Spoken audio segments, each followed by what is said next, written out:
Please spell your last name. Elizabeth Ann Broderick. Broderick. Maybe pull that microphone down a little towards you there. So that, yeah, okay. Ms. Broderick, when were you born? November 7th, 1947, Okay. And where were you born? in New York City. And what area were you raised in? Your younger area? In the suburbs in Westchester County, New York. Okay. And at your birth, what was your name? Elizabeth Ann Bisceglia. And Bisceglia.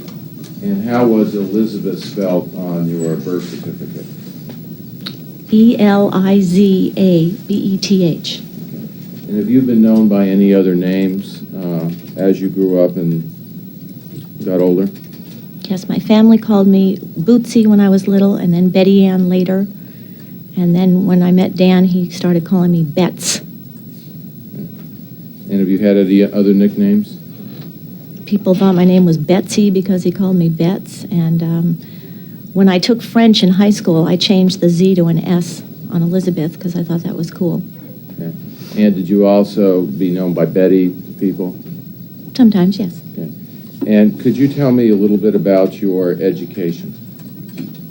I was one of 6 children, and we all went to Catholic schools all the way through. I went to Immaculate Conception first, and then Maria Regina High School, and then the College of Mount St. Vincent. And the high school and college were all girls' establishments at that time. Okay. And now you went to Catholic girls' schools. Was that also in the lower grades, or was it when you got in the upper grades? High school and college.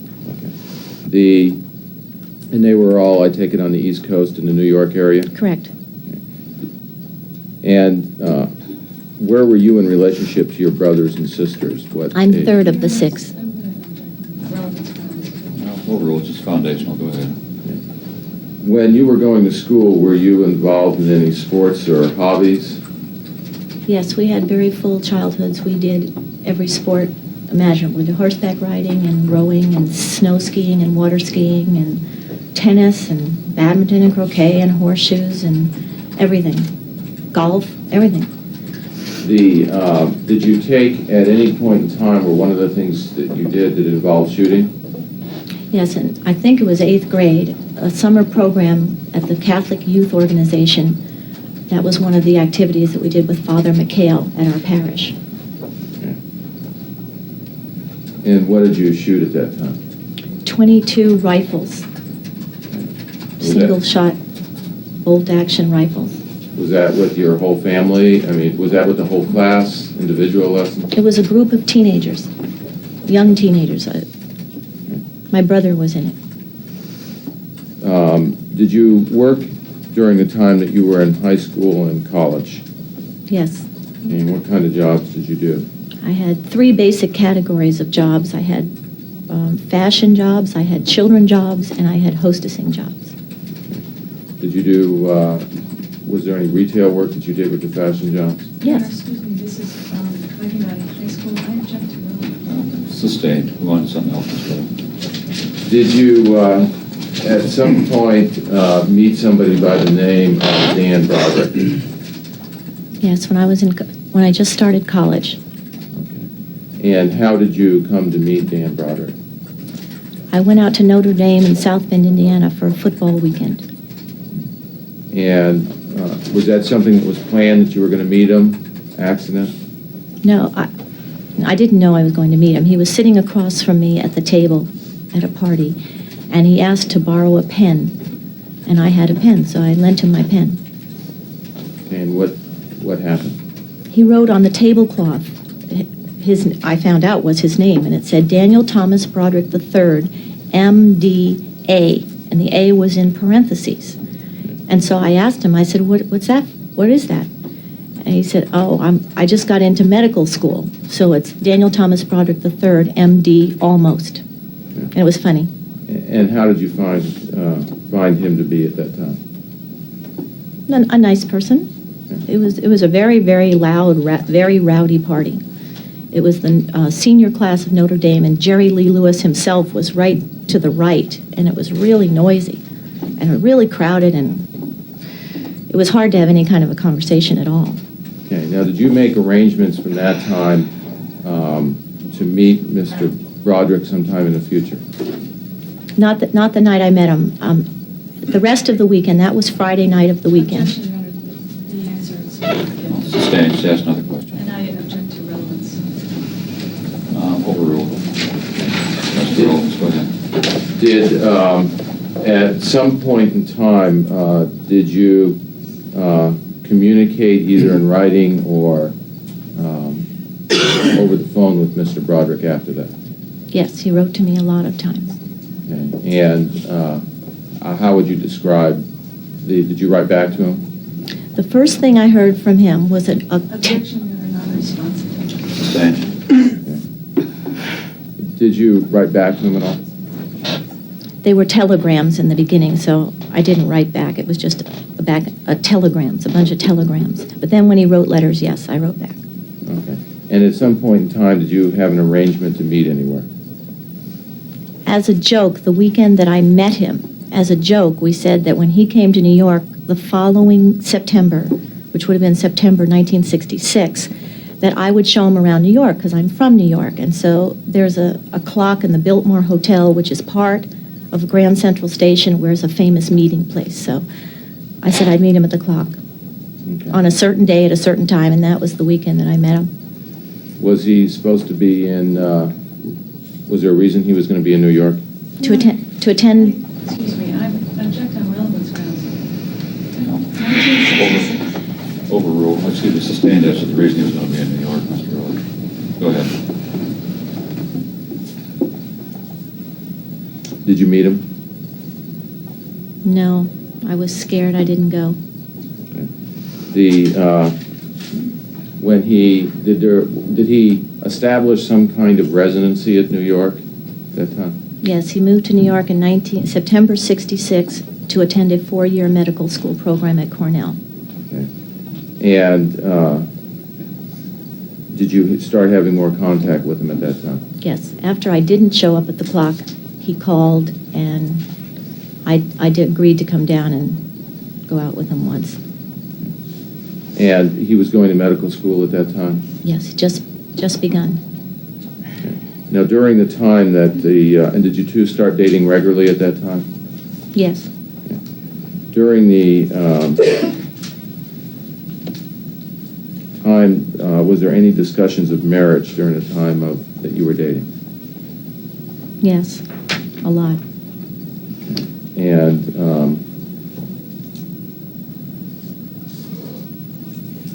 And what were those discussions? I didn't find this out until years later, but supposedly the... Objection, Your Honor. The question is, what were the discussions at the time? Non-responsive. Sustained. What were the discussions that you had with Mr. Broderick about being married, about getting married? As soon as I started going out with him, he wanted to get married. Okay. And was that something that both of you talked about? Yes, we talked about it a lot. And what did you tell him? I told him that, I wasn't even thinking about marriage. I had to get my college degree, and at that point, I was only starting my second year of college. And he said that I could do both, that I could marry him and finish my college degree, but I didn't want to do that. I wanted to do it one at a time because I thought each thing was rather a full-time job. Okay. And during the time that the two of you were dating, were you working? Yes, I always worked. Okay. And was Mr. Broderick working at that time? No, he was mostly going to school and studying.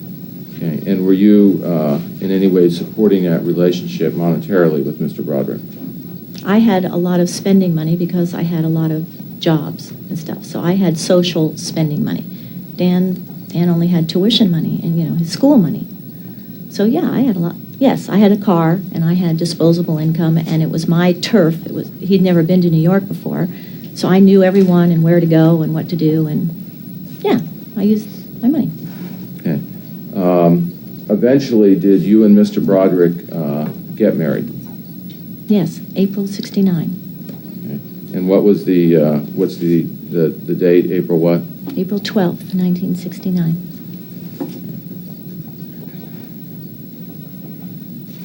And had you finished college at that time? Yes, I graduated 6 months earlier than my regular class. I was supposed to get out in June of 69, but I got out in December of 68, excuse me. Okay. Now, during the time that you were dating Mr. Broderick, did it become clear as to how decisions were going to be made in your relationship? Yes, very, very early on in our relationship, I told you it was my car, and I had a lot of friends and a lot of things to do. We were driving from the east side to the west side of New York on our way up to Mount St. Vincent to meet a bunch of my friends, and he pulled the car over and turned off the key and said, "Let's just get this straight. You don't tell me what we're going to do, ever." And I said, "Oh, sorry. Sorry. What do you want to do? You know, it's no big deal that we do this. What do you want to do?" And he said, "No, I don't have anything to do. Just don't tell me what to do." Okay. And after you got married, did you go on a honeymoon anywhere? Yes, we spent, I think it was a week at a private home in St. Thomas. Okay. Now, after during the honeymoon and after you were then married, was there a change in the relationship between you and Mr. Broderick? Yes, very much so. And what was that change? Well,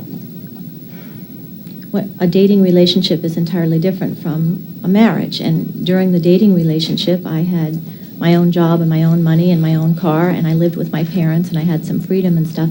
And after the wedding, he was in charge of everything, and I moved in with him, and he took charge of the bank books and the paychecks and everything, and I more or less had to do what he said. Okay. Was that something, did you, at that point, did you cease paying the bills and doing anything with the money that you brought in? I never paid any bills with my money. Okay.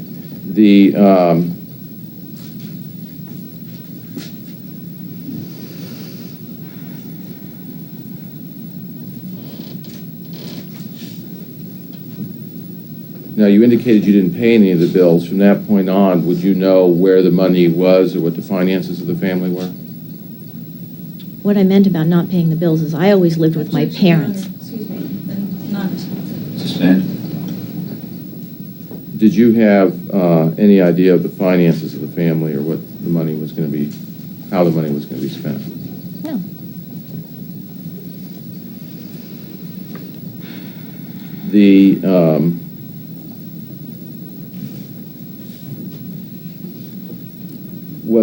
Did you come to learn that there was a name for women in the Broderick family? Objection, Your Honor. Sustained at this point. In one of the tapes that the district attorney played for you, there was a comment about too low to kick and too wet to step on. What did that mean? That meant when I was brought into the Broderick family, Larry Broderick said to me, "Oh, now you're a yuck." And I said, "What's a yuck?" And he said, "It's too low to kick and too wet to step on." And that's what they called their sisters, were the yucks.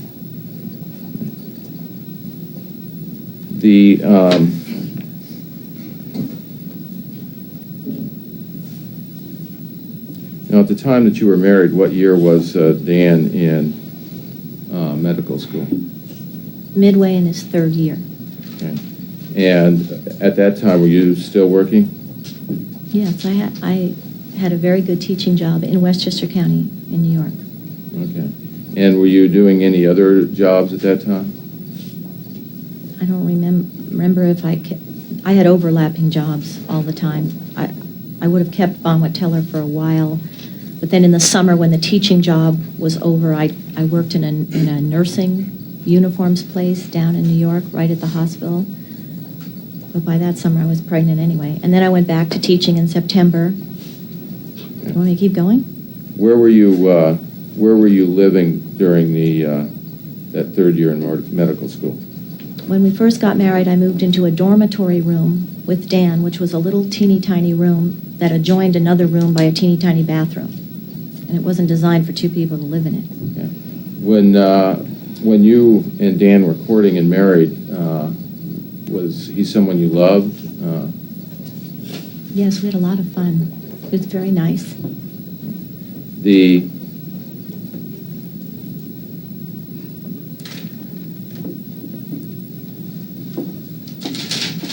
Was there any other income at the time in that third going into the fourth year of law school to live on other than your income?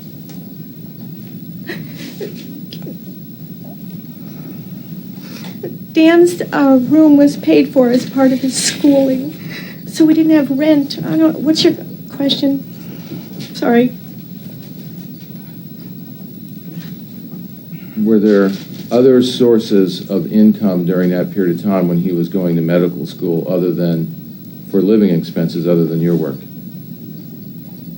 Dan had a few little jobs. He was a New York cab driver for a little while. He worked in a blood lab at nights for some little period of time. But other than that, I can't remember him working, so no. There was no other source of income. Now, sometime shortly after your honeymoon, did you find anything about your physical condition? Yes, I got sick right away. After we were married, I got sick. Okay. And did you know what it was? I thought it was the flu or something. I was just throwing up and throwing up and throwing up, and I just felt terrible. I was just sick. But I kept going to work, and I figured I'd get over it. Okay. Did you eventually find out what was causing your condition? Yes, I was pregnant. Okay. And did you continue to work through that pregnancy? Yes. In those days, back in the dark ages, Objection, Your Honor, non-responsive. Sustained.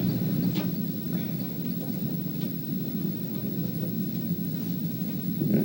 And why did you continue to work through the pregnancy? We needed the money. And how far did you work? Did you work 6 months of the pregnancy? I worked every single day until literally the day she was born. January 24th, 1970 was a Friday. And I taught school that day, and I went home and had Kim. And I did the report cards in the hospital that weekend, and then did not go back to work on Monday. Now, during that period of time, what did you expect of a husband in marriage? I expected him to be nice and be supportive and be the father of my children, and that we'd live happily ever after. Was that the first child that was born? Yes, And what was her name? Kim, And when was she born? January 24th, 1970, Okay. 9 months after we were married. Now, you left your teaching job after she was born? Yes, And did you, was there still a need to bring money into the family? definitely. And what did you do? I didn't want to leave Kim, a brand newborn, with anyone. I didn't have anyone to leave her with in New York City. That's why I didn't go back to my job. So I found a job that I could take her with me. I brought her to we lived in a medical complex of several buildings of doctors, and I brought her to the next building over. The woman was in law school full-time, and the man was a research fellow. And they had an 8-month-old daughter, and I minded her as a full-time job every day of the week. And I brought Kim with me. And then I also did other babysitting at night, because Dan wasn't home anyway, he was studying. Okay. So in the evening, people would come in, you would babysit other people's children? Sometimes nurses would bring the kids to me, and sometimes I'd take Kim and go to a doctor's house. Okay. Now, during that time, were you doing any other kind of part-time work? Oh, for a while, I tried doing Avon and Tupperware in New York City to make money. Okay. There were nurses and students and things. Okay. And now you were into, and was that Avon where you have parties where people come to your house, or back then was it different? Well, we didn't have, none of us lived in a place big enough to have a party. I lived in these dormitories where were all little tiny rooms, so it was more door-to-door stuff. And this was in Dan's last year of medical school? Correct. Were there any decisions made about the future of the family or what was going to happen after he finished medical school? Yes, in the 4th year of medical school, you take a series of electives where you decide what area of medicine, from psychiatry to dermatology, what surgery, and you pick electives so that you can choose what area of medicine you might like to go into. One of Dan's electives that he chose was to get on a suit and tie and go downtown to a New York law firm every day and research becoming involved in the medical malpractice field as a lawyer-doctor. That was one of the things he researched in 4th year, and he did decide to do that. Okay, and decided to do what? Go on to law To school? become involved in the emerging, it was just starting, medical malpractice field as an attorney that would have a great knowledge of medicine as well by being a doctor and a lawyer. Now, was that a decision that you were willing to live with, him going to law school rather than going out and practice as a doctor? Yes, that was fine with me, whatever you wanted to do, And why was that? because that's a wife's job, whatever the husband wants to do. It was my job to support him emotionally and, psychologically, and great, let's do it. So we did it.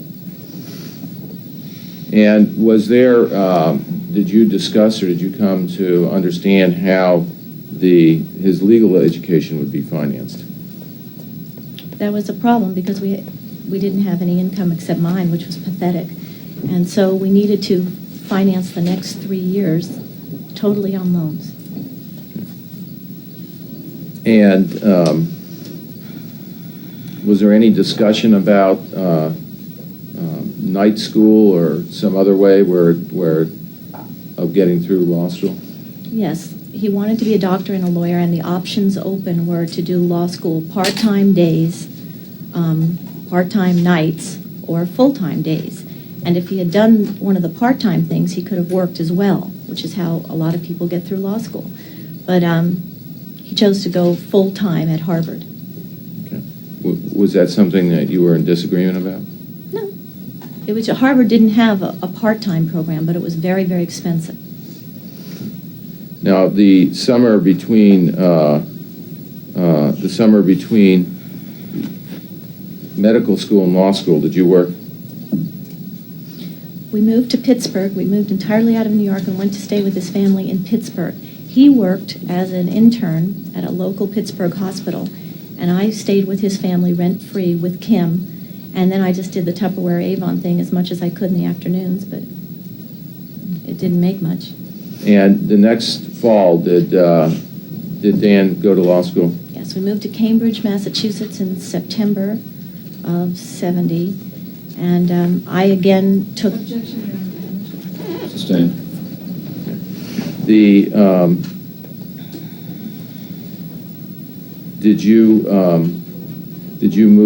Where did you move in Boston? We couldn't afford student housing. We didn't have any money to get into student housing, and we couldn't afford to live in Cambridge around the school. But we had no form of transportation. We had no car at this time, so we couldn't move far away either. So we moved to a community called Somerville, Massachusetts. Okay, and what kind of neighborhood was that? At that time, it was a very, very older, rundown neighborhood. Very inexpensive, which is what we needed. And Dan had a motorcycle to get to school. Yeah. And what kind of apartment did you live in? It was a basement apartment in a very old building. You went downstairs, and the windows looked out on a dug-in hole of cement or something, and all the trash and newspapers and liquor bottles and stuff would be in our windows when we woke up in the morning. The window well. Okay. And during the time that you were in that neighborhood, was there times where you would have problems with heat and water? Yes, the whole building was very, very old, and it was a Boston winter, and there were times when we were freezing. We had no heat at all. I had to sleep with Kim because I thought she was going to die. She was so cold. Okay. Were you working during that time? Yes, a woman law student at Harvard. I minded her child full-time every day, all day, every day. Okay. And did you work at night at all? I worked at Lord & Taylor in downtown Boston at night. And did you, at some point in time while you were going there, did you have to get aid to supplement your income? Any kind of food or? Yes, we got surplus food because we were below poverty level. We had no income to speak of at all. Now, during this time, did you get pregnant again? Yes, I was sick quite soon after moving there. I got sick with a pregnancy with Lee, and I'm sick the whole 9 months.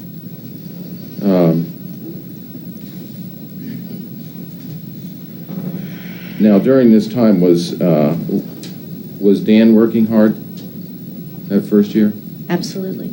First year is the hardest year of law school, and he worked very, very hard, and he studied very, very hard. Okay. And so when you're talking about working hard, you're talking about working hard at school and coming home and studying? Correct. Okay. Were you resentful of that fact, that he wasn't practicing medicine and making money and was going to law school? Not at all. And why is that? Because this was the plan that we agreed upon, that he would do the law school, and if you're going to do it, you have to do it well and do it right. And he needed to do that. Now, during the time that you were going through this first year of law school, how was Dan dressing? Objection, Your Honor. I'll sustain.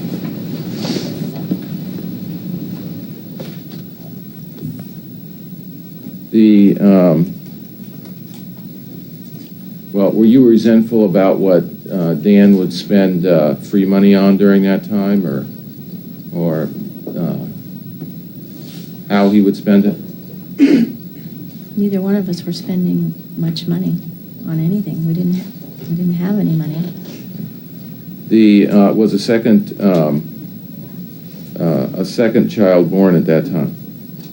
July of '71 is Lee's birthday. Okay, so that was the summer after the first year of law school? Yes. Okay.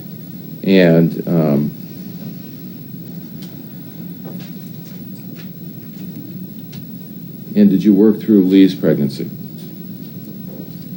In the home, as I had described earlier, Okay. at Lord and Taylor, and that's all I did that first year. Okay. And did you have problems with the pregnancies and the births of both children? Objection, Your Honor. Sustain. I'd like to make an offer of proof here. No, go on to something else and make an offer proof of the recess.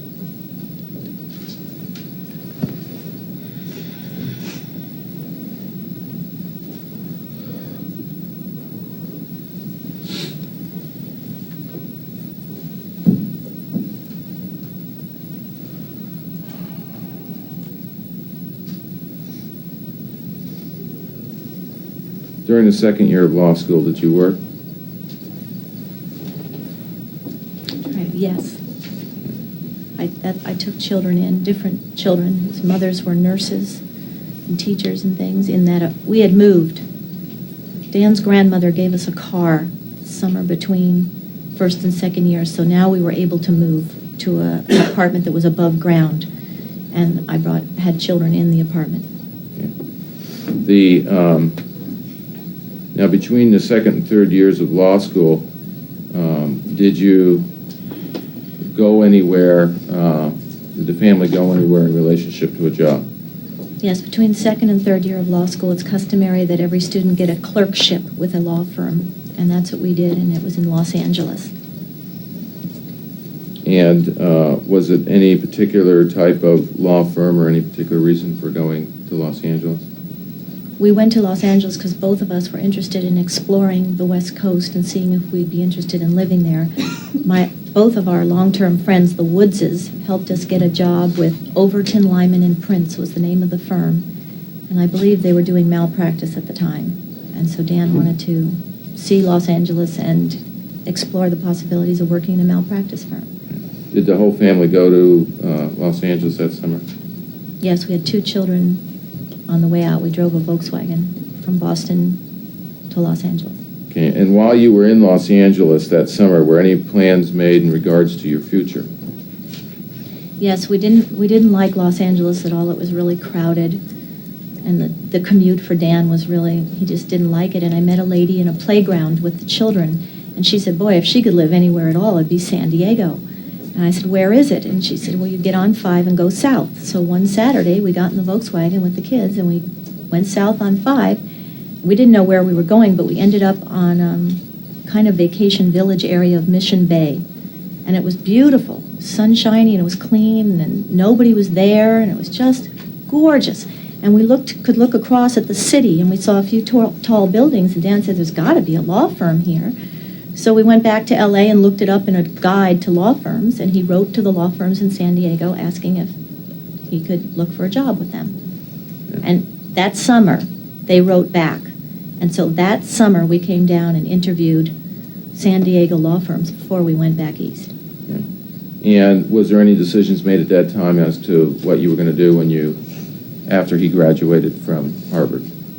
Yes, the law firm of Gray, Carey, Ames, and Fry were extremely nice to us. They went out of their way to woo us. They wanted Dan very badly, and they impressed us a lot, and they offered us the moon, and so he took the job with them.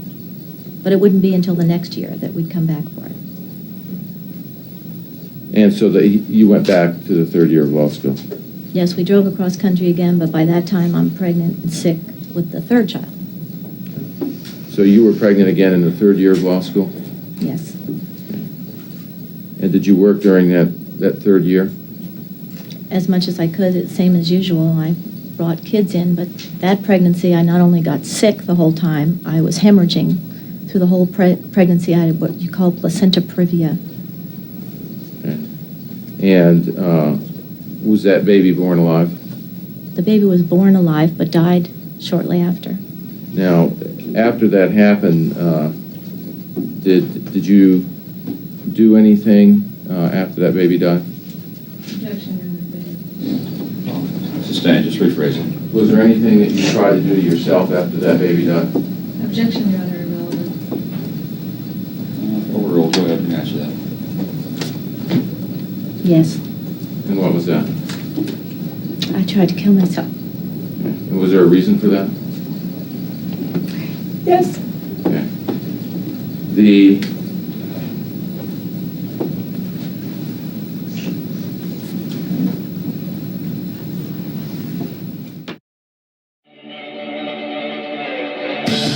Free Movie Channel has something for everyone.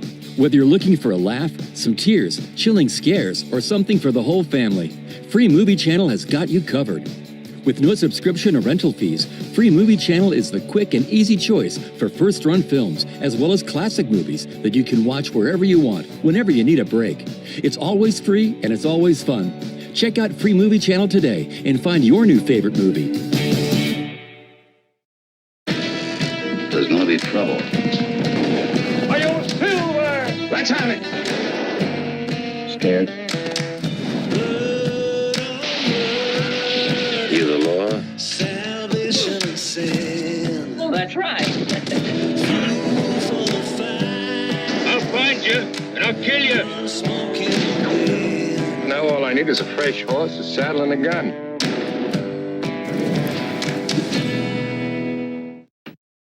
What did you do after Dan graduated from law school?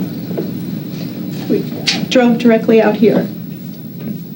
And did you move to San Diego? Yes. And where in San Diego did you live? We found an apartment in Serra Mesa near the stadium in the Plum Tree apartment complex. It was brand new at that time. Okay. And I was within walking distance of a Catholic school, and I got a job there teaching school. And did you, and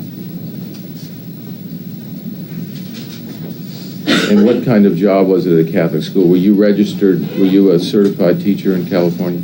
Not in California, no. I don't have a California credential. So this was a private school?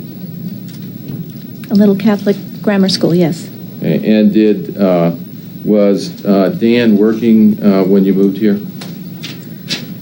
Yes, we moved here to start the job at Gray Carey, so that job was confirmed and assured before we even arrived, yes, as soon as we came here. And do you remember approximately how much Dan was making when you started working?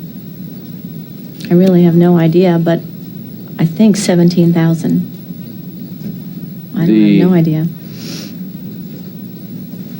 Did you, Other than than teaching in the school, in the Catholic, private Catholic school, did you have any other jobs when you first moved to San Diego? Yes, the fifth grade teaching was in the afternoons, and so I thought I could do everything with the children in the house in the morning, and then when they were only 2 and 3 at the time. Sustained. Did you have problems with the job that you did have? Objection. Sustained. Well, did you leave that job? Yes, I did. And was there a reason for that? Yes. Sustained. Did you find other employment? Yes, I did. And what kind of jobs were those?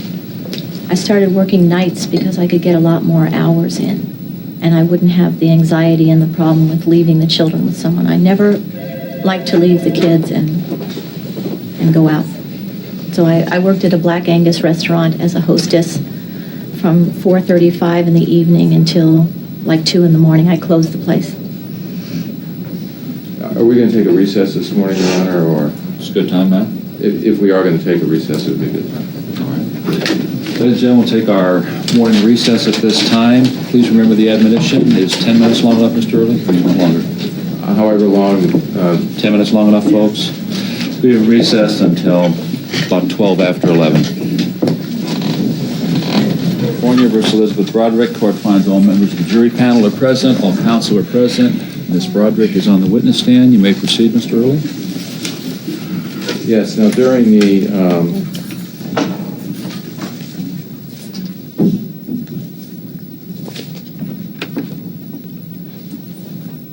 what was your, up to that point, what was your social life like?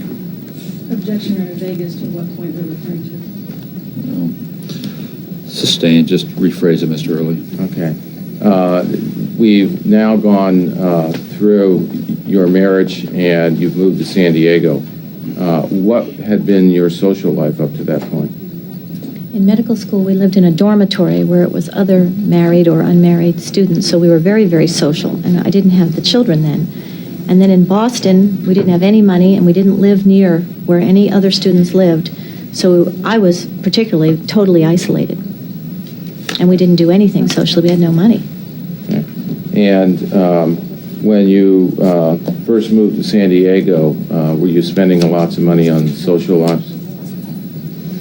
No, it wasn't lots of money, but the Gray, Carey, Ames, and Fry firm is extremely social. We were became instantly very social only within that firm. And during that period of time, were you spending lots? How was you and Dan dressing at that time? Dan always dressed beautifully, always. Even before I came into the picture, he was meticulous about his clothing. In medical school, he wore... Objection, Your Honor, irrelevant. Sustained. Your Honor, while we're at this point, I'd like to make an offer of proof. Well, we've passed this point. We're where they've moved to San Diego and he has a job with Gray Carey, and now we're going back to talking about medical school again? Yeah, I'm asking about their clothing and how they spent money. At the time they're here in San Diego, fine, she can answer that.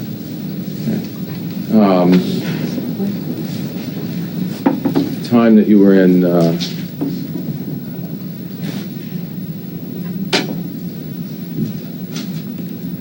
San Diego, were you spending, how were you dressing at that time? You were spending lots of money on clothes? I don't... Myself, just me? Yes. No. The,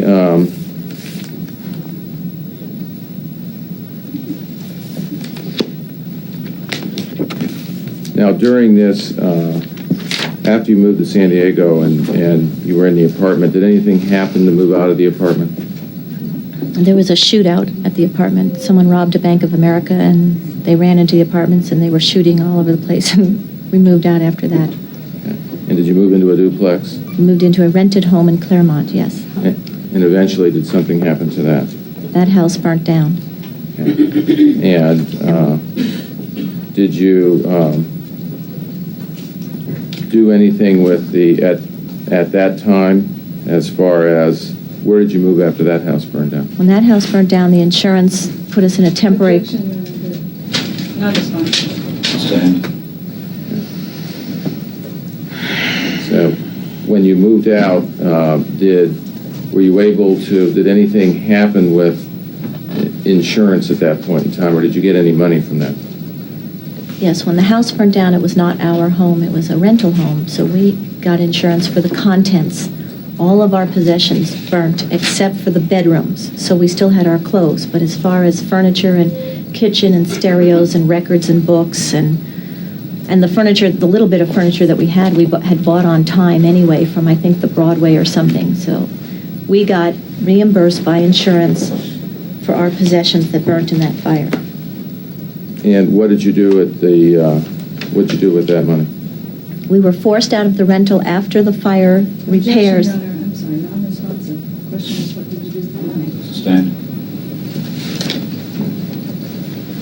First of all, what did you do with the money? We used it as a partial down payment on a house Okay, and where was that house?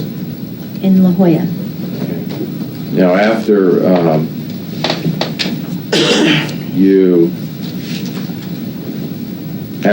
and what was the address of that house?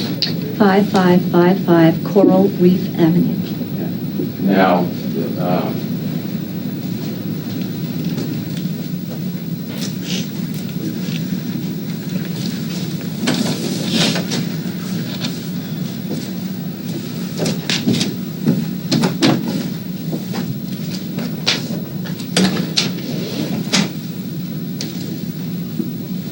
I have just one moment here. Sure.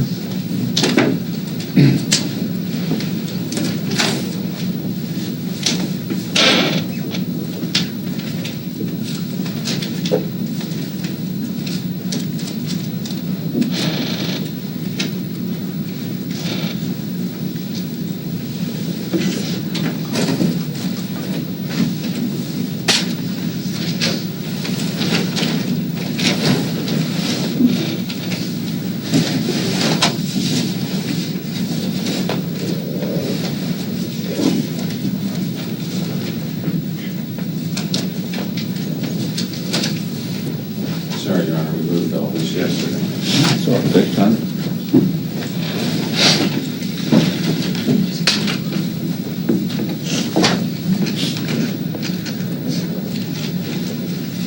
I'll move on for right now, Your Honor, and I'll come back if you need to. All right.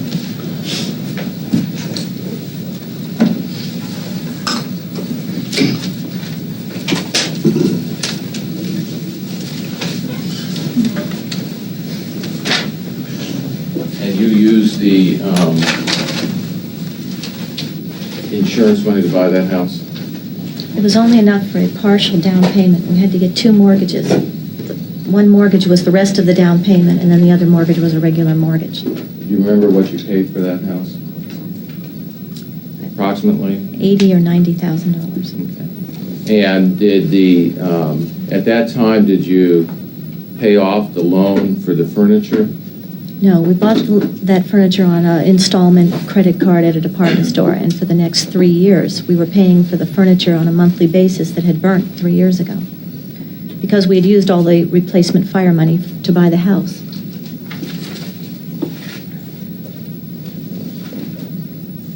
Now,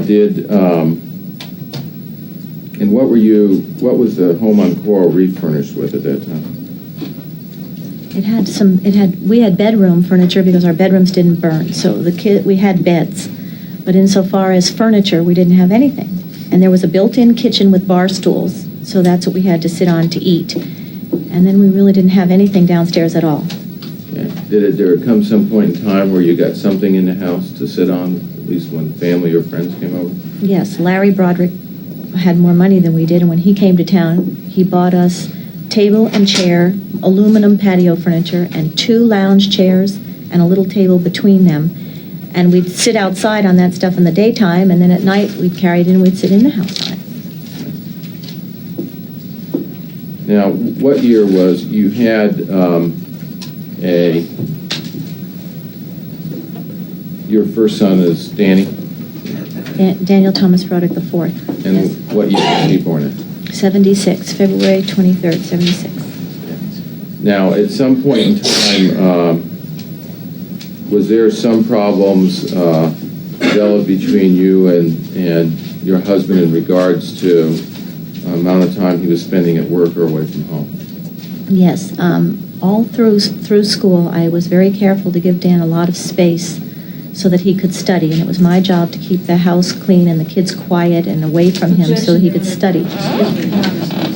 Sustained. Okay. What did you explain to those problems? Objection, irrelevant. Sustained. The question had to do, Mr. Early, with whether or not she became upset with him spending too much time at work. If in 76, do you want to re-ask that question? If I may back up a minute. First of all, and if you can answer this yes or no, and then I'll ask something. All right. Were there problems that were developing between you and Daniel Broderick at that time?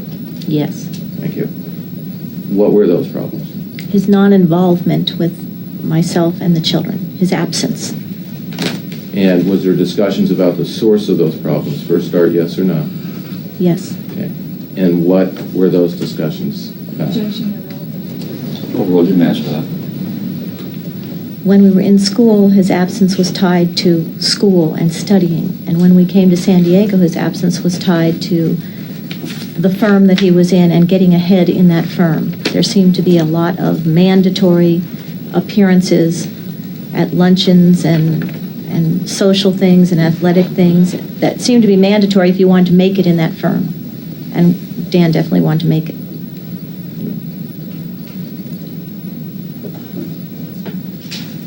And when you first moved to the Coral Reef home, were you working then? Yes, I had the Black Angus job still. And was that still a night job? Yes. And at one point there, before Danny was born, I had to get disability because of my varicose vein problem. You weren't allowed to sit down on the job. You were not allowed. Yeah, I had to stand up front. There was no way you could sit down. And I had horrible... Objection, Your Honor, non-response. Sustained. Were you working at other jobs during these 2 or 3 year periods, that you would guess? Yes, I always had several jobs. And then when Danny was about 18 months old, I started my biggest production of having children come to my home, where I would mind my own children and other people's children. We had a large backyard at the time for that purpose. And was there a reason that you discussed with Mr. Broderick the fact that he was away from the home a lot? I mean, how you felt about that? Any discussions at all? Oh, it was constant discussions. I felt that he was really neglecting myself and the children. I felt I spoiled him in the early years by not expecting him to do anything with us because of the schooling. And then after he got a regular job, I kind of expected him to get involved and be home on weekends and be home at night and to have a little more time for us. And he didn't have very much time for us. Now, during the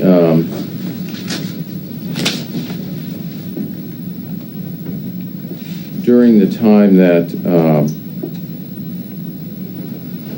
did you talk about counseling, marriage, or anything else, any other kind of counseling during that time? We participated in a marriage encounter through the Catholic Church, which is a weekend you go away and discuss the future of your marriage. And did you have any discussions about what you might do or if things didn't work out? yes, I felt pretty isolated out in California. I really liked it, but Dan was never home, and I didn't have any relatives here at all, and neither did he. And I was raised in a very big, very close family. My mother's own... Objection, Your Honor, non-response. Sustained.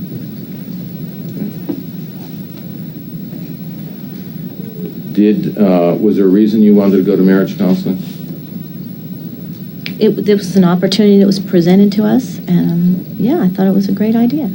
Okay, and what were the reasons? I mean, what... To talk about our marriage and where we felt we were going and how we were doing, and I thought it was a wonderful opportunity. Someone in the church took care of our children for the weekend, so to let us go to that. And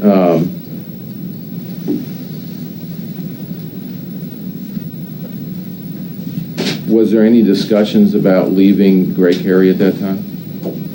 We had discussions about moving back east because I was lonesome. Objection, really non-responsive. Well, That's overruled. leaving That's the your chair. stance. Go ahead. I should go. Yeah, go ahead. I was discussing moving back east because I really missed family. And we could have gone to either Pittsburgh or New York, and we looked at property in Pittsburgh, so I'm not making any of this up. And Dan said that we couldn't leave because he had 5 years in town. Actually, it wasn't 5 at that point, it was almost 5, but he said, no, we can't leave, we can't go anywhere else. We got to stay here and give me more time and I'll straighten everything out. Okay. Did you discuss any plans for Dan leaving Gray Cary at that time? Yes. Okay. And what were those discussions? I wanted him to leave Gray Cary because of all the drinking and all the craziness that was going on. I hated it. And he wanted to leave Gray Cary because he had his medical background, and he was supposed to be doing medical malpractice. Gray Cary had no medical malpractice clients or cases at all, and they would not allow him to start a personal injury business within the firm. So he was not doing professionally what he wanted to do either. So he wanted to leave for professional reasons, and I wanted him to leave for family reasons. Yeah. Now, you've heard testimony about the only marrying Dan because he's a money-making machine and never loving him. You've heard that, haven't you? In here, yeah. Okay. Is that true? I've never heard it before. I married Dan for a million other reasons. He was not a money-making machine when I married him. Okay. Now,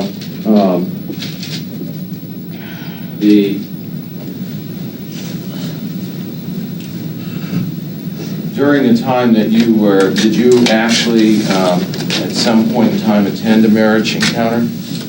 Yes, we did. It was a weekend, November 76. And during the time that you were at the marriage encounter, did you talk about what you wanted out of a marriage? Definitely, that's what it was for. Okay. And what did you tell him you wanted out of a marriage?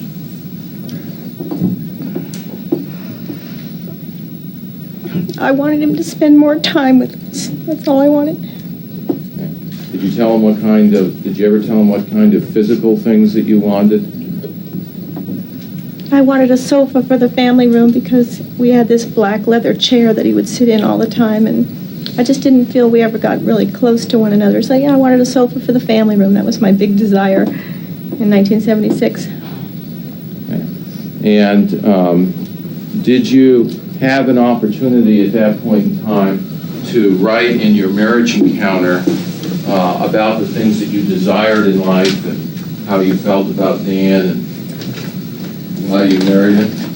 Exactly, that's the purpose of the weekend. They help you along, they give you guidelines, they give you questions.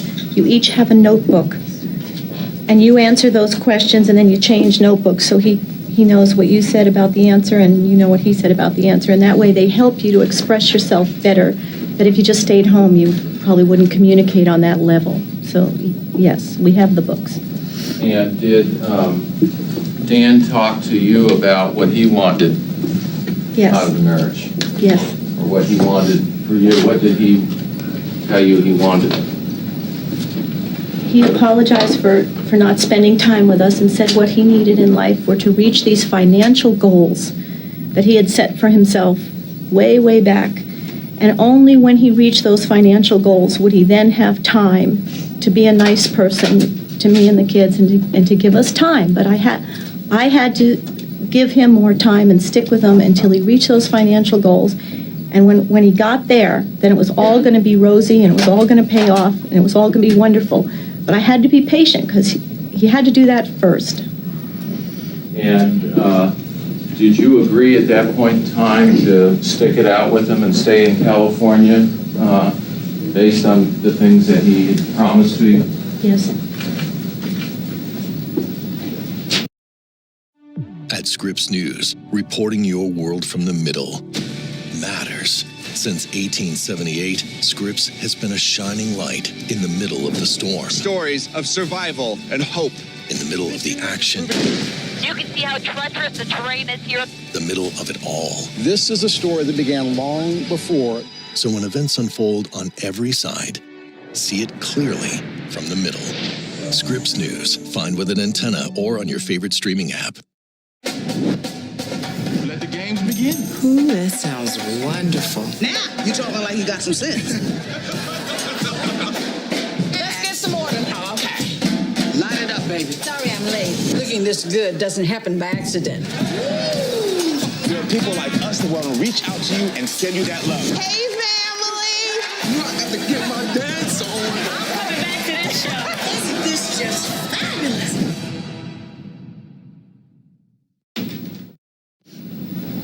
Did,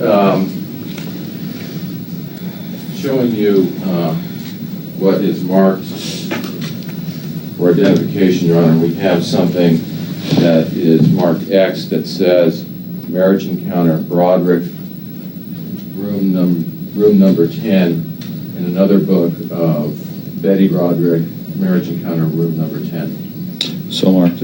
X, one's X and one's Y? Yes, Your Honor, the one marked Betty Broderick is Y. Thank you. I'd just like you, I'm not going to ask you specifically about them, but can you just look through the first book that you're looking through is X?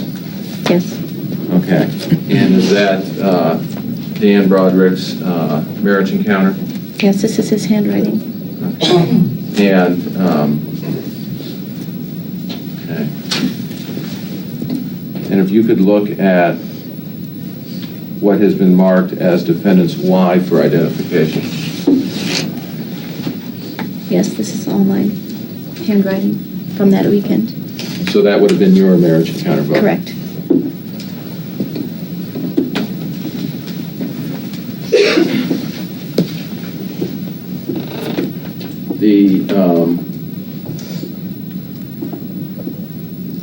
Now after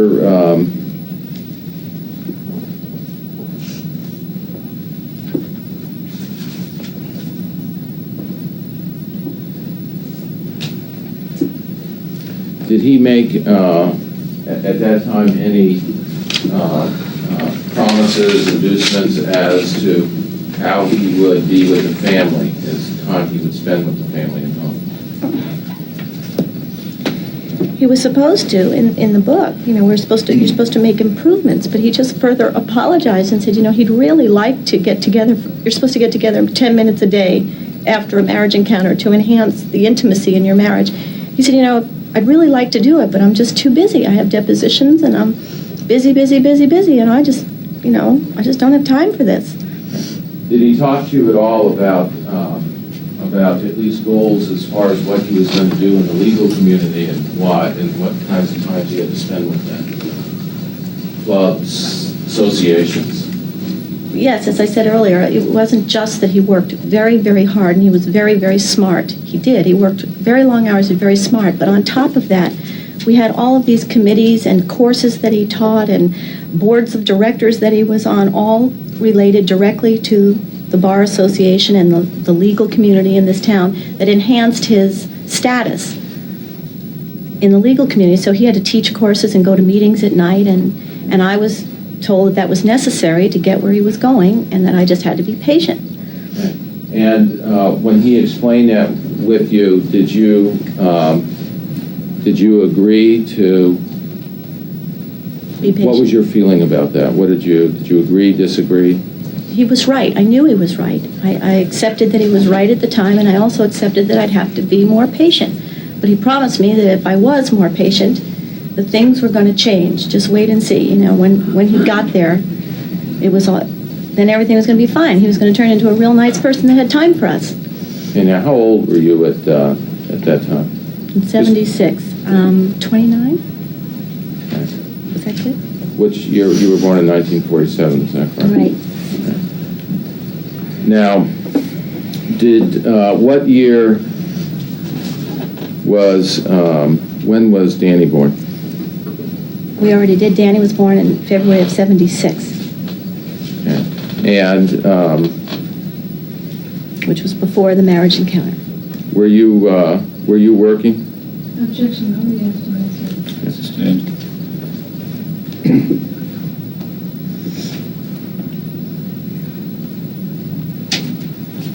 Did you make any, have any discussions or make any decisions about Dan actually leaving Gray Carey? Objection, asked him. Overruled, you can answer that.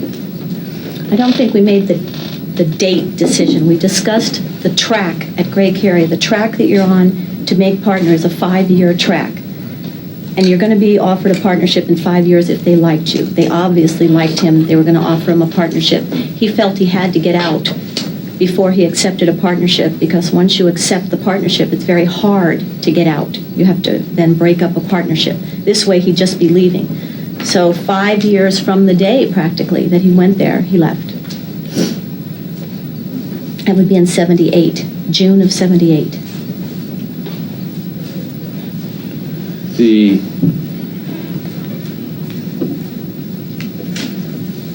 At that point in time, had your religion been important to you?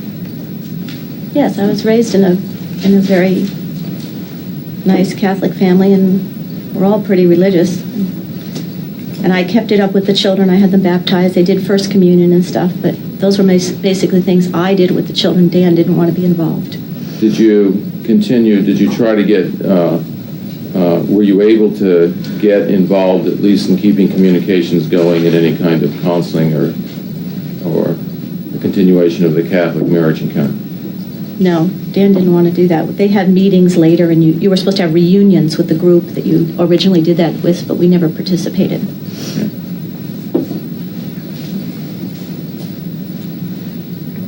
When you talked about the going into private practice, did you also have any discussions or agreements about the financial risks that were involved in going into private practice? Yes. At the time Dan decided to leave Gray Carey and go into private practice, he was forfeiting the only paycheck we had, which was a regular paycheck from Gray Carey. And at that time, our home wasn't paid for, our cars weren't paid for, our furniture wasn't paid for, and these bills were going to keep coming and keep coming, whether he worked for Gray Carey or not.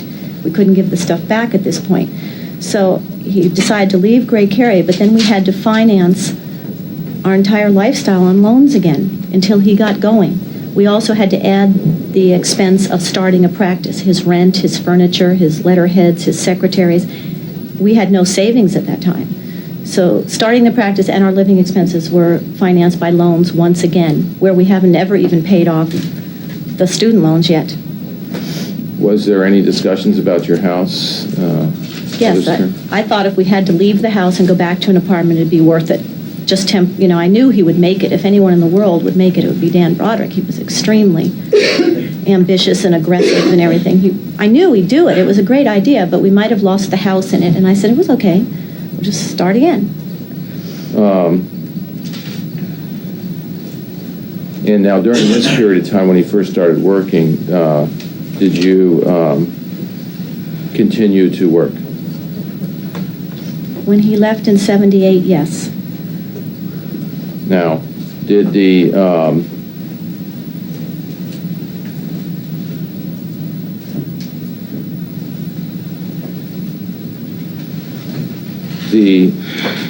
indicated at some point in time you started a daycare operation at the home? That was when Danny was about 10 months old.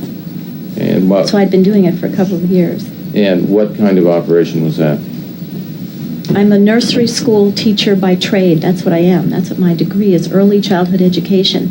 And so if I wanted to go to work and use my profession, I would have had to leave my own little children with somebody and go teach other people's children. So that didn't make any sense to me. And we needed the money, and I love children. So I was very, very happy, and I brought kids into the house. We had a backyard, we had a swing set, a sandbox, and toys, and I ran a little nursery school operation at my house. Did it have a name? I just called it Time Out, because most of the women didn't work. They just dropped the kids with me when they went to lunch and played tennis and did all the things La Jolla people do. Okay. Now, when was Rhett born? In February of 79. Okay. Now, were Rhett and Danny, were they difficult pregnancies? Objection to rule. Rose, you can answer that. All of my pregnancies were technically, medically, very complicated pregnancies. I have 2 uteruses. The kids never turned, ever. They were all breech births. They were all early. They were preemies. I mean, I was a very high-risk pregnancy. And because of the 3rd baby dying and the placenta previa, and because of... That's okay.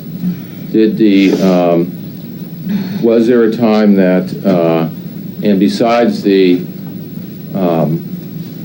those that you've gone over with, the 5, has there been other pregnancies that you've gone through where the baby did not go to full term? Yes, I had several miscarriages between Danny and Rhett.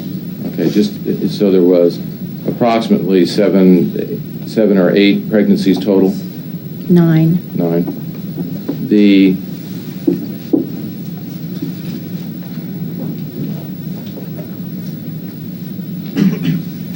and Rhett was born in what year?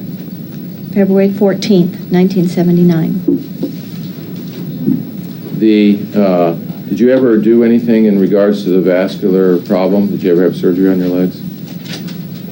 Yes, I did after Rhett was born.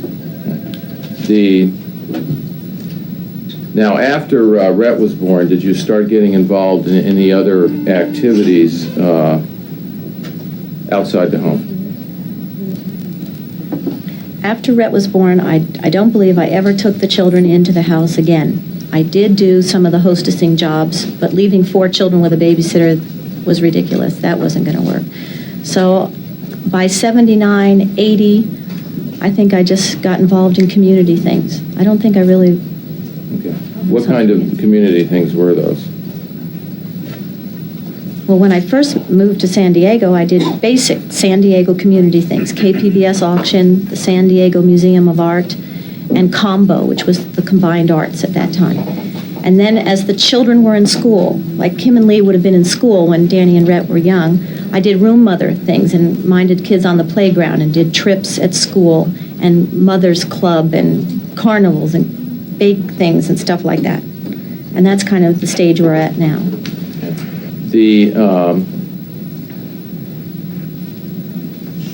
And Girl Scouts and Boy Scouts and all that kind of kiddie stuff. Did you get involved in any of the children's sports? When Danny and Rhett were of age to be involved in t-ball and soccer and stuff, yes. When Kim and Lee were younger, they didn't do those things. They didn't want to do the sports. They did other things. They had music lessons and ballet lessons and tap dance. And so when the boys, yes, sports with the boys. And what kind of things would you do with them? I mean, would you just go to games or? No, I was a Boy Scout leader, and I did the stuff with the Boy Scouts, and I was the soccer coach, and I was really involved with them.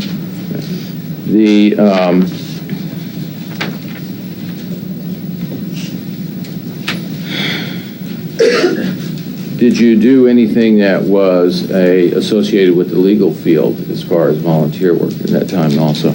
Yes, I made a conscious decision at one point that I wouldn't do anything that wasn't directly involved with my children, my family, my husband. I wouldn't do any more of the community things.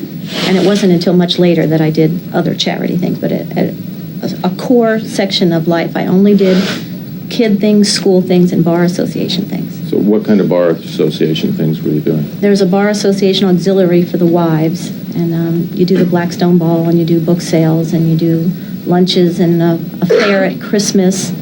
And I gave courthouse tours in this courthouse for 5 years to school children, and it's kind of a booster club for the husbands, and you have to be a wife of a judge or a lawyer to be in it. Now, was Dan becoming more involved he was in private practice at this time? Yes, starting in 78. Okay. And in some time, did the family income start to increase sometime where there was a little bit more money in the family? Yes, in 78 we had no income from his practice at all. And in 79 I still think we were negative on tax returns, as I believe the nature of a personal injury business is... Objection, Your Honor, non-responsive. Sustained. Okay. Did you have any understanding why there was going to be some years where there was not very much money coming in from his business? Yes, Dan no longer received a regular paycheck from anyone. He only got a percentage of cases after they had run the 3, 4, 5-year gamut of the whole legal system, when they were totally settled, whether in a courtroom or on a phone. Then he got a percentage of the settlement, but there was not a regular paycheck by anyone. And so in the first early years of the practice, there was no income. But that was something that you understood and were willing to... Absolutely, and we had the loans, and yes. Now, did he get involved, was during this period of time, was Mr. Broderick getting involved in enhancing his status in the legal community by doing, instead of coming home at night, doing things in the evening and on weekends? Very much so, yes. He could no longer rely on just being a member of the most prestigious firm in town. He had to make a name for himself as an individual. And so what kinds of things was he doing? He was teaching courses on Saturday and joining things, I don't know the names of them, with judges and stuff. And he was on the board of directors of the Bar Association for about 5 years. And there's all these other names of things he did. Okay. Inns of court, I don't know what that is. And moot courts and teaching people and videotaping things. Okay. And those were things that kept him away from the home? Yes, and he established himself as an expert in the medical legal field, and he gave speeches, and he wrote a column for Dicta, and he went out in the world and marketed himself as an expert in the medical legal field. Okay. And was this, I take it this was something that you understood that Dan told you he was going to have to do if you would stick it out? Right. Sustained. Right. Did Dan, had those things been discussed, that Dan was going to be doing those things? Yes. Now, as your children became older, did you get involved in other public service type work? Objection asked and answered. No, I haven't answered. Vegas, the time, sustained.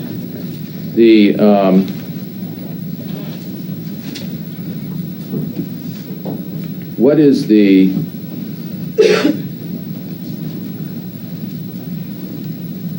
when is the first time that you can remember, year, if you can give it to us, where you felt that your family did not have any major financial problems, where there would actually be some discretionary spending money? I never had any idea of what was in bank accounts or how much we owed or anything. So this is just my impression. My impression was that in 1981, Dan was purchasing and buying stuff, and so we had some money, not a lot of money, in 81, and that's the first year I felt we had any money at all. Okay. Now, when we get to 1980, 1981, as your children are getting older, did you get involved in activities now that weren't just related to the Bar Association or the kids' school? Right, that's when I really started doing real charity work with retarded citizens and abused children and other fundraising for charity work. The girls were in high school. They didn't need me as much to get involved at school, and they didn't even want me around. So I had time when the girls were in high school then.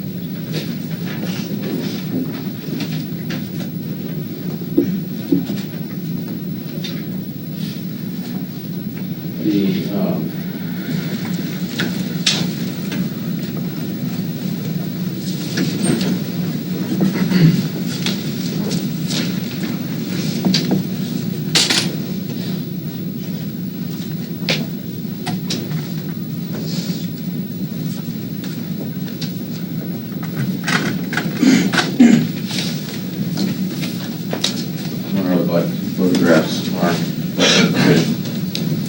Mark 1Z and the other one AA.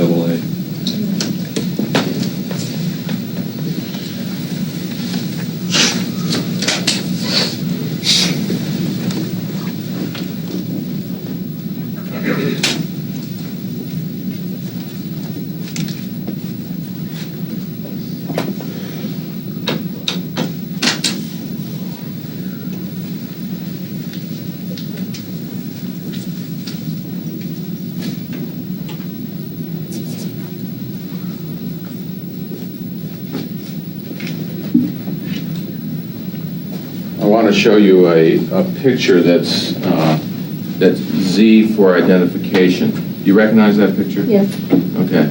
And do you recognize where that was taken? it's in the kitchen at Coral Reef. Okay. And was this about the time when you first moved into Coral Reef? No, it's later because we have curtains. Okay. We didn't have curtains for a couple of years. Okay, so it was sometime, it would have been after a couple of years of living there? Yes, Okay. And showing you what's been marked as AA for identification, do you recognize that? yes, And was that an organization you were involved with? yes, I forgot that one. Okay, and what organization was that? Do you remember? That was the Children's Home Society, found homes for orphan children.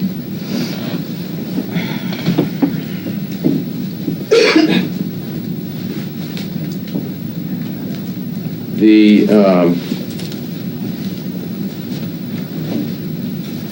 you,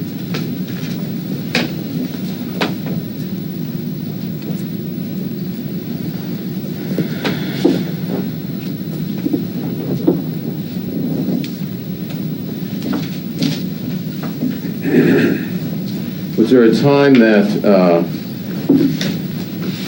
had there been a time that since you were first married that you and Dan had talked or dreamed about taking a vacation somewhere? When we were very first married, we wanted to go to Europe. And then because of me getting pregnant right away and losing my job and stuff, we never got there. So one of our mutual goals as a couple was to go to Europe as soon as we possibly could. Yeah.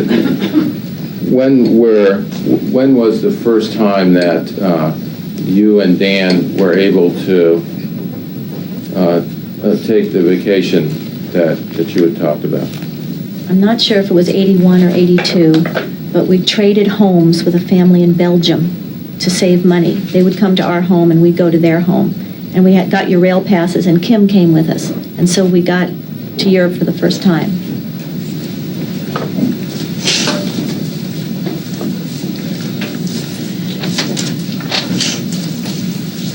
Now,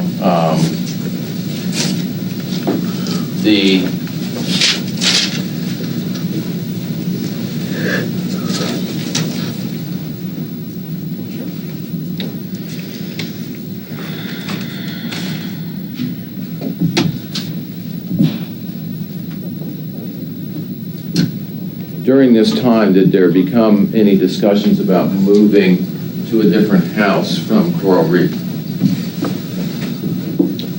Yes. And what were those discussions? As Dan was making more and more money, he wanted to move to a more substantial home. Is that something that you wanted to do at the time? Yes, meaning not necessarily larger. Coral Reef was very large. It was just in a tract, on a tract street where our neighbors on either side were very similar and stuff. And he just wanted a home in a neighborhood with more custom homes or character houses. And now, was there some time that later that you were able to then take a trip with just you and Dan to Europe? Yes. Okay, and when was that? That wasn't until 1984. Unless, do you mean the one with, we went with the Millikins? Yes. That was 1983. An attorney in town. Objection, Your Honor. Oh. Answer.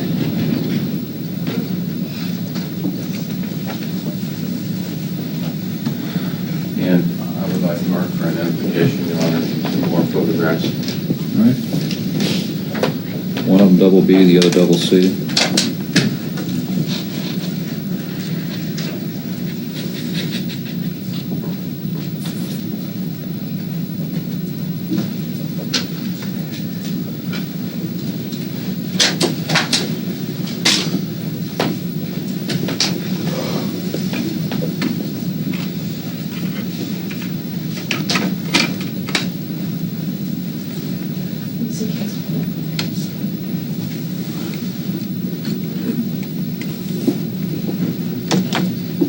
Now, at this point in time, were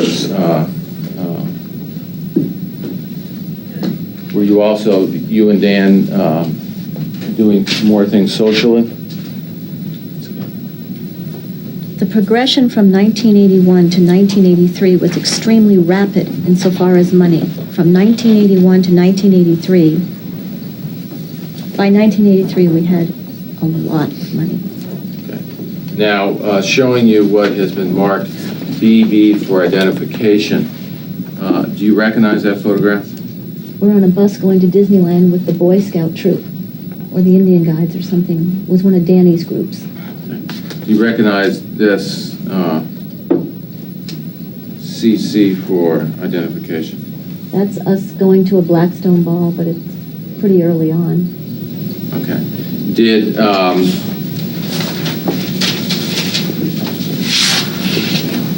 Dan is wearing a top hat and a cape. Is that something that he wore a lot out?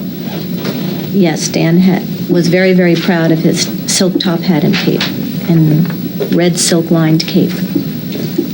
The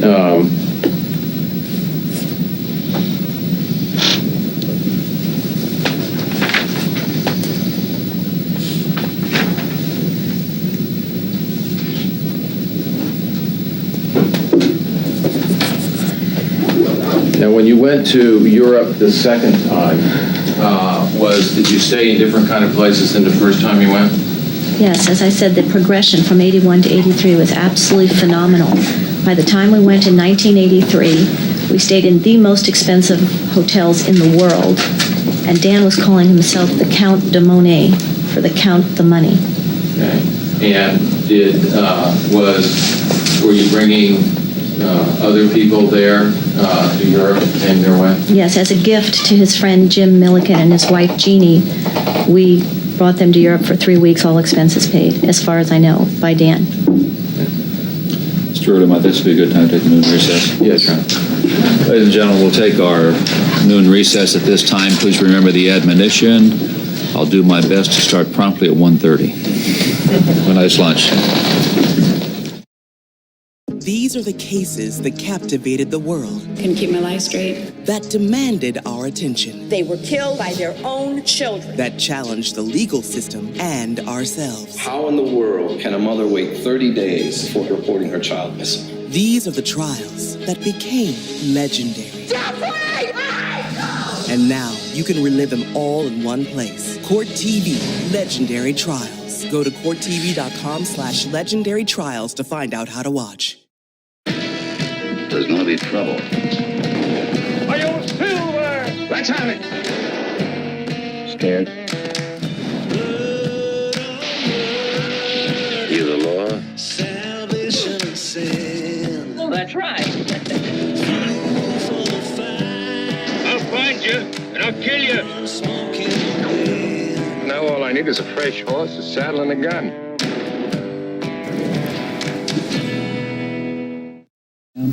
Go ahead, Mr. Early. Thank you. Now, Mrs. Broderick, the time that you indicated that Mr. Broderick was working for Greg Harry and you were going to the marriage encounter, did you know Patty Monahan? Yes. Okay. She's the first person I met at that firm. Okay. And were the problems that were going on, was that discussed with her? Yes. Okay. And did she talk to you about what she called the Greg Harry sickness? Yes. Did you write about that in your marriage encounter? Yes, I did. Okay. Did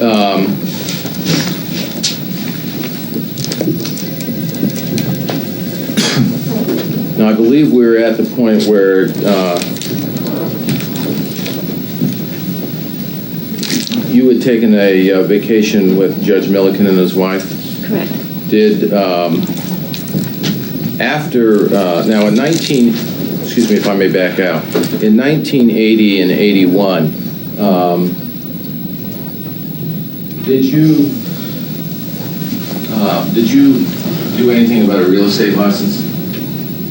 Yes, I went to a school that lasted 2 days. It was an accelerated real estate school. And it was a weekend school, and then you took the exam, and I passed it. Okay, and have you ever worked as a real estate agent? No. Have you ever showed a house to anybody? I mean, shown a house to sell it. Not in a professional capacity, no. Okay. Have you ever completed a sale for a stranger? No, I got that license to save us money on the house that Dan wanted to buy next. There was, did you at some point in time ever get involved with interior decorating? I got what's called a resale license. I never went to decorator school, and I couldn't decorate anyone's house. I have a resale license. You go to an office building downtown, and you apply for one, and you get one. So when they It has said, nothing to do with being a decorator. so that was not a decorator's license, it's just a resale card. Objection, Your Honor, It's the same. Do you remember Dan at some point in time buying a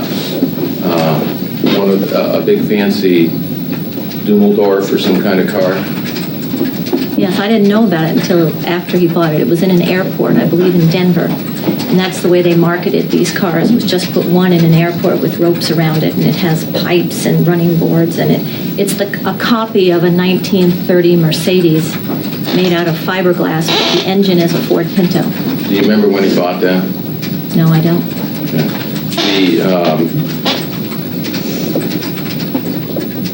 There was some testimony about that Kim related about a time that Dan went out for pizza one night. Remember that testimony? Yes. Okay. Now, during a period of time in 1975 through 1978, did Dan's activities involve his social activities? Was he having any problems with anything related to those? Yes, along with all the meetings and professional sort of things he was supposed to participate in, there was a lot of drinking afterward or during or something, so that he quite often would come home inebriated from these things. Okay. And was there ever a time where you had to pick him up at a sheriff's station? At the county jail here, yes. And was there a time where Dan took Kim, Danny, and Lee out somewhere where you were upset when he got home? Yes, it was a Friday night. I'd just come home from the hospital with Rhett.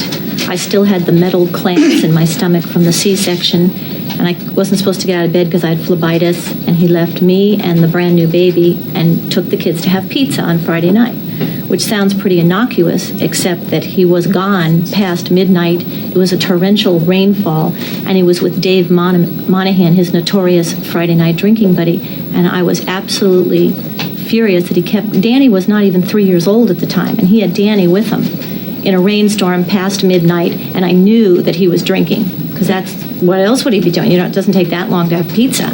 And when he came home, was it obvious to you that he was drinking? Oh, sure. But he really scared me more than anything, because I was afraid that he'd kill my children. Now,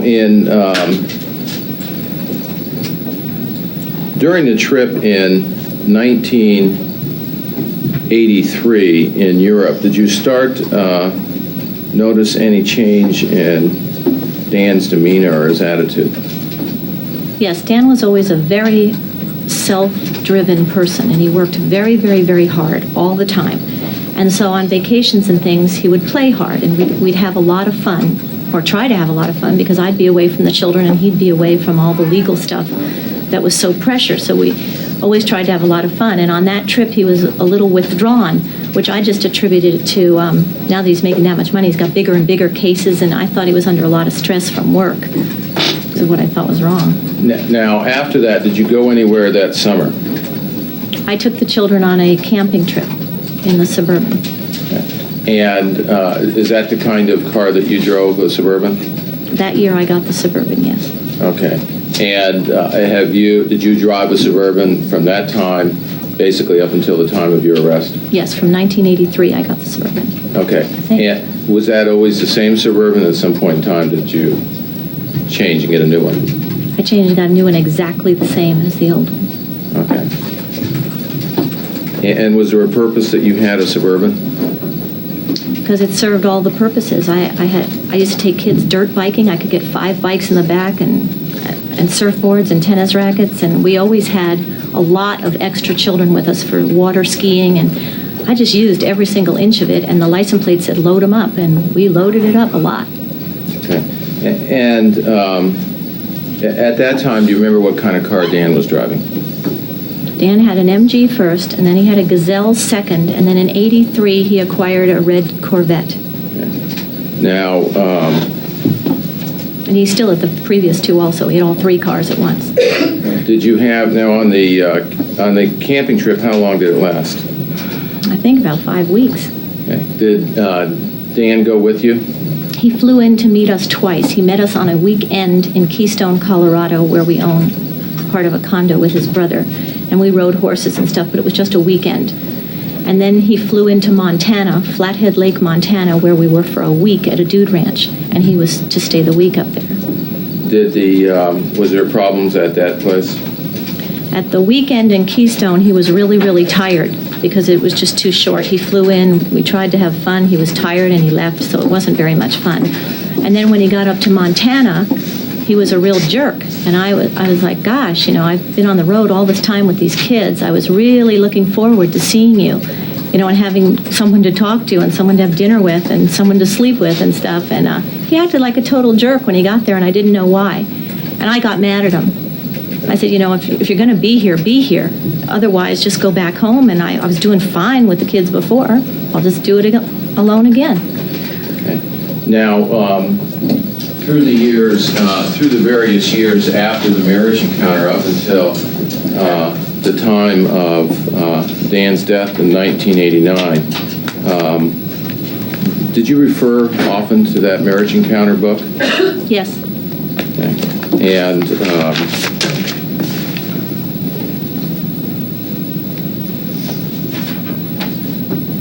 was there a reason for that? Well, I call it kind of reality checks or sanity checks. I had certain tangible anchors in life that I could refer to assure myself that I was not crazy, which is what Dan kept calling me crazy. That was something that I looked back to assure myself I did not imagine anything. Your Honor, I have a number of copies of the marriage encounter. I'd like to have the jury read it at this time. You have an objection to this one. We have an objection. Read the entire marriage encounter book? Yeah, her entire marriage encounter book, or I can have her read it. It's the same as giving a tape transcript to the jury. Your Honor, we have an objection. Let me see both defense for that first. Go ahead.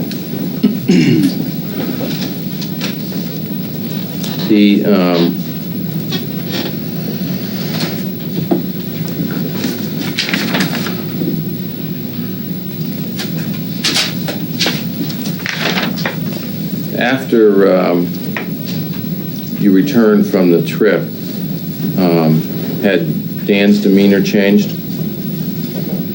Yes, drastically. And how did it change? I wasn't even home an hour, and I knew something was wrong. He didn't greet us at the door. He wasn't happy to see us. He was just acting very strange. And that was late at night when I came home with the children, and we had to go to a wedding the very next day in Laguna Beach. So we got all dressed up and drove to Laguna Beach, and it was during that ride up there that I heard what was wrong. And what did he tell you was wrong? Is that he was very, very unhappy with everything. He was unhappy with our house. He was unhappy with our lifestyle. He was unhappy with me. He was unhappy with the children. He was just not a happy person. And that's what he told me. He wasn't happy. Did he say anything about you in particular? Describe you. He thought our house was tacky. He thought our friends were boring. He said that I was old, fat, ugly, boring, and stupid. And he had never said anything like that before. Okay. At that time, were you fat? I didn't think so. Okay. And at that,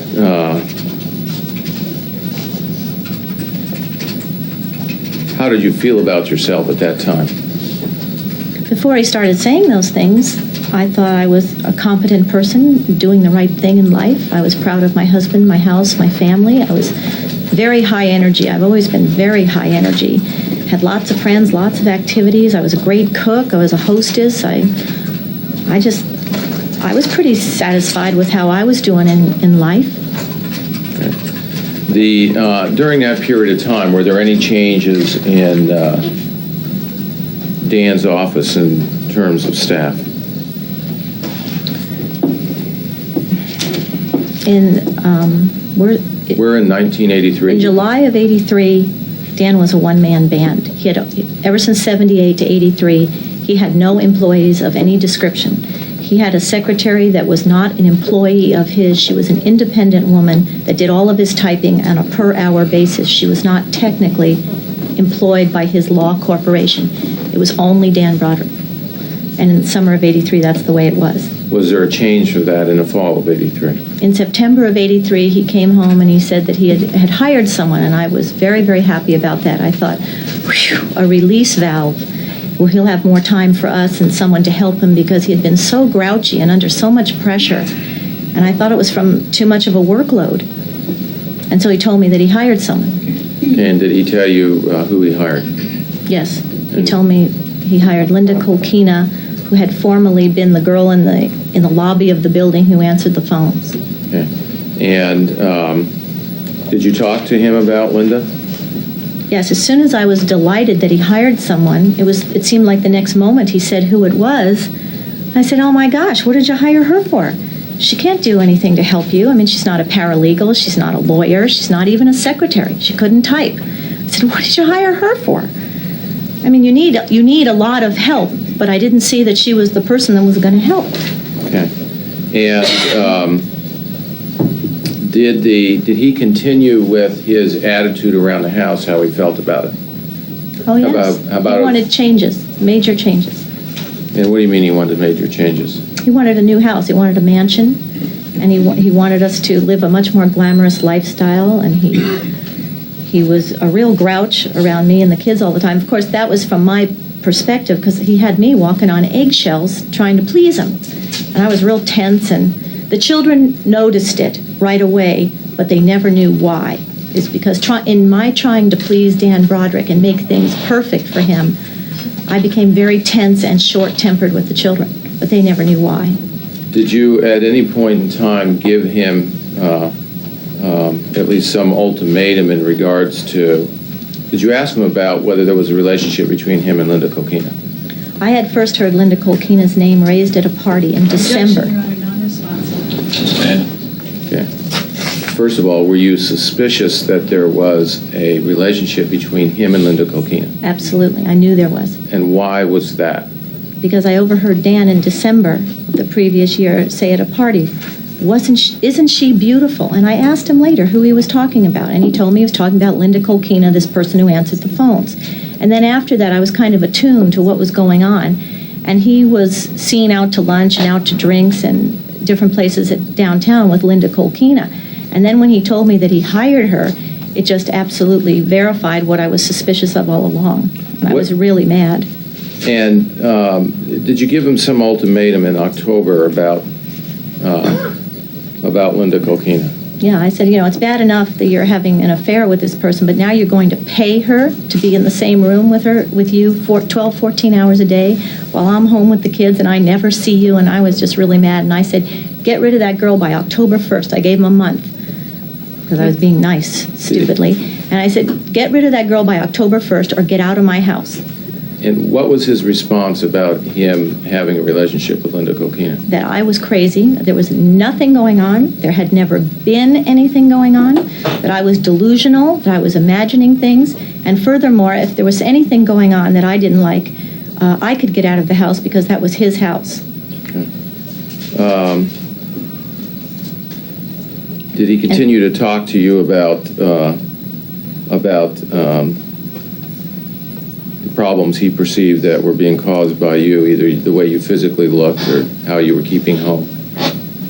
He was just a very unhappy person. We had talks about him being unhappy, and I'd say to him, I don't know what you're talking about, happy. We have 4 healthy kids. We have a beautiful home. You're doing really, really well in your business. We're healthy. I mean, what else is there in life? I just don't understand why you're all of a sudden so unhappy. Did you believe him when he told you at the time when you would talk to him about not having an affair with Linda Kolkina? Yes. I always believed everything he told me. And before this point in our long-term marriage, by this point, I've never doubted what he told me before. If he told me he was at meetings, he was at meetings. If he told me he was out of town at depositions, that's where he was. But all of a sudden, every time he started telling me that he was working late and he was going out of town and he was doing this and that, I was suspicious that he was with Linda Kolkina and that he was lying. How did that make you feel when he would tell you? I mean, how were you feeling about the fact that you had these suspicions, but you wanted to believe him? Well, it made me feel like a jerk, like I was stupid or something, but there really are no words to describe what you feel when you find out your husband's having an affair. Okay. Did you try to do something about the things Dan said that were wrong with you? Sure.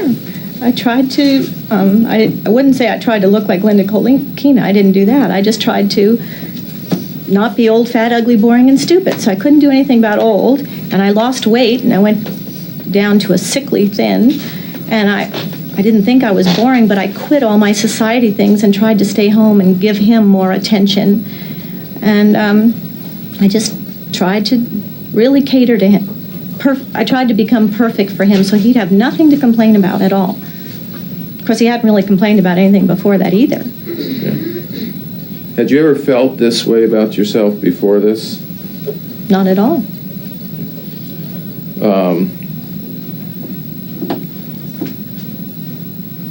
Did you start feeling different about yourself after Dan told you these things? Objection. Yes.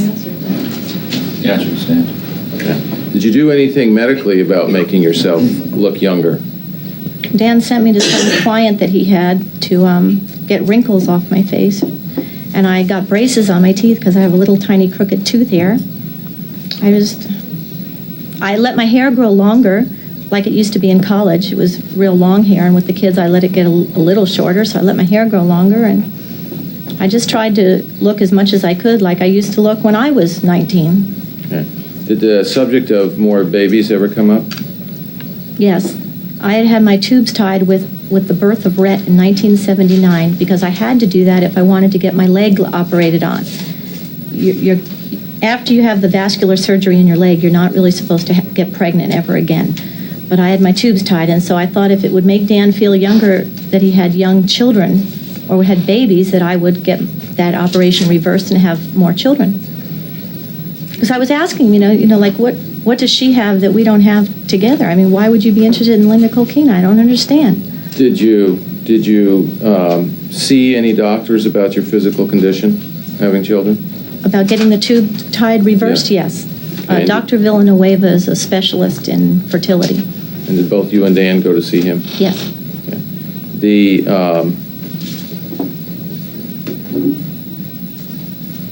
Now, during this period of time that was going on, were you still asking Dan about Linda?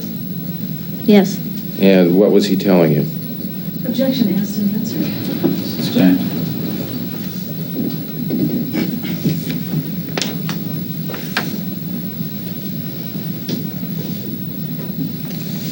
Well, did you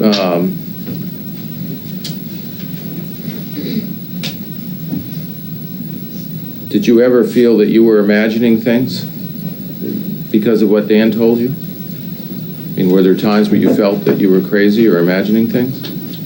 There were times when I doubted. I had feelings and impressions of what I thought was true, and he was telling me that that was not true, and so I felt imbalanced because what I felt and saw and suspected and all the clues were pointing one way, and he's telling me, black is white and white is black, and I'm feeling a little off balance that I've never felt like that before. Did you do anything? Did you go anywhere at that time? Well, first of all, did you do anything to yourself physically at any period of time in 1983? Well, the October 1st deadline came and went, and he wouldn't get rid of Linda Kolkina, and he was still denying that there was anything going on and still telling me I was absolutely insane and crazy and how unhappy he was and how awful I was and stuff. And he was inadvertently becoming quite cruel. He didn't throw things and everything, but he just wasn't coming home, and he was sneaking out at night, and he was being really weird, and I wasn't liking it, and I was very hurt by it. And then it came kind of to a head on my birthday that he didn't come home or anything, and he was just being a shit. And I covered up like I always did, and the kids and I had dinner and a party, and I put the kids to bed, and then I slit my wrists. Did Dan come home that evening? I guess so. Real late. I don't know, to tell you the truth. Okay. Well, at some point in time, did Dan come home? The next morning is when I saw Dan.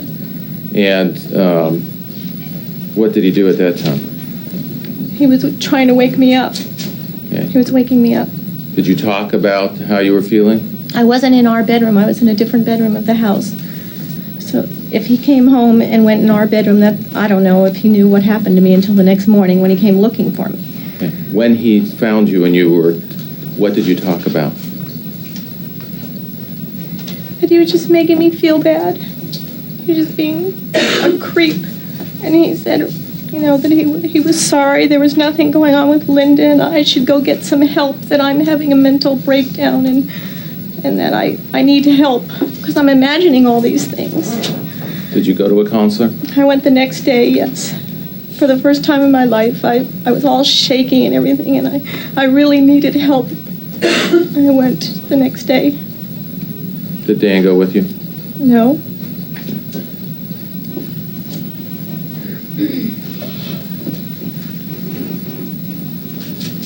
Did you at some point in time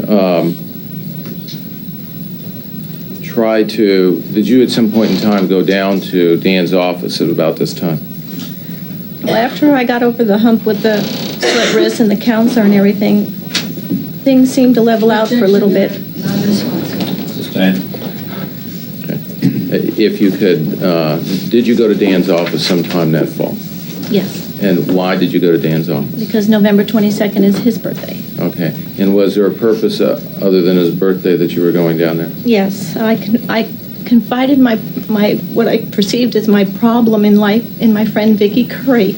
And her suggestion was that I start becoming a presence, those were her words, at Dan's office. Because prior to this point in our lives, he was so busy. He never took lunches. He never did anything. And I had the kids.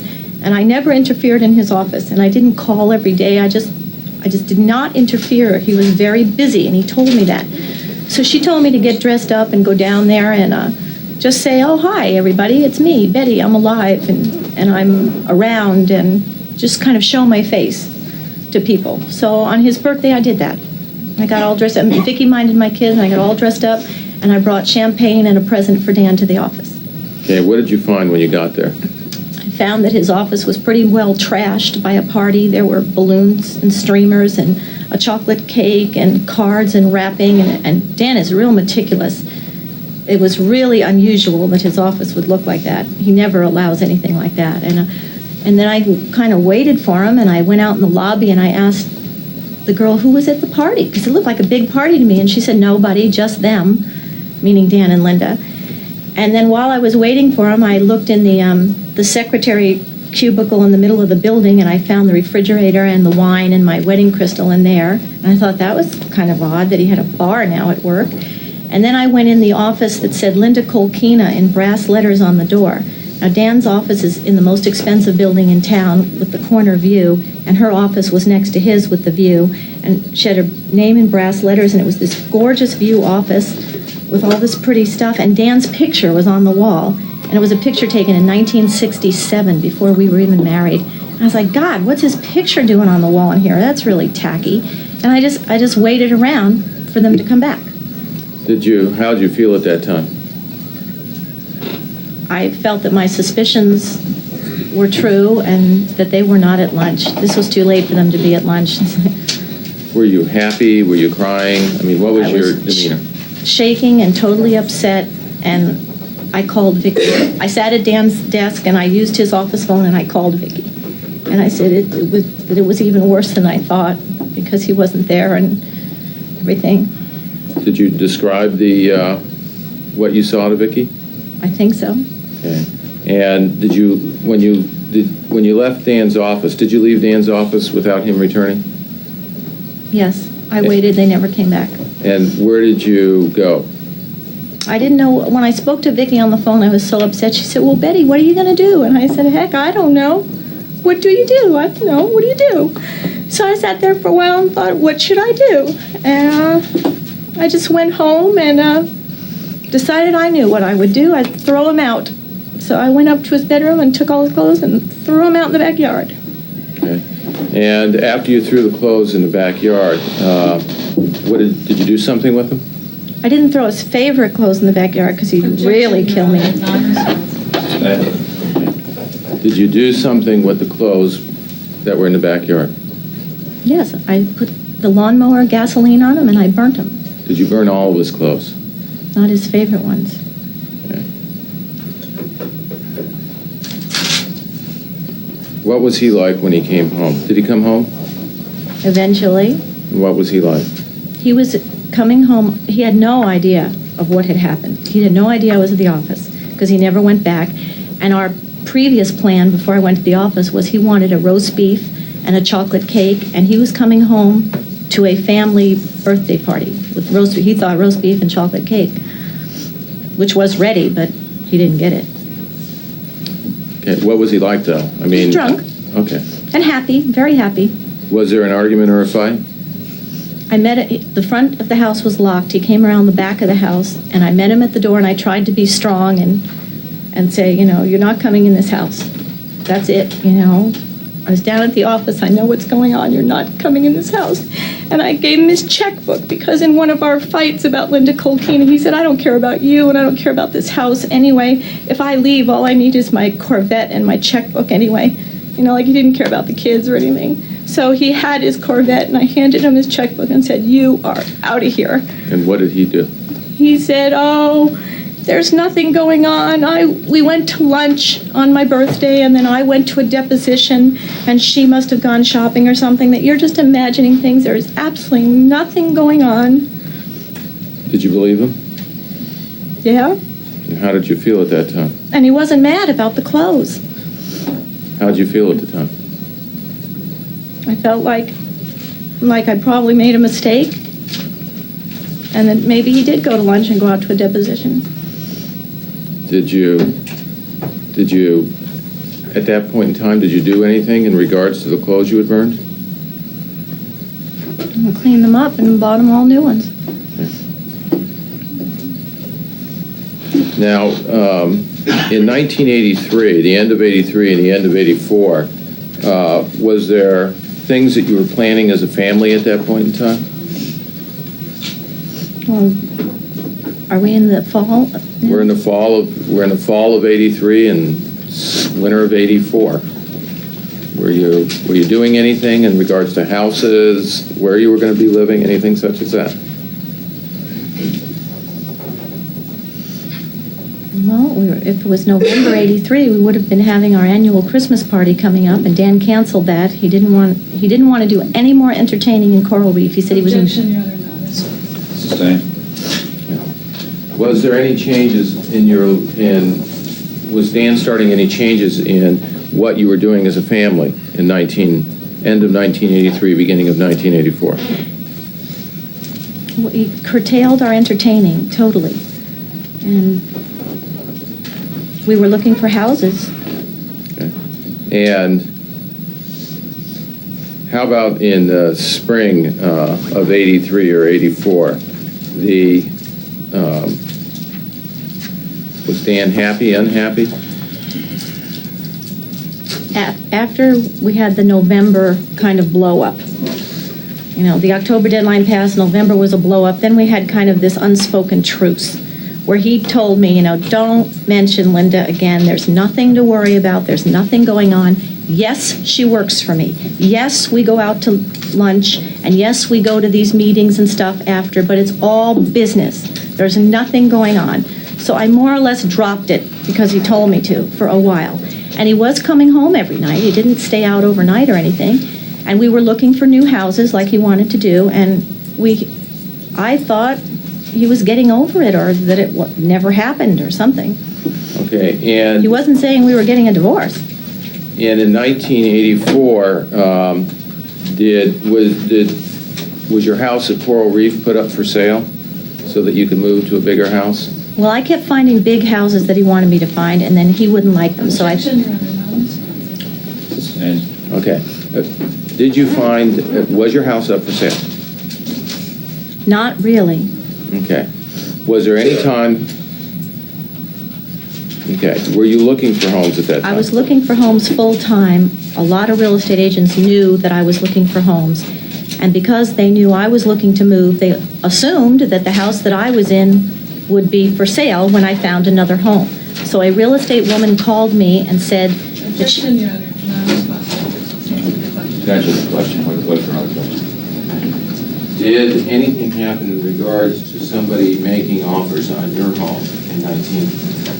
Yes.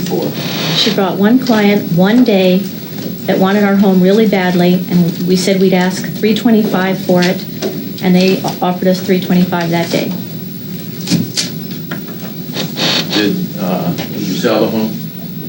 No, Dan wouldn't agree to it. And sometime in 1984, did there come a time where you moved out of the family home? Yes, when we sold the house for $325, we were selling it as a damaged house with a cracked slab, with full disclosure to those people who were buying it. And so Dan thought he didn't want to sell it like that. He wanted us to repair the cracked slab and fix it all up and sell it as a undamaged house, so that he said somebody would sue us if we sold it with a crack. Okay. So we ended up moving out. This is all an insurance deal. We moved out of Coral Reef. Insurance took over. They ended up demolishing Coral Reef and doing grouting with machines, and they messed up the whole house. And the insurance people paid for us to live in a rental for 9 months out of the year while they destroyed and rebuilt Coral Reef to fix that cracked slab. Okay. And so in 1984, in September of 1984, where did you move? To La Jolla Shores on Avenida de las Ondas. And did you arrange for the lease to cover a certain period of time? It was a school year lease versus a year-long lease, because the people who owned the house only came to La Jolla in the summer. And so it was available for the school year. Okay. And in September to June. And did you move into the house in September of 1984? Yes, we did. And did you all move into the home? Yes, we did. Okay. And that rent was paid by the insurance company? Yes. Okay.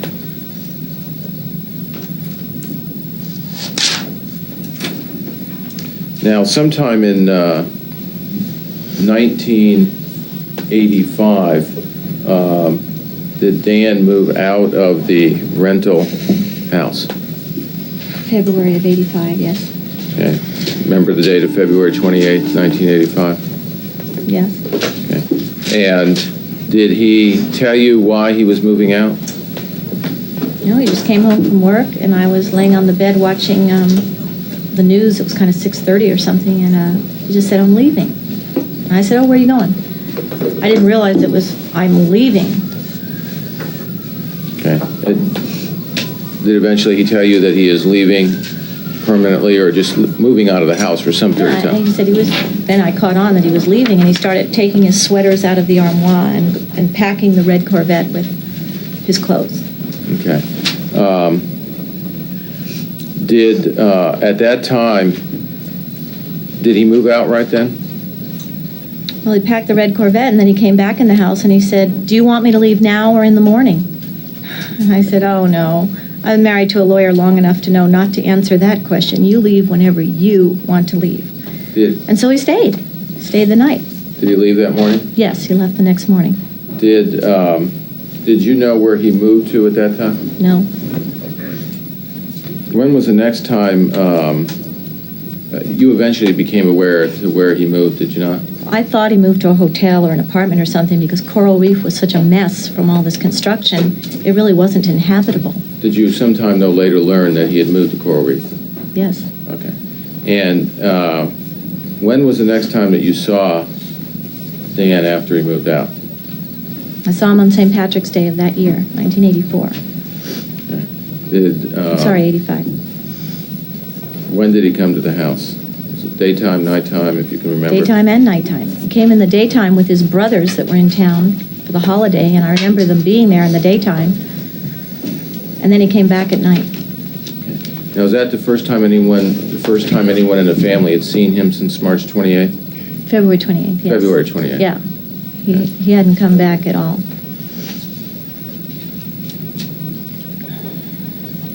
And do you remember, did he come there just to say hi, or did he stay there for a while? When he came in the daytime, I think he came to get a car or something. I don't really remember why they came. They were in the driveway, and I just tried to be polite and say hi to his brothers and kind of walked by and stuff. When he came back at night, he was very, very drunk, and he stayed there with me. When was the next time that you saw Dan after that? After that was after our wedding anniversary, which is April 12th, which was probably more like April 15th is when I saw him. I told him I needed to talk to him. And did you discuss when you saw him then, did you discuss some things with him? Yes, we left the house and we went down to a restaurant on the beach right near my house, and I wanted to have a business meeting with him. I wanted to ask him what his intentions were, what's going on here. I mean, where am I going to live? How much money are you going to give me for rent and food? And are you going to pay for the car? And are you going to pay the charge accounts? And my checking account was overdrawn when he walked out. And I tried to have a business meeting with him and say, okay, Dan, you need your space and you're unhappy and all this, but, what's happening here? What's the plan tell me what's happening here? And he wouldn't. Had Dan said something about needing a space? Oh, absolutely. He was unhappy. He needed his space. Did he say that he was moving out to get divorced? No, he never mentioned the word divorce. He never even mentioned separation. Okay.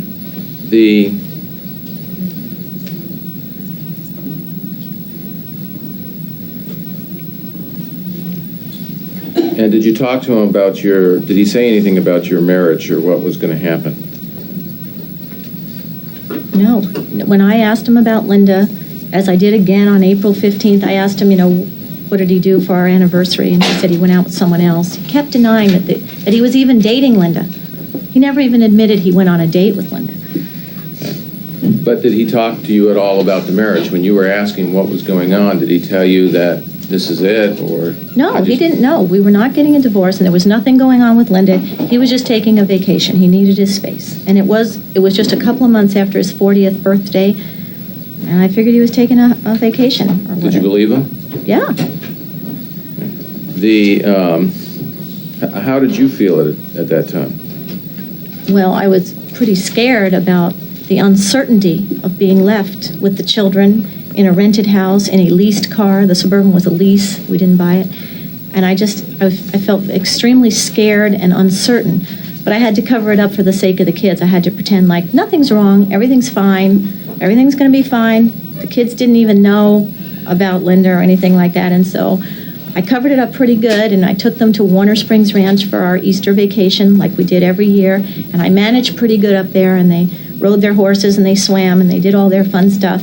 When we got back from Warner's is when the rat problem that we had anyway was we had been gone for a week, and while we were gone, there were more rats in that house than there was oxygen.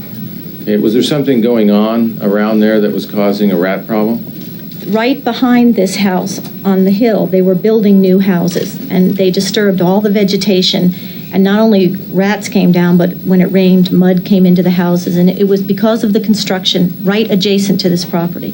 It wasn't that every house in La Jolla has rats running all over it. This was a very special situation. Okay.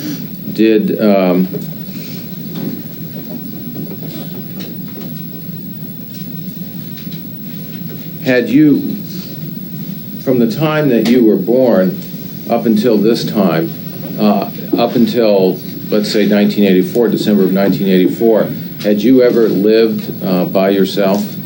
No, I lived with my parents until literally the night before I married Dan, and I've never paid rent or utilities or phone bills no, I've never lived on my own. I never even went away to college and lived in a dormitory. I stayed home. Okay. And up until February of 1984, then you would either live at home with your parents or you would live with Dan? Right. Okay. Were you, after Dan left and you were living in the rental, did you have any idea whether you had money or not in any of your accounts? Oh, in my account, I didn't have any money. I knew that. Okay. But I didn't know about any other accounts. I didn't know about any investments. I had no idea of our income. I never knew any of that stuff. Okay. And did you know whether anything about how were you living during that period of time? Dan was the insurance paid the rent on that house, on the rental house, until June. I knew that was okay. But as far as anything else, I didn't know. I mean, Dan was just, I guess, paying them. Were you using credit cards to live? Yes.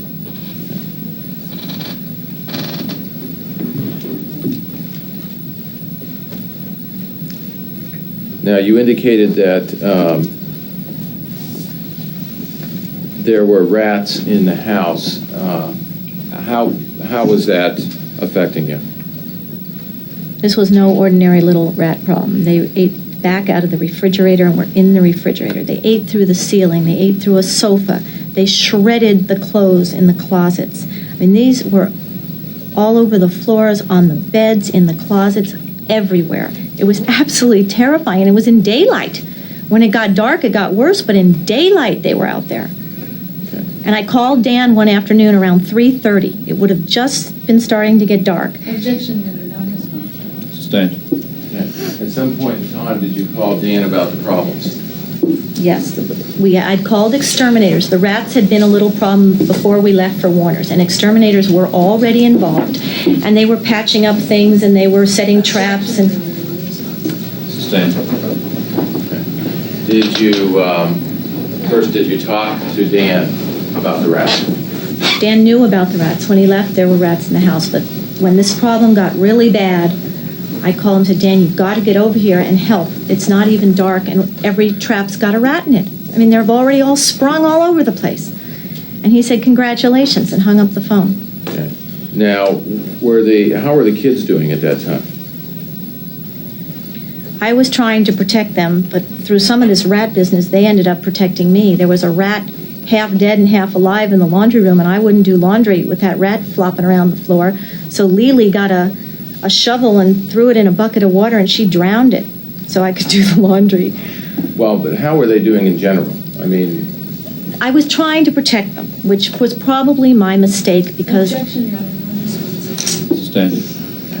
How were they doing in general? In other words, Great. Were they happy, great kids? Was there any anxiety because the father's gone? What were they? They were doing fine in school, and I was pretending everything was cool and there was nothing wrong, and Daddy was just away for a little while, and everything was okay. So basically their lives were all right. But my behavior, I was so tense and so short-tempered with them.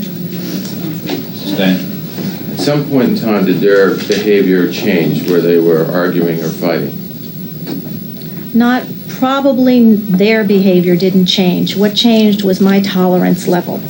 I was a nervous wreck. The rats are running all over the place, and when they started fighting, I went crazy. I got really mad.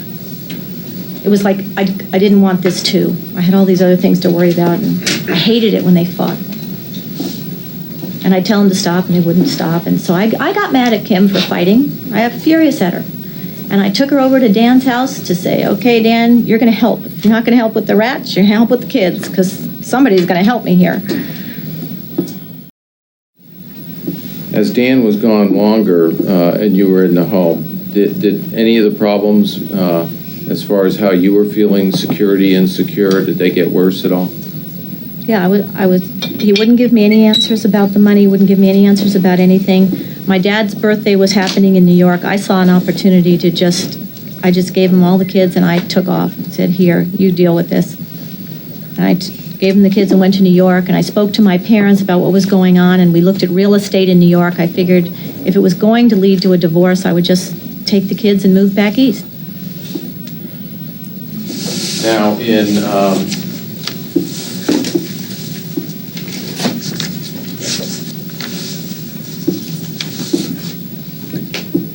was the trip to New York, had that been pre-planned? Yes. And what was the occasion for that? My father's 70th birthday. And did you go back to New York? Yes, by myself.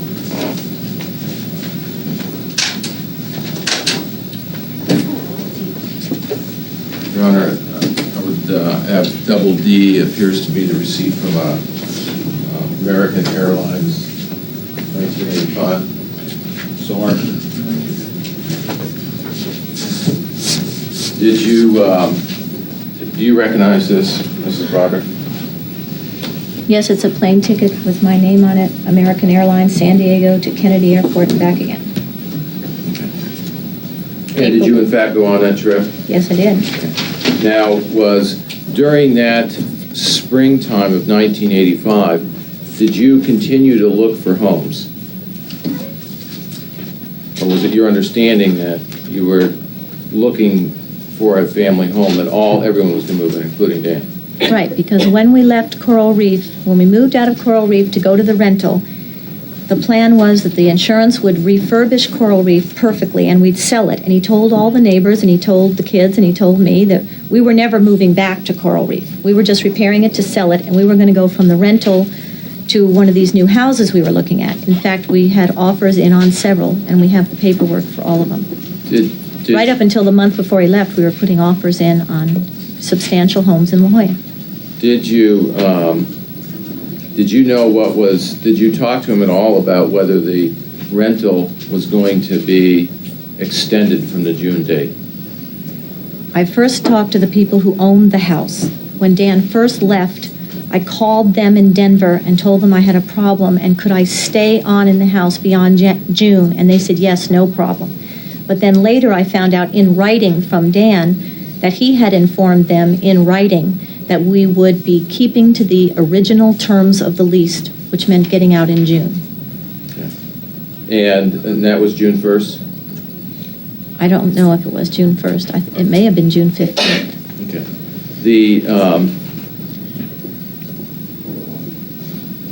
And was he, at that time, did you ever ask him, Governor, I would like to be marked next in order. So it appears to be a residential lease.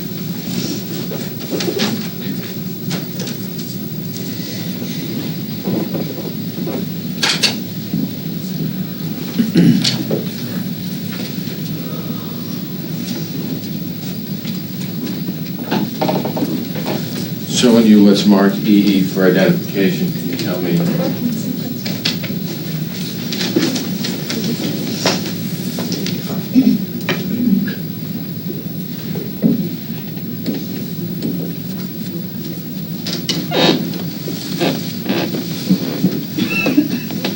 Showing you what's been marked E for identification. Can you tell me what that is? That's the lease on the La Jolla Shores house from September 16th to June 15th, 84-85 school year. Okay, so you understood it was June 15th from the lease? Well, I've never seen this lease until much later. I never signed this lease, so Dan told me it was June 15th. Okay. Now, what was Dan telling you about Linda and your marriage at that time? And exactly which time? Objection, Your Honor. Vegas to time and also compound question. Rephrasing it, okay. Was Dan telling you anything about Linda in around May, June of 1985? Oh, yes. That she just simply worked for him, and she was an innocent young girl, and there was absolutely nothing going on. And there was no affair with her, and he was not even dating her, but he needed his space. And he was living at Coral Reef, and after I put the children there to go to my dad's party, when I came back, I left them there because I had to move out. Started packing boxes and moving out of the rental. And it was livable then, and the kids were home. It was our only home. Okay. And what was he telling you about the marriage? He wasn't telling me anything about the marriage. He just needed his space. Okay, so he wasn't telling you the marriage was over? No. Okay. No, we were still buying a house. Through all this time, we were always negotiating on and buying a house. In fact, did you find a house and negotiate? It wasn't that I found the house just then. It was the same property we had looked at before. It was still available. The price had gone down literally hundreds of thousands of dollars. We ended up buying a property that we had been looking at for a long time, yes, with only the intention of knocking the house that stood on it down and building the dream house that Dan wanted. Okay. And was there a time that you were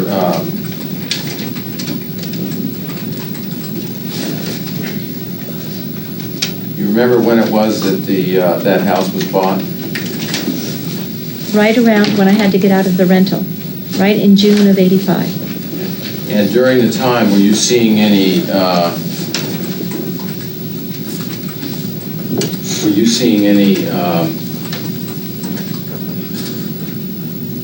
anyone about constructing a new house there? Yes, Dan had bought two separate lots in Fairbanks Ranch. Objection. Stay. Okay. First of all, if you can answer the question yes, and then I'll give you the chance, or no, whatever it is, then I'll give you the chance to explain, okay? But it's easier just if we do that. Did you talk to somebody about the house? Yes, Don Edson. Okay. And why was it that you talked to Don Edson? We've been having conversations with Don Edson over the past several years. Dan had gone to Fairbanks Ranch and purchased 2 lots without even telling me in, I believe, 1983. And he wanted to move to Fairbanks Ranch when there were no houses there. It was just dirt. And I wasn't real wild about that idea. One, I never saw my husband anyway, and here we were moving further away, and he was going to put a commute on either end of his day, and I didn't want to live further away. And 2, there was nothing out there for children. There was nothing out there in the way of a neighborhood. There were no markets. It was just dirt. I'm sorry, I'm going to object non-responsive. I think the question was with respect to the cohabitation of the house. Stay. Okay. But was there, when the lots were bought, it was because of the Fairbanks Ranch lots that there was contact with Don Edson? Conversations with Don Edson about building a custom home, yes. Okay. And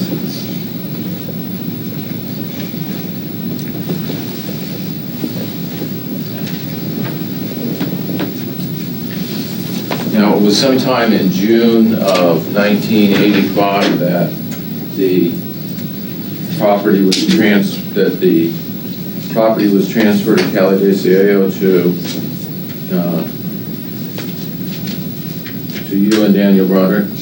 Yes, it was supposed to be a simultaneous closing with me having to get out of the rental, but there was dry rot in one of the bathrooms, and Dan argued with the owners about them making those repairs before we closed. So therefore, with the day I had to get out of the rental, or we all had to get out of the rental, we couldn't make a move into the other house. So everything ended up going back to Coral Reef. And when you say everything, what are you talking about? Literally everything. You mean furniture? All of our worldly possessions, the cars, the surfboards, the tennis rackets, the clothes, the furniture, everything. Okay. And showing you what's been marked FF for identification, if you could look at the recording date of the document, was that approximately the date that eventually the house was able to close, June 28th? Yes, June 28th, 85. Okay. And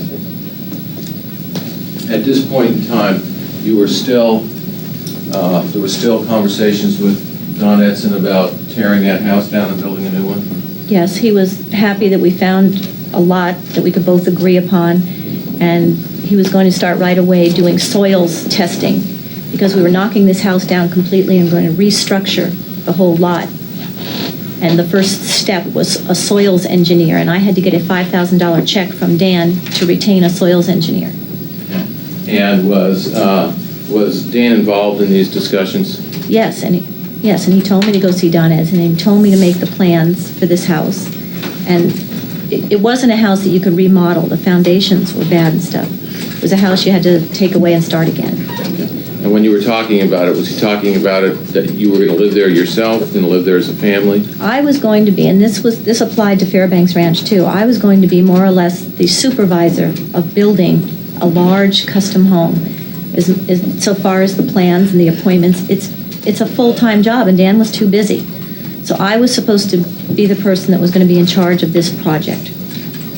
But who was going to move into the house? Were you going to move in yourself, or you and Dan? Well, I moved in the beginning to give Dan his space, but once the house was torn down, I would have had to move back to Coral Reef. Okay. And that's why there was no furniture and everything. This house was getting torn down. So the plan was not to be separate property. The plan was going to be that eventually both you and Dan were going to be moving in here. We never mentioned anything about separate property. We bought it in both of our names for the family, but we bought the lot, not the house. Okay. And showing you what has been marked GG for identification, a letter with Mr. Edson, was that part of the discussions you had in tearing the house down? Yes.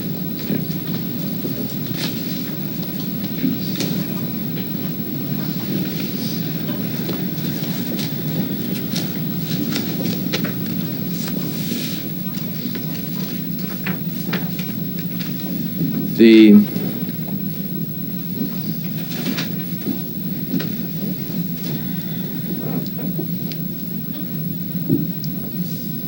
any time during the period of time between when you were out of the rental and in the house on Calle de Cielo, did you ever stay at Coral Reef? Yes, I did.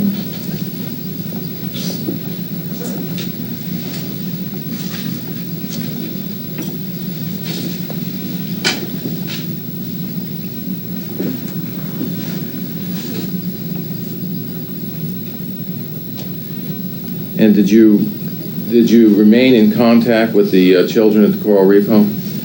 Yes, but now it's the end of June, so right around exactly the time that the new house closed and I could start this project, the children were sent out of town to camps.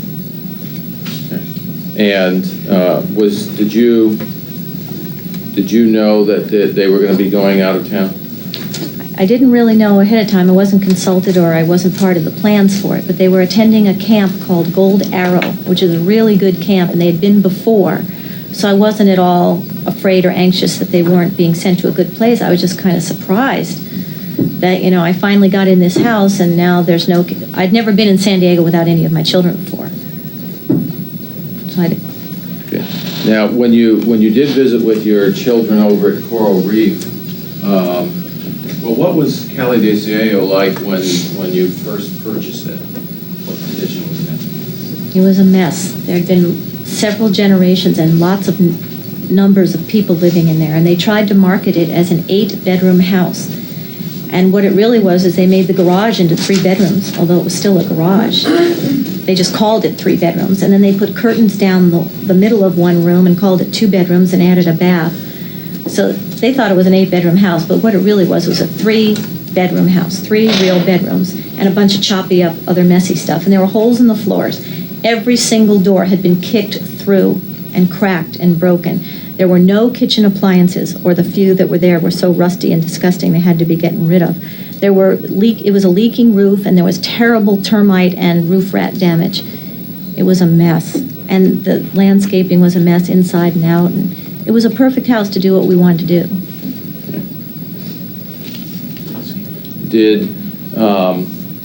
Had you, at the time that you bought it, did you buy it with plans to remodel that home? Objection as to it.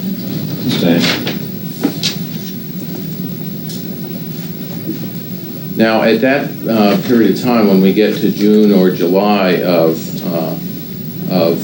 1985, did you at that point in time have some idea of what kind of money your family might have or you might have? No, there were no discussions of money at all. There were no discussions about breaking up. We weren't discussing that. So there were no discussions about monthly money or anything. Dan was just paying all the bills. So at that point in time, you weren't getting letters that indicated you were getting some kind of so much a month? I don't believe so. I don't think that started until October. So up until that time, it was you were using credit cards and those bills were being paid with no discussion? Actually, I wasn't spending anything. I had $1 million closed. I wasn't going anywhere.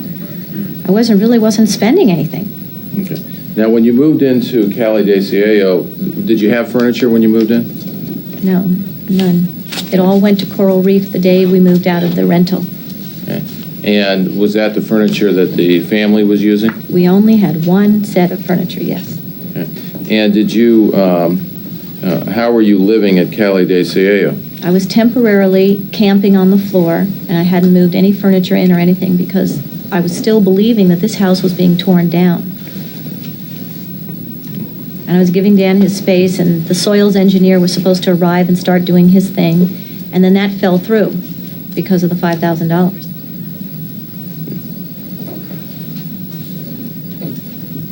Now, during the time that, did you go over and when the children were at Coral Reef, were you visiting them on a daily basis? Sure, every single day. I was still their mom, and so I was the one who did everything with them. And at that point in time, did Dan have some maids or housekeepers that were living at the house taking care of your children? Yes, there was a long string of maids or housekeepers. I can't remember all their names. I think the first one was a girl with real curly hair, brown hair, but I don't remember her name. Okay. And during that time, did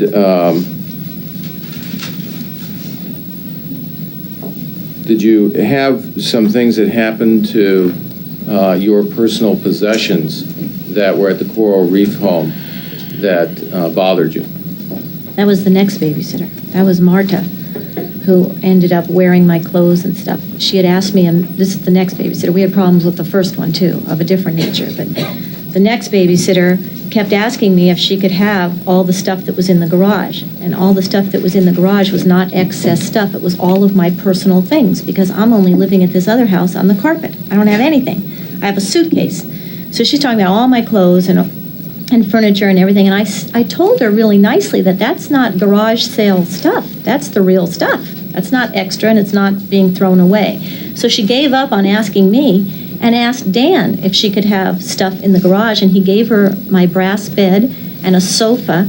And one day when I came to the house, she was wearing my clothes. She answered the door in my clothes. Were you upset? I just said, where did you get those clothes? And she said, well, they said I could have anything I wanted. Yeah, I was upset. Did anything happen with your furniture? That was the furniture that he gave. She had removed it from the house and took it wherever she was living. Gave away the furniture. And I told this woman at least 3 times that she couldn't have it. Did you get upset about that? Absolutely, and she ended up bringing the bed back. I don't remember if she brought the sofa back or not, but yes. And Kim more or less went along with this and said the woman could have anything she wanted. So I told Kim, no, babysitters cannot have my stuff. Do not be giving things away. Okay. Now, how were you feeling at this juncture? Was about what was going on? Objection, Your Honor. Well, this might be a good time to take the afternoon recess, Mr. Appropriate time to break. Yes, sir. Ladies and gentlemen, we'll take our afternoon recess at this time. We'll be in recess until 5 minutes after 3. Please remember the admonition. In the summer of 1985, what happened to the plans for the house that you had bought, soils report and the other things on Cali de Sierra? When Dan was supposed to write the $5,000 check for the soils engineer, he said that we should put it off for just a little while till September, because he was having a cash crunch because of the down payment for this house, which was, I guess, a lot of money. Okay. Did you put maximum down, minimum down on that house? I don't know. I expect the minimum. Okay. And so everything was on hold till September. Okay. And during the time, now your children were out of town, is that correct? They were sent, yes, And end of June. And the plans on the house were on hold? Just until September, right. So we had the summer there, and I was giving Dan his space. And how are you feeling generally? Well, I had read all these books on midlife crisis and stuff, and they were saying, it was a second adolescence, and the worst thing that I could have done as a wife is become like a nagging mother and say, you got to do this and you got to do that. So I was giving him his space and not making any demands on him, just giving him his space. But I was really disoriented. I didn't have a home. I was on the floor of the empty house. The kids were gone, so I wasn't visiting them and engineering their lives. And I wasn't hanging out with Dan and being his wife, so I took a trip. I left town. And where'd you go? I went up to Banff, Jasper and Lake Louise, Victoria, Seattle, up in that area, on a organized tour because I didn't want to do it alone.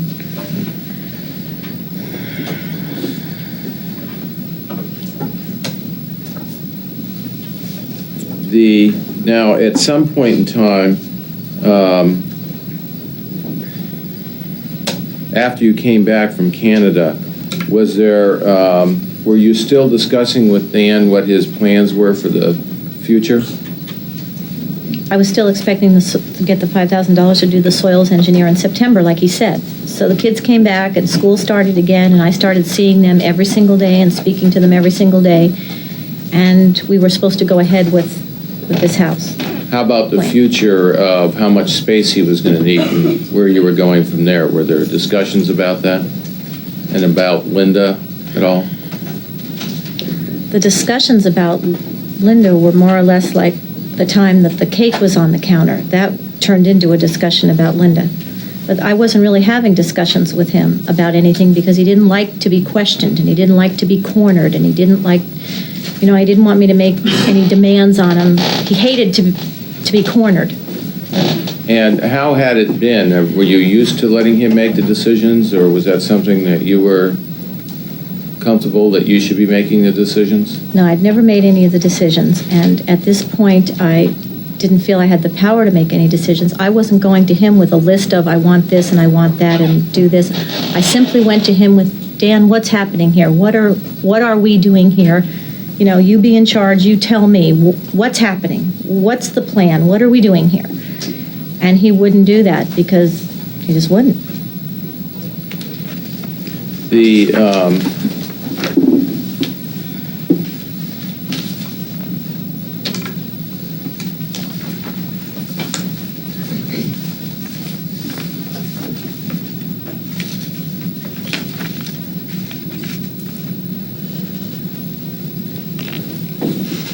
Was there at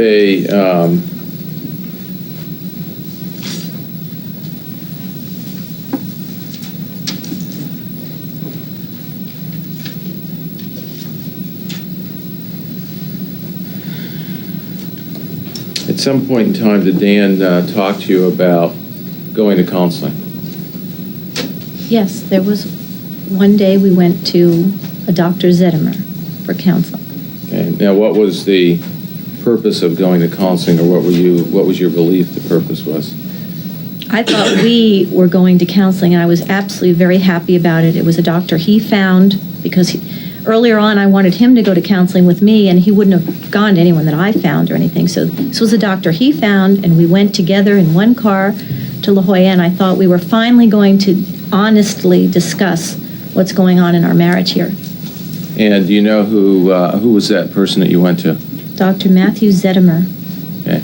And when you went to Dr. Zedimer, what happened? Did you two of you go into counseling? We went in and met the doctor, but then Dan was going to leave me there and leave. Because he was, I was the one having the nervous breakdown. I was the one having trouble in life. And Dan wasn't going to be part of the discussion or the talk. It was my problem.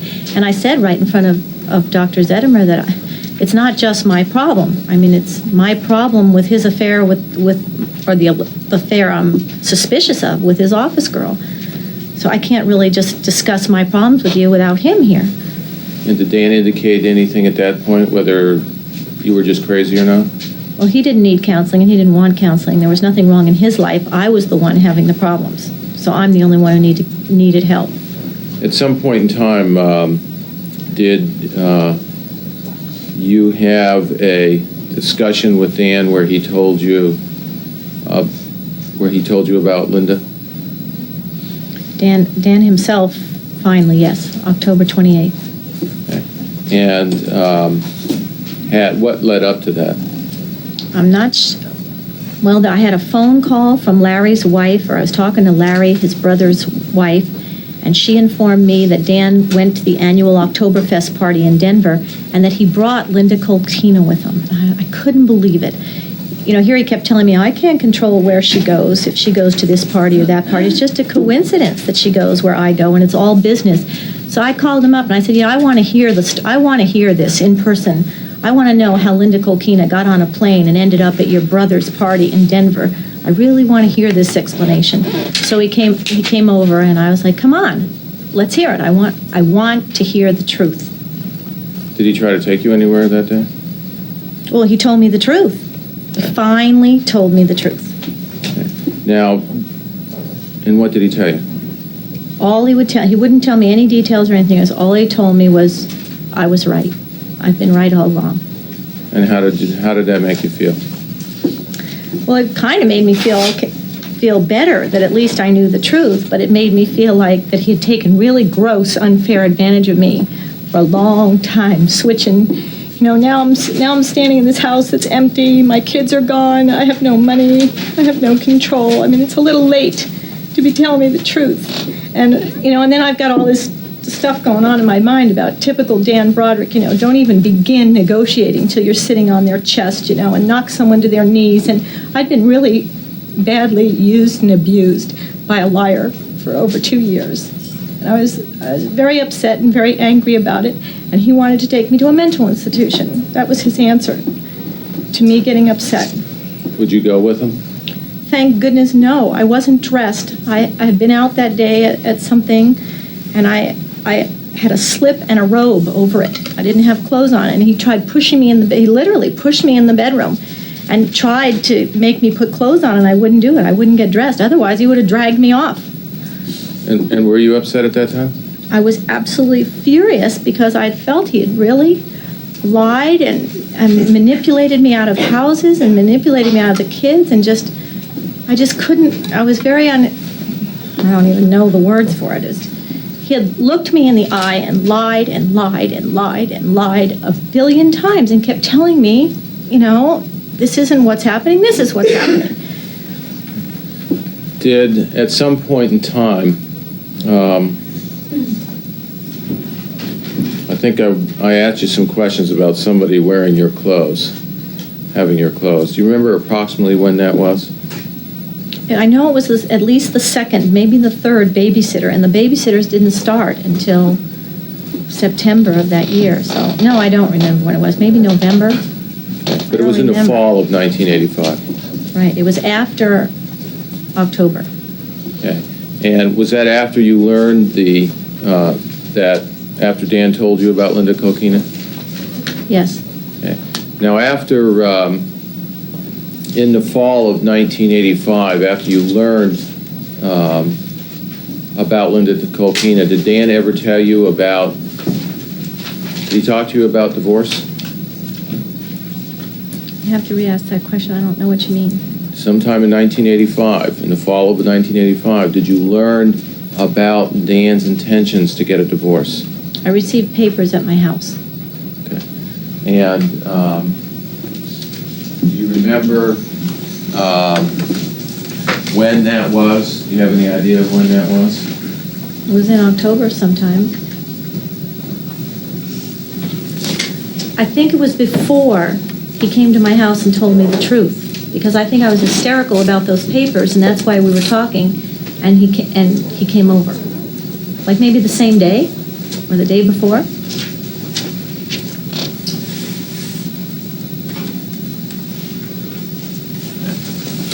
No, I would just ask if I could mark if I could mark a large board next in order. All right, double H. And I'm going to have a series of boards that go on. I don't know if I want it to be double H1, 2, 3, or just keep going. Double H is just going to be a large poster board with Velcro fasteners? Yes, Your Honor. It has 3 categories: legal documents, Betty, and miscellaneous. And then let's make them double H, 1, 2, etc. That's all right? Yes, Your Honor. All right, so that way.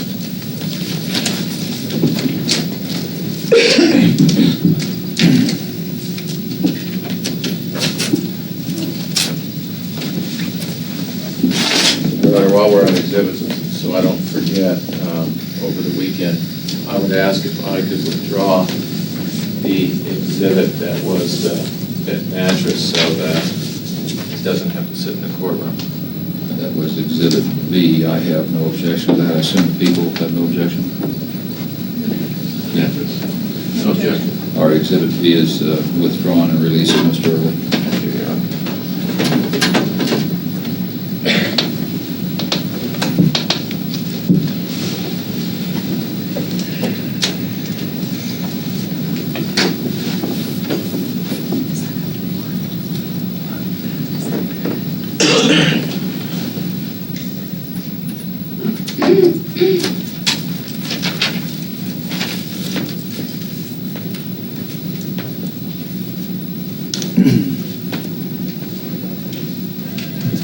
Your Honor, I've put a number of items that on this board, and I placed in the category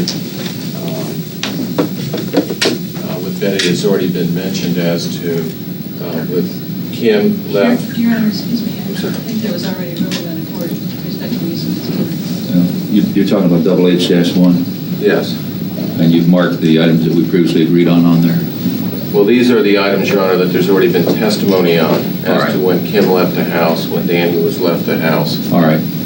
And I just wanted to make a record that there's no strips as to legal documents or proceedings on this one. All right, go ahead. Your Honor, there's just a mark on April 6th, Kim left with father on April. Your Honor, excuse me, I have no objection to those minutes. I need to repeat them for the record. Oh, that's fine. I don't mind. But to make the record clear, double H-1 represents a 6-month time frame, I believe. Could you tell me what that is? That's a 6-month time frame from January 1st through June 30th, Your Honor, of 1985. Thank you. Go ahead. Thank you. I need to make a record of this one, Your Honor. All right.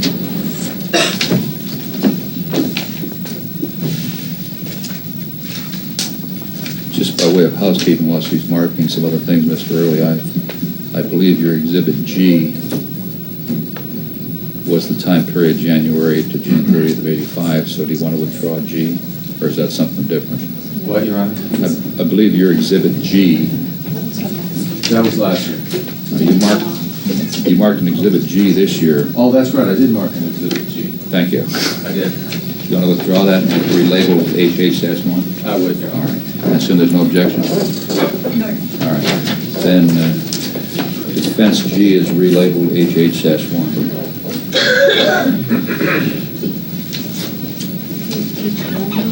HH-1-1.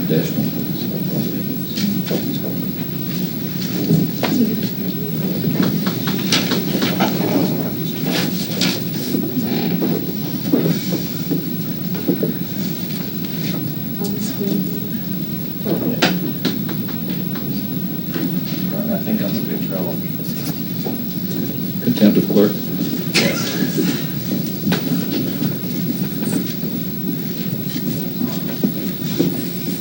Your Honor, I would ask if I could have, which hasn't been previously marked, have this marked as HH2. It's a 1985 July through December. All right, so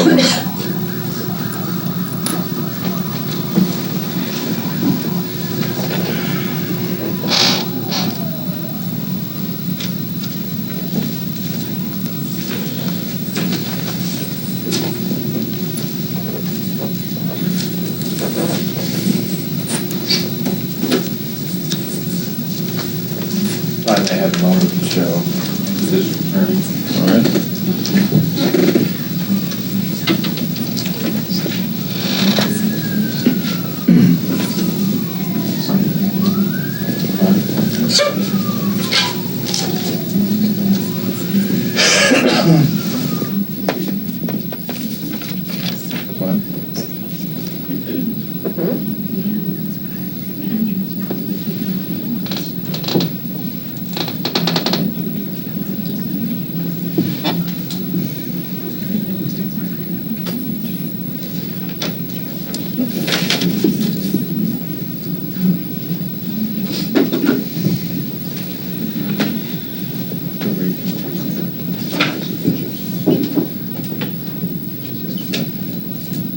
But I'll go through. Your Honor, we can just do this later. I'll go through the other.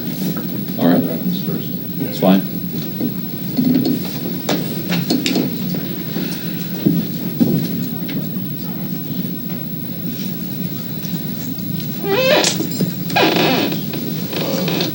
In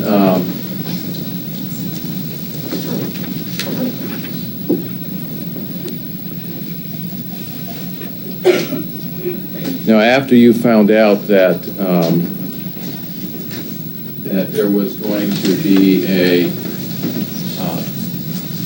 that there was problems with the marriage, did you go over the house and find a maid at that time with wearing your clothes? Objection, Your Honor, ask my answer. Well, overruled. You can answer it again.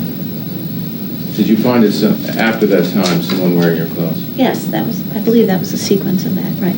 And how did you feel about that? Objection, Your Honor. Ask an answer. I will testify to this. Sustained. Okay. Did you find, and it was at that time you found someone, at least there was problems with your furniture? Yes. Did,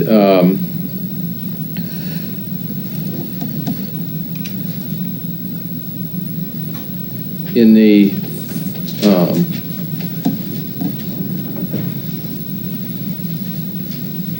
fall of 1985, is there any function that you normally attend?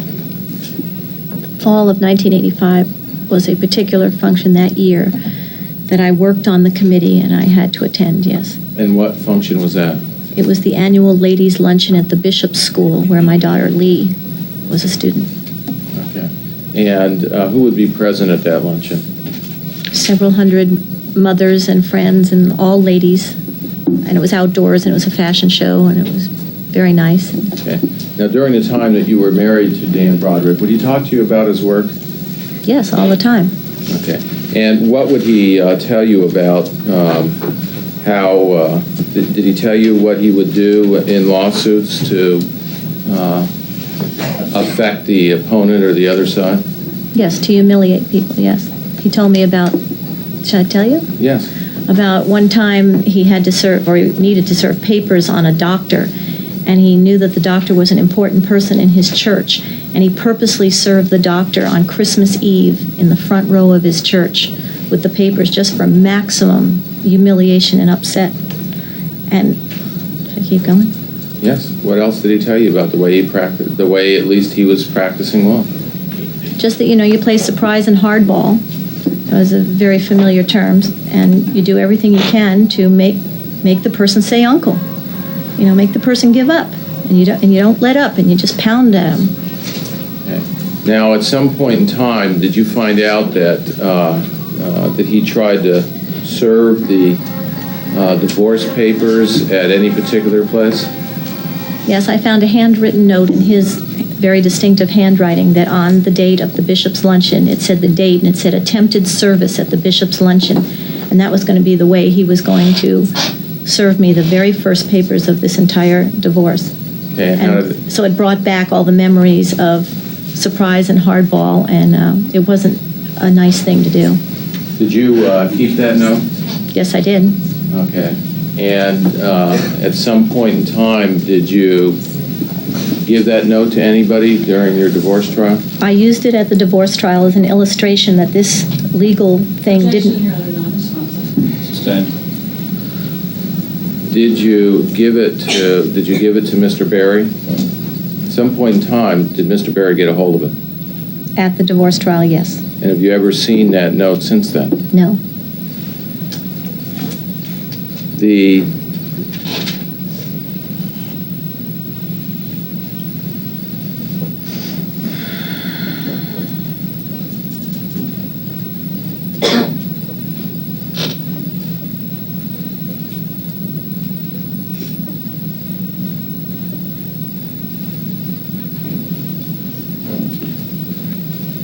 Now, did Dan ever talk to you about, was there any conversation about you being ill or sick? Ever since 1983, those were the conversations, is that I was delusional and I was paranoid and I was imagining things and I was having a nervous breakdown and my wheels were coming off and I was crazy and I was sick. Yes, when he had the children and I wasn't living with them, he'd always tell them, oh, your poor mother's sick. Your mother's sick. And did you, now after you received the divorce papers, did you have contact, did Dan contact you at any time in writing? On your birthday, did he contact you? Yes, I received flowers with a card that said, I'm sorry you're not feeling well under the circumstances. Love, Dan. I think that's what it said. And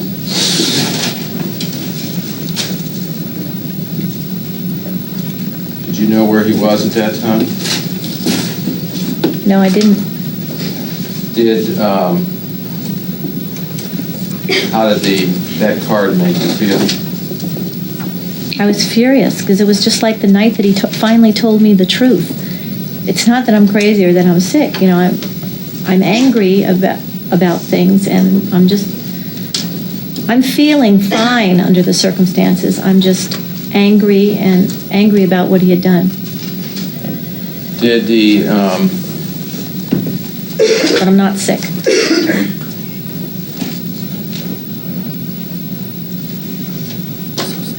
I would like a card marked I for identification. So, Mark?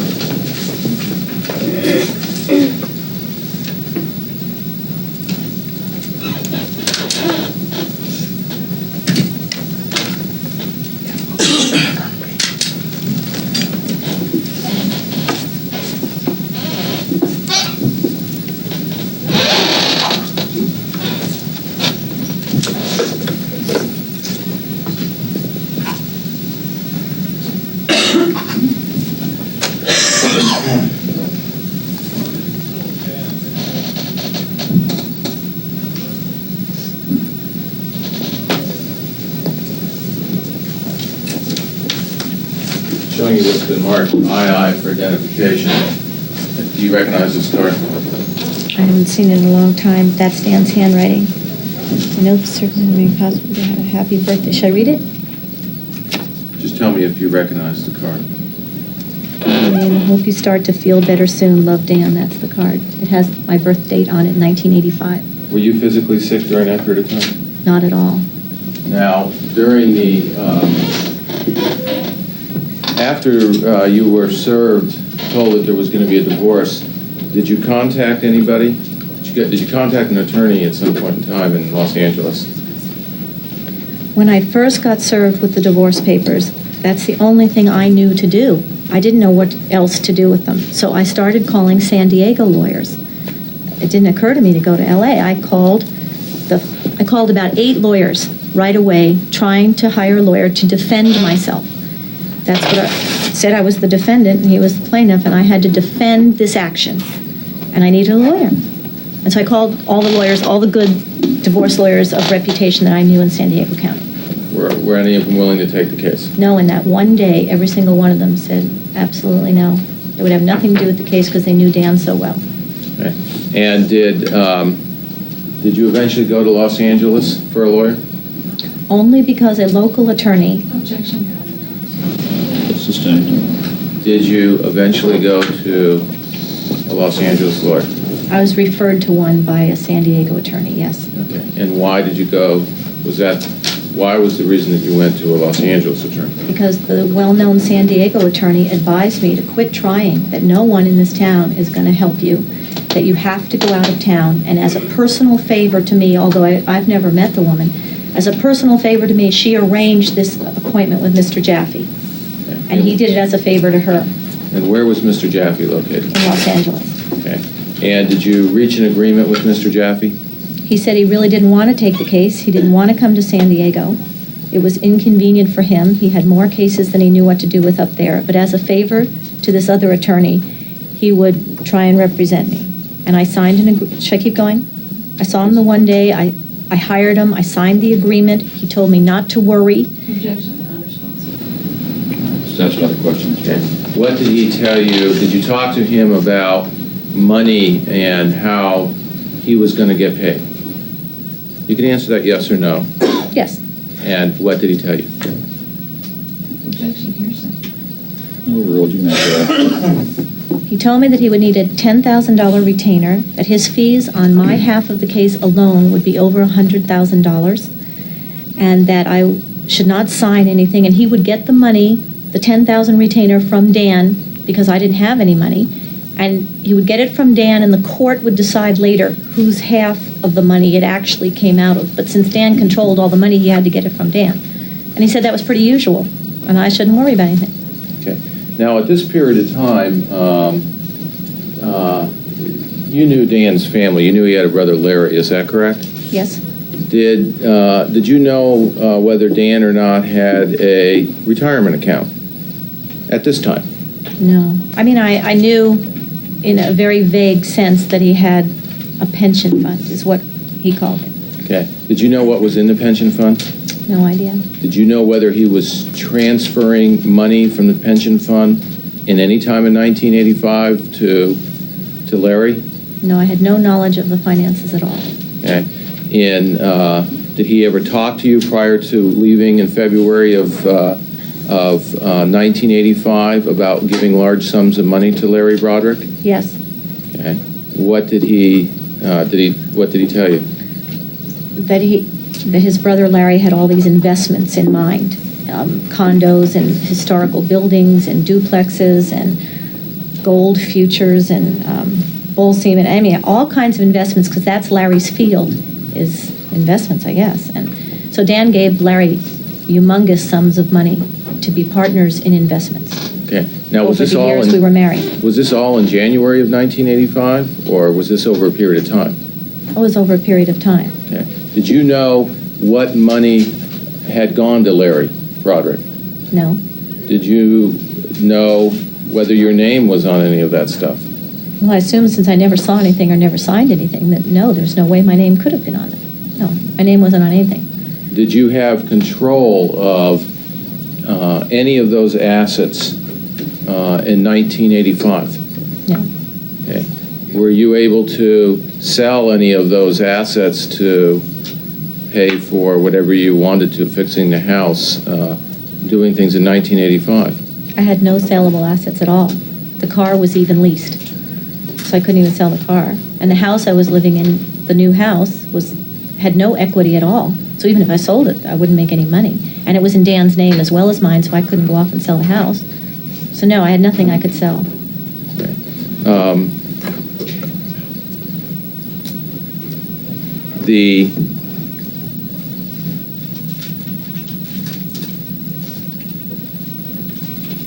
What did Mr.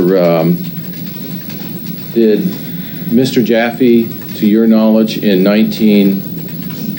did you talk to him whether he requested the money from Dan Broderick? Did he tell you whether he requested it? Yes, he did. He requested it, and it was not forthcoming for quite a while.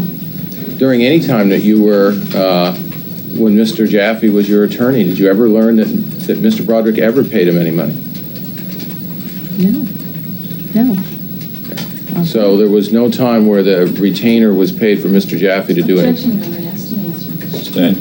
Okay. Did Mr. Jaffe tell you anything about keeping notes or records of what was going on? I'm not sure if it was Mr. Jaffe, but some attorney told me to start writing things down. Okay. And in the fall of 1985, did you start keeping some kind of journal as to events that were transpiring? Yes, just so I wouldn't forget. But when I started writing it in 85, I started writing things about what happened leading up to 85. Okay. So were you writing things in the journal that were presently happening at that time? Yes. Okay. And were you also sometimes writing in the journal things that had happened in the past? Yes. Okay. And did the journals have dates on them? Yes. Okay. And so they would say that this goes from January of 85, just to pick a number, to October of 85. Yes. Okay. Now, would you only write things that happen in it, or were you expressing your feelings at times? I was living all alone in the house, and I was very scared about things. Objection, Your Honor, non-responsive. Sustained. Were you writing things in the journal that, were you only writing things that had directly happened, or sometimes were you expressing your feelings? I was talking to myself in it. I call it ranting and ravings. I had nobody else to talk to, so I'd yell at myself in it a lot. And then I'd put more, on this day this happened, on this day that happened. But a lot of it was narrative stuff. Now, in 1985, at some point in time, were you able to spend the holidays, for instance, Thanksgiving, with the children? No. Okay. Were you able to spend Christmas with the children? No. Okay. Where did the children go in 1985? Dan took them skiing with Linda Kolkina in Utah, and Brian Monahan and his girlfriend and his kids were along too. Okay. did you receive, while they were skiing while they were skiing at Christmas, did you receive any notes from Dan Broderick? Again. Yes. And what did you receive? Another floral arrangement with another card.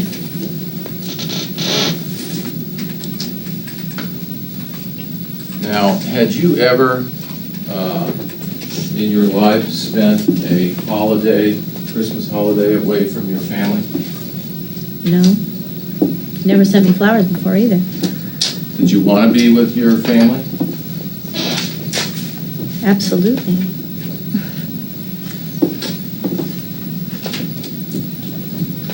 I would ask for another card to be marked.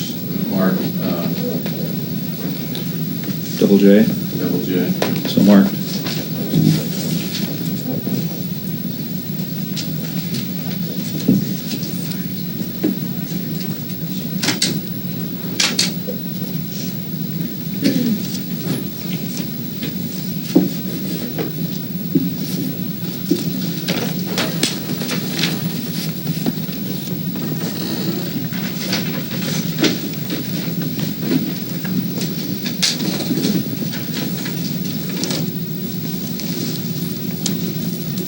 Showing you what's been marked double J for identification. Have you seen this card before? Okay. And is that the card that you received during Christmas time? Yes.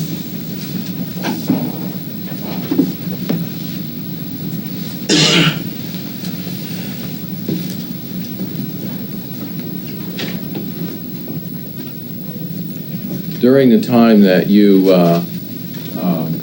when you found that your clothes had been given away and your furniture given away, did you get upset? Objection, Your Honor, has to be answered. Sustained. Did you do anything at Mr. Broderick's home? And did you express your anger at the home at Coral Reef, your family home? I don't remember particularly on that particular one day. No, I don't remember that particular one day. You do remember being very angry then? For different reasons, yes. During 1985, in the fall of 1985, had you gotten involved again in any kind of sports activities for your children? Yes, I was coaching Rhett's soccer team. And was there a purpose that you were coaching that team? Yes, both boys wanted to play soccer, and you need a lot of parents to run the program. And if you want your kid on a team, you have to volunteer to do something, so I volunteered to do that so that Rhett could get on a team. Danny wasn't on a team that season. Now, when you coached that team in 1985, did it have any other, I mean, was that something you were planning to do if your children weren't going to play? No, I did it so that Rhett could be on the soccer team. That was the only reason I did it.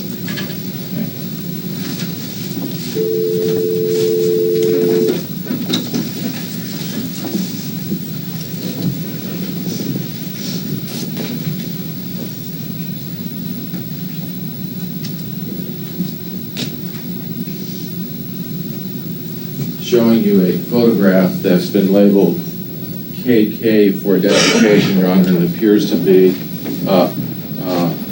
Betty Broderick with with 9 children with named the Stingers. All right, so marked. Okay.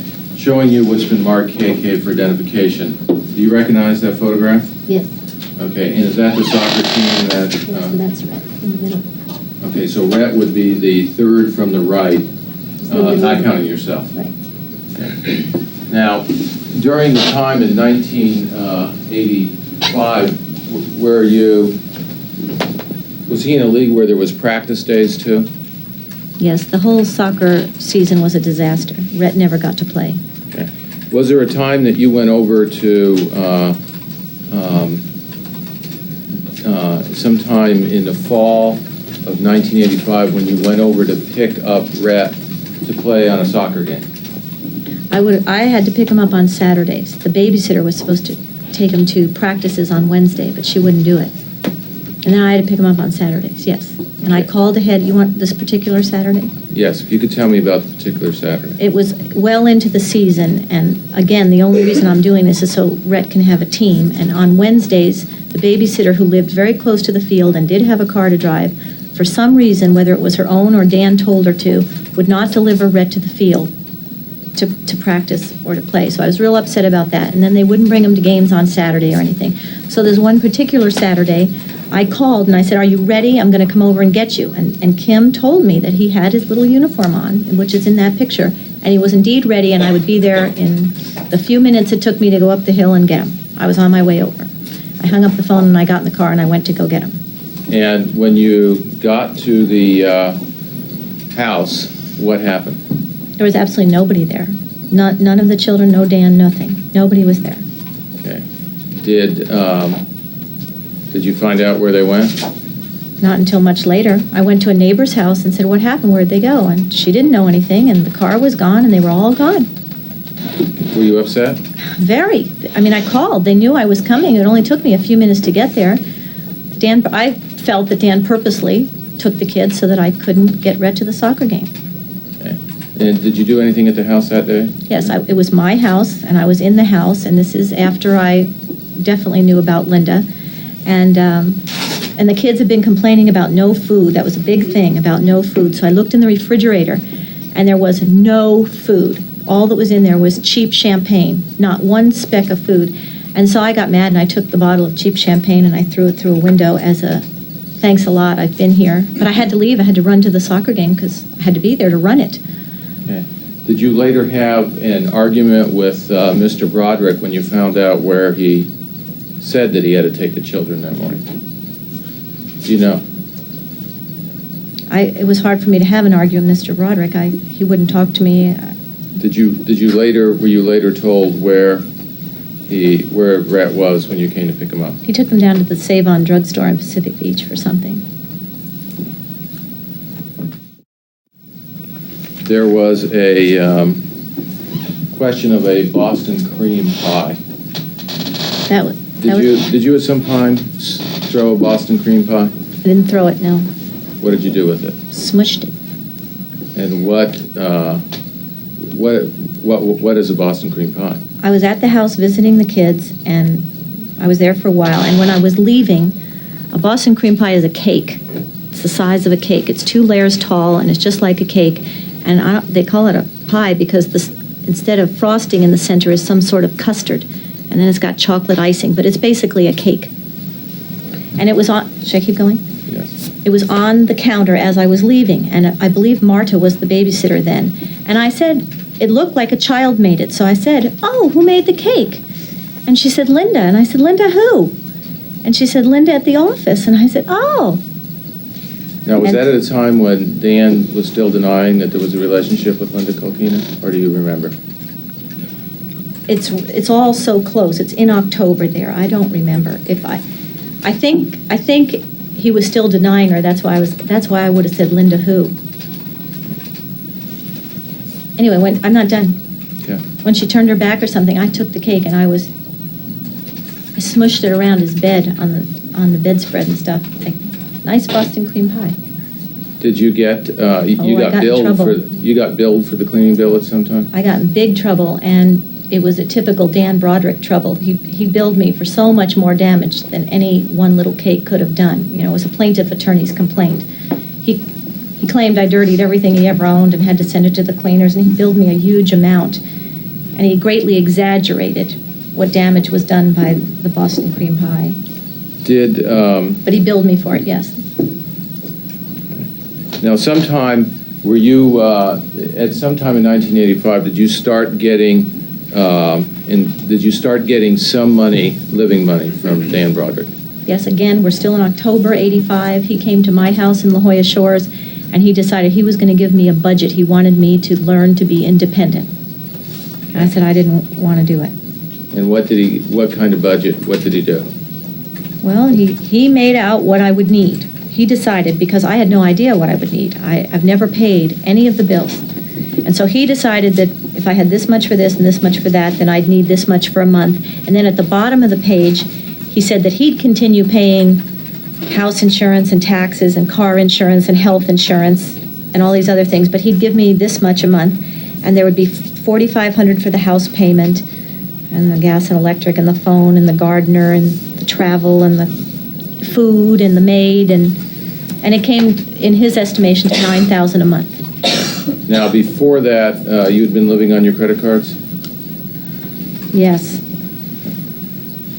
Now, after you learned that there was going to be a divorce and you were not going to be moving into the home at Calle de Cielo, did you, at some point in time, did you try to get the furniture from Mr. Broderick? Try to get some furniture back? Well, in December, I got the letter that he was... No, I didn't, because we only had one set of furniture, and the children were living in that house, and we only had one set of furniture, one dining room, one living room, one bed for each person. I didn't take any of that away from my children to bring into my house, no. My house was still a mess. It needed to be either torn down or repaired or moved out of. Were you... I couldn't bring the kids to live there. There were no kitchen appliances. There was nothing. There was no cooktop. There was no refrigerator. There was nothing. Okay. Now, at some point in time, did it become evident to you that that you were going to have to do something with that home? Do some repairs so that you could continue to live there? Yes. On credit cards, I went to an appliance store and I bought every appliance for the kitchen. Okay. And so at least I could have food in a refrigerator and cook, and had to have a sink put in. I had to have countertops put in, and as long as you could cook in it, then you could sleep in it.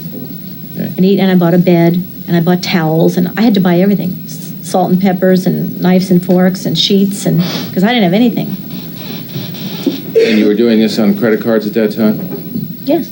Okay. Was there new carpet in the house when you moved in? No. What was the carpet like? There had been a fire in the living room, in the carpet.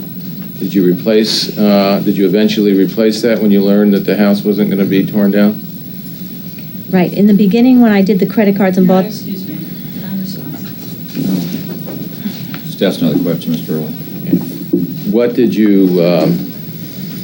do you remember when you finally replaced the carpet? No. Okay. Now, Mr. Broderick, did he eventually move out of the Coral Reef home? Yes, I got a letter. It might have been the one same letter that, number one, informed me that he was taking the children skiing over Christmas. And number two informed me that while he was gone, I had a chance to take what I wanted out of the garage, because when he came back, he'd be moving. He was moving to that Marston Hills home that he bought. And I think it's all in one letter. Is it? Did you go get some stuff out of the garage? Yes, I did. Okay. And that was the extra furniture that was in there? No, with things he didn't want. We had 2 love seats and a breakfast set with 4 chairs that he had washed the cushions in the washer and dryer, and it was 100% wool, and he ruined the love seats, and they were not usable as they were. So I took those, and then the breakfast seats were a mess. So I took those and I had them recovered. And I took a shelf system that he built when we were in medical school or something, and I took some things, but nothing for the living room. Okay. And I did take the dining room. Later, I got the dining room, but I didn't take it. He must have had it delivered by a truck or something. Okay. Did you go into the house and take stuff out, or just take stuff out of the garage at that time? Out of the garage. Okay. Now, eventually, did he move out of the house in Coral Reef and move to... Yes. To January, right when he came back from Christmas, I think. Okay. Now, is that a house that you and he had looked at before? Yes. While we were together and there was no separation even, he brought home a picture of that house, and it's a beautiful house, and he wanted me to look at it because we were looking at gorgeous homes places. And so I went over there with the children one afternoon, and I drove by it, and I looked at it, and I really, really liked it, but I didn't like the neighborhood that it was in for the children. I didn't want to live over there. Okay. There was nobody for them to play with. It was not a family neighborhood, and these were suburban kids. We lived on streets where every house had children, and there's all our facilities were in La Jolla and stuff, and it didn't seem like a safe neighborhood. A man was murdered in the canyon behind it the same week I looked at it. There's a big canyon with transients in it, And it was a high crime area. It was just not a family neighborhood. Did you, did he move out of the Coral Reef home into the Cypress home? Years later, yes. Long time later. No, did he move out of in 1985, in January of 86, did he move out of Coral Reef and into Cypress? Right, but that was a long time after I looked at the house. Yes, okay. When he did that, did he leave things behind in Coral Reef? I don't think so. Okay.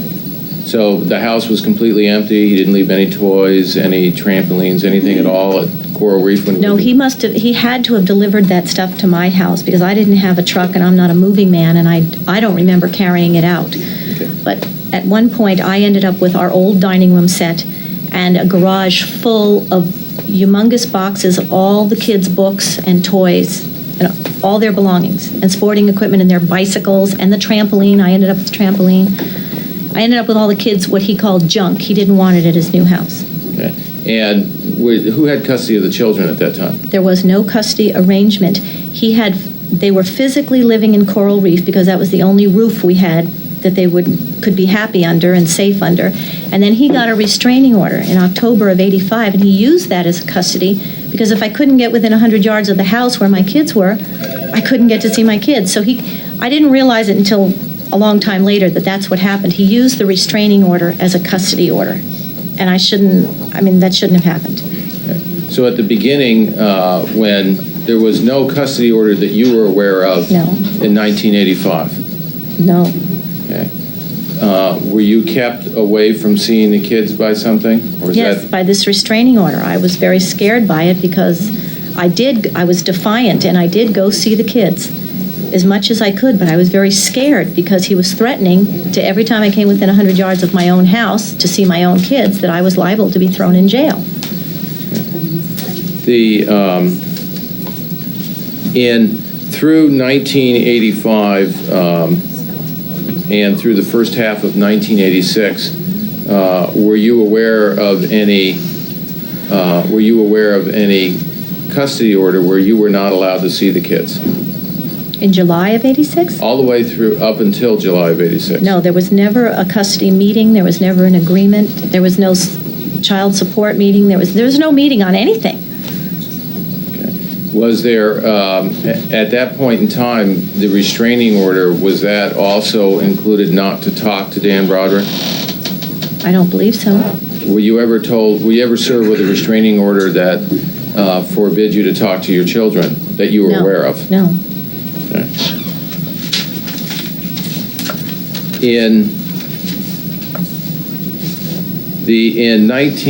Did you try to, after he moved to the Cypress home in 1986, did you try to get some more of the furniture that he had? Yes. After it became apparent that the furniture, or half of the furniture supposedly that he took, he had no interest in. He bought everything new in the Cypress home. Decorator, perfect, much fancier.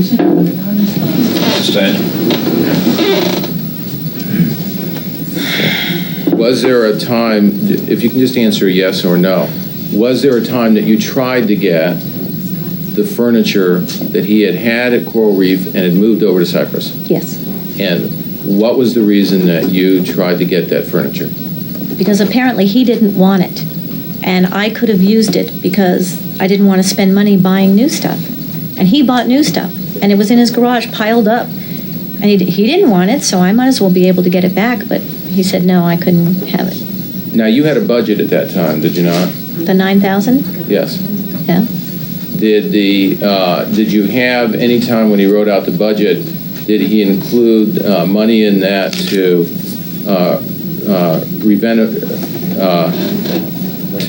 rebuild a house on Kellett's? No, my budget was clothes and food and rent and stuff, but there was no budget for lawyers or for remodeling or repairing a house or for refurnishing a house and buying towels and everything new. It was just a monthly budget that you'd use every month, but there was no provision in it for all these extraordinary things I had to invest in. Mainly the house and legal fees. So there was no time where he gave a budget and gave you anything for legal fees? Never. Okay. During did you come to learn sometime in December, January of 1985 and 86, December of 85, January of 86, that he wanted to sell Coral Reef? Yes. And did you want to sell that home? No, not at that time. And why not? Because it was the one asset in the whole world that had my name on half. So I knew he could cheat me out of anything else, but I didn't think he could cheat me out of that because my name was on half. And we are in a split up now, and we are in the process of a divorce, and I figured it was a bargaining table. And, you know, I've got what I've got, and you've got what you've got, and we're going to talk about switching and stuff, and that was the only thing on my side of the bargaining table was half of that house. And I didn't want to give it up until I knew what I was trading it for. Now,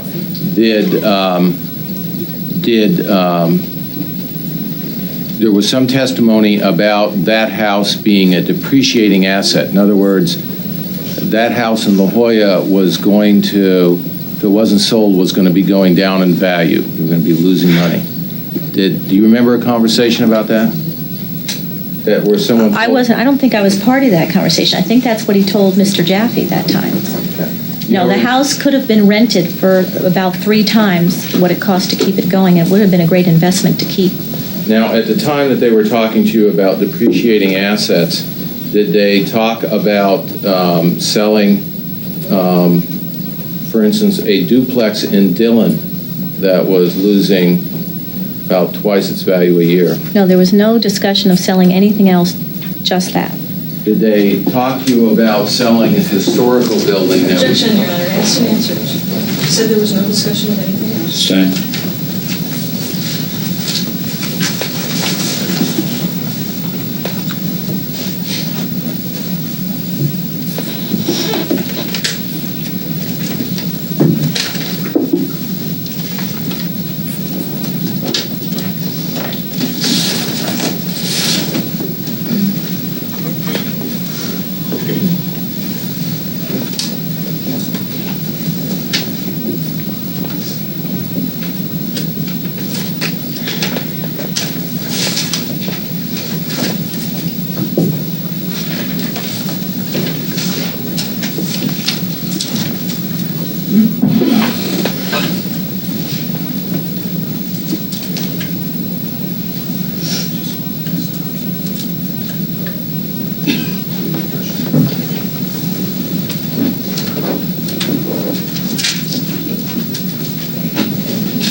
Your Honor, perhaps we can approach our disagreement. All right. Well, there's no disagreement. I haven't asked a question, Your Honor. Fine.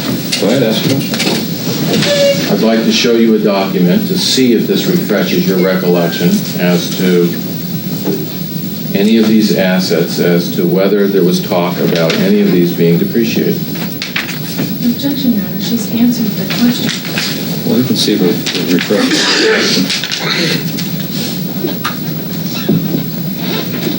About what, Your Honor? She didn't indicate that she had no recollection. She said no, there was no discussion. I'm just going to show her, and if she says there was no discussion, that's fine. Go ahead. Just read these to yourself. If there was no discussion about those, then fine.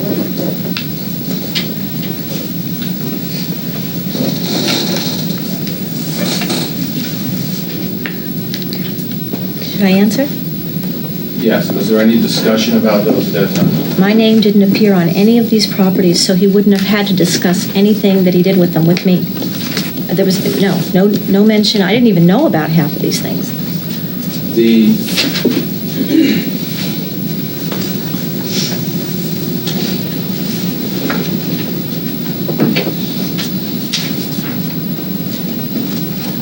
At that time, did anyone sit down and give you a list of family-owned assets and ask you whether you wanted to sell any of them or not, or what you wanted to do with them? No.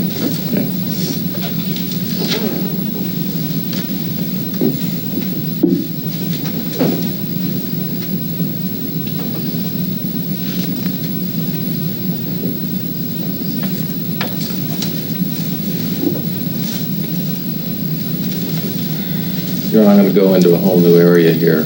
Okay. Recess for the day? Yes. All right. Ladies and gentlemen, we'll take our afternoon recess at this time. Please remember the admonition over the weekend not to discuss the case among yourselves, nor let anyone else discuss it with you, nor form any opinions till it's finally submitted to you. And be extra careful not to watch, listen, or read anything about the case. Have a nice weekend. You're still under oath from last weekend? Go ahead, Mr. Early. Yeah. Broderick, we were talking about the fall of 1985. Was there a time in the fall of 1985 that seemed to be a turning point for you? Yes, September of 1985 would have been the time that Dan told me to wait for about the soils engineer to tear down the house. And so all summer long when the kids were away and I went to Canada and stuff, I had no reason to go over to Coral Reef, the house where he was living, and really no reason to bother him. And so I waited for September, and the children came back, and I was waiting for us to start tearing the house down like he said. But it became apparent to me during September of 1985 that Linda was, in fact, around, and the babysitters were taking instructions from Linda at the office, and the pie thing was around, and so it became real apparent to me that Linda was around. He did not give me the $5,000 check to get the soils engineer to tear the house down, and I was... Excuse me, I'm going to object to the narrative at this point. Sustained.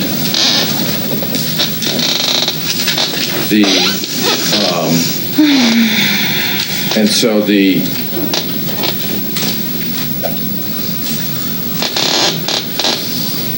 well, why was that a turning point? Objection, Your Honor, that's vague. Well, it's asked and answered. Sustained. Well, Your Honor, may we approach the bench, Your Honor? She wouldn't let her finish her answer. Now I'm following it up with why was that a turning point? Never mind. I'm objecting to the speaking objections. Was there something else other than the soils engineer not being paid now? If there was, go ahead. A whole bunch of stuff. Go ahead. September was a real turning point. It was when I started, doing the soccer team with Rhett, and then Dan wouldn't let Rhett come to the soccer team and stuff, and so he was interfering with me coming to the house and seeing the children, which I never expected that he would. And then right into October is when he finally started filing papers, and that's when everything switched to now it is a divorce. And at the same time, he was calling me from Notre Dame and saying, it was 20 years ago tonight, and I was very, very confused, because on one hand, he's doing all these kind of mean, awful things, and on the other hand, he's still calling me and saying it's 20 years ago tonight we met, and remember all the good times we had, and sending me flowers, love Dan and stuff, and I was getting really mixed signals at exactly the same time period. Okay. Now, when you say 20 years ago tonight, what was he referring to? Dan was at Notre Dame at the SC Notre Dame game, and I had 2 guests in my house, and if I didn't have those witnesses, I'd think I dreamt it, or it was a nightmare or something. Sustained. What was he referring to when he said 20 years ago tonight? He called me from South Bend, Indiana, and he appeared to be drunk over the phone, and he wanted to remind me that it was 20 years ago tonight, because we're in 85 and we met in 65. That we met and all the fun we used to have, and he wanted to, reminisce on the phone and stuff. I was kind of shocked, because it was right in the exact... Sustained. In October of 1985, was there some kind of family function that was something that was traditional or important? Objection, asked and answered. Overruled. You can answer that. Go ahead. Larry had established an Oktoberfest as a tradition that he had in Colorado, yes. Okay. And did you go to that? Objection, asked and answered. She already testified for that. Overruled. Go ahead. You can answer that. No, I wasn't invited in 1985, okay. But I knew that Dan went. Okay. Did you get, how did you feel at that time not going to that function? I felt left out not going, but then later on I found out that Linda had gone, and that's what precipitated me really confronting Dan, saying, I want to hear the story. I want to hear how you're going to tell me this was a mistake, that Linda ended up on the same plane and at a private party in Colorado. And that's October 28th, that's when he told me the truth. Did you get any papers while he was away at this time? Objection, Your Honor, asked and answered. That's sustained. The,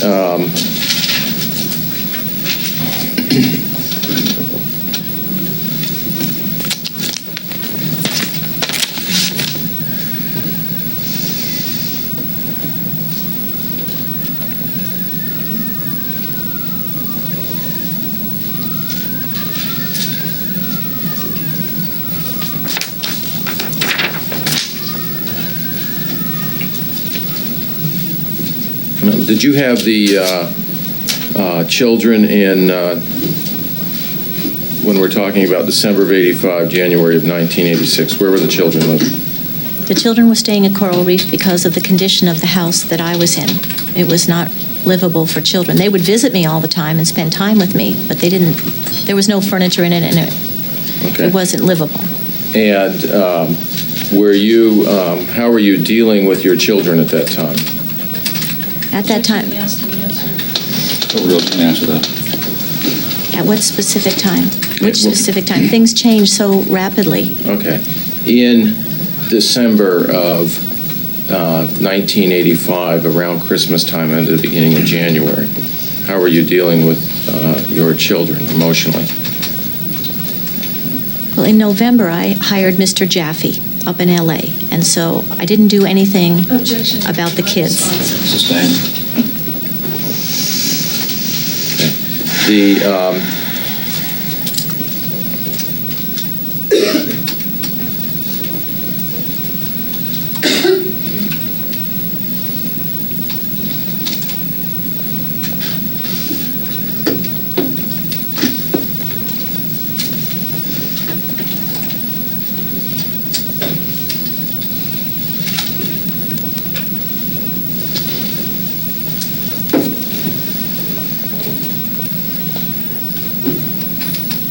in the fall of 1985, Mr. Broderick told you about his relationship with Linda, is that correct? Objection against Yes. answer. Well, sustained, the answer can stand. Go ahead. Did he talk to you anything about your illness having anything to do with that relationship? Well, the night that he told me the truth, he wanted me to go to a mental hospital because he thought I was crazy, and I said, no, I'm just angry at, what you told me. I think anyone would be in this position, but I don't think I'm crazy. I never thought for a minute that I was crazy. Okay. But he wanted me to... Your Honor, excuse me. I'm sorry. I don't have any objection to the defendant testifying, but we've already gone over this, and I think it's inappropriate to rehash things that have already been testified to. Sustained.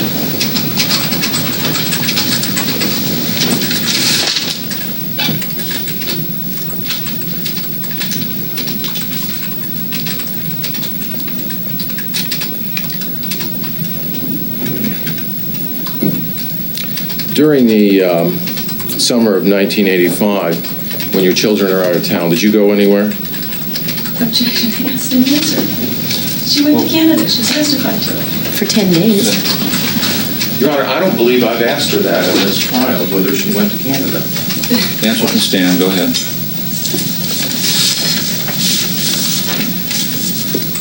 The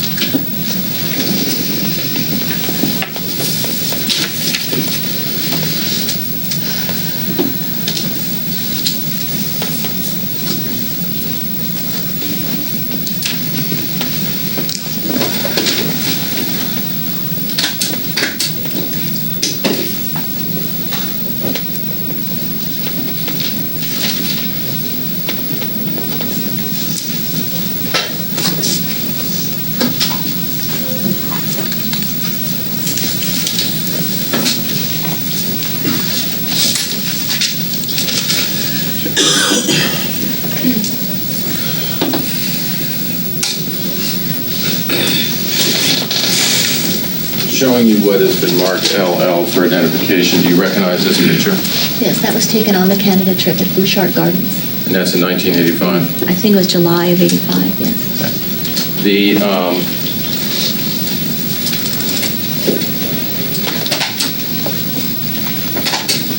For the record, double L's, an 8x10 color photograph? yes, Your Honor. Go ahead.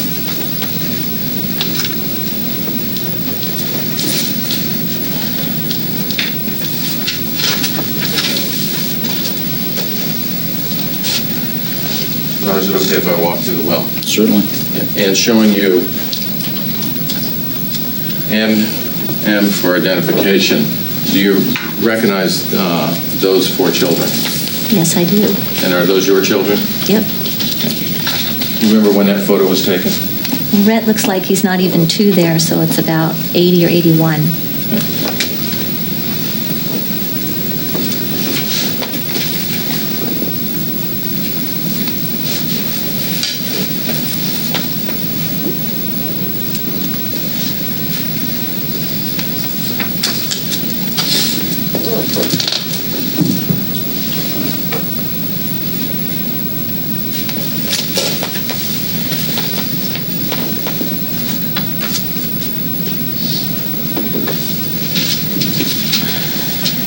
Make sure I pick up where I started before, Your Honor, or where I ended.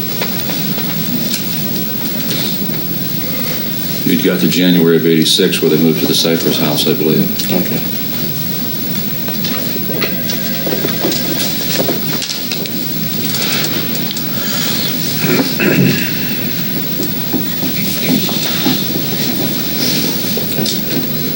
Now, during the time when Mr. Broderick had moved into Cyprus, were your children telling you anything about what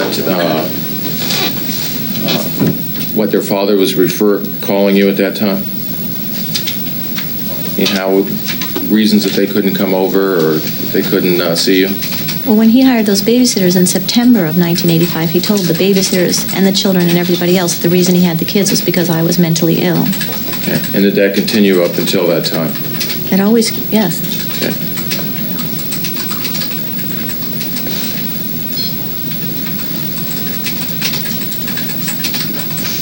Now, at the time that when the house was listed for sale, did you at all ever sign a listing agreement?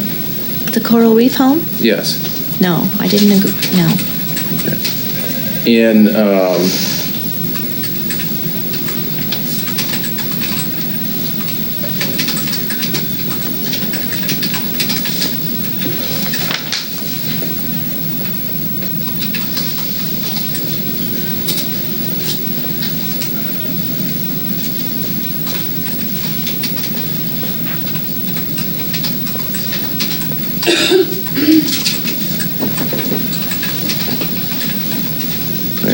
Now, on Christmas at that time, did you receive any notice while they were in Utah about the sale of the home, that Coral Reef home?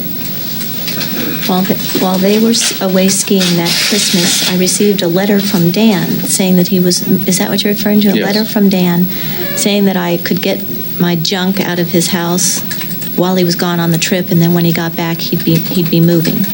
Okay. And where the stuff that you were to take, where was that? What part of the house? In the garage at Coral Reef. Okay. We had moved so many times because of the crack slab to the rental, and then to the rental to Coral Reef, and then I had the Shores house and he had Coral Reef, and now he's moving to Mission Hills, and stuff was just, we were in moving upheaval for so long there since moving out of Coral Reef that things never got unpacked. Did you get some of your stuff out of the garage? Yes. Okay. Was there a time later where you tried to get other things that Dan had taken to Yes. Cyprus? Yes. Was there a problem with that? Yes. And what was that? That Dan wasn't using it, but he didn't want me to have it either. It was stuff he had in his garage. Okay. Now, in January, were you aware of whether there was any kind of restraining order against you? The only restraining order I was aware of was the original one that I think was September, October '85. That's the only one that I know about. Okay. So there was at least that restraining order that you were aware of? Right. Okay. Did you have any, and in January of '85, did you have any legal visitation rights with your children? No. And was there anything being told to you about what would happen if you came over to visit your children at Cyprus? That if I came within 100 yards of the house, that I'd be subject to arrest at all times. Okay. And during that, and how were you maintaining were you maintaining contact with your children at that time? I was trying to. Okay. And how were you doing that? I could see them at school during a school year, but there wasn't very much free time. I would have lunch with the younger ones, but I'd see them after school, but really they just come out of school and get on a bus and go home, so it wasn't much of a visit. But I'd have to go over to the house if I wanted to see them. That was the only way I could see them. Okay. So or telephone them. So did that mean that you went within 100 yards of that home to see your children? Continually, yes. Okay. Did you become aware of, at some time, some offers on your family home in 1986? Some real estate lady called me about wanting to talk about offers on the house, and I wouldn't talk to her. And she sent me an envelope, and I wouldn't open it. I told her I wasn't interested in selling the house until it was part of the divorce settlement. And Mr. Jaffe, remember, told me, don't sign anything. And why were you concerned about selling that asset? Because it was the only thing that had my name on it. Okay. Was there, you knew who Larry Broderick was, didn't you? Yes. Were there any suspicions about him? Objection irrelevant. Sustained. Was there any suspicions about Dan funneling money to Larry Broderick? Yes. Okay. And why were what were those suspicions about? Well, because I was party to a conversation in Larry Broderick's house a few years earlier, and Larry's friend was present, and he was getting a divorce, and Larry let known his feelings about women in divorce, and he said that Objection, Your Honor. Irrelevant. Sustained. Okay.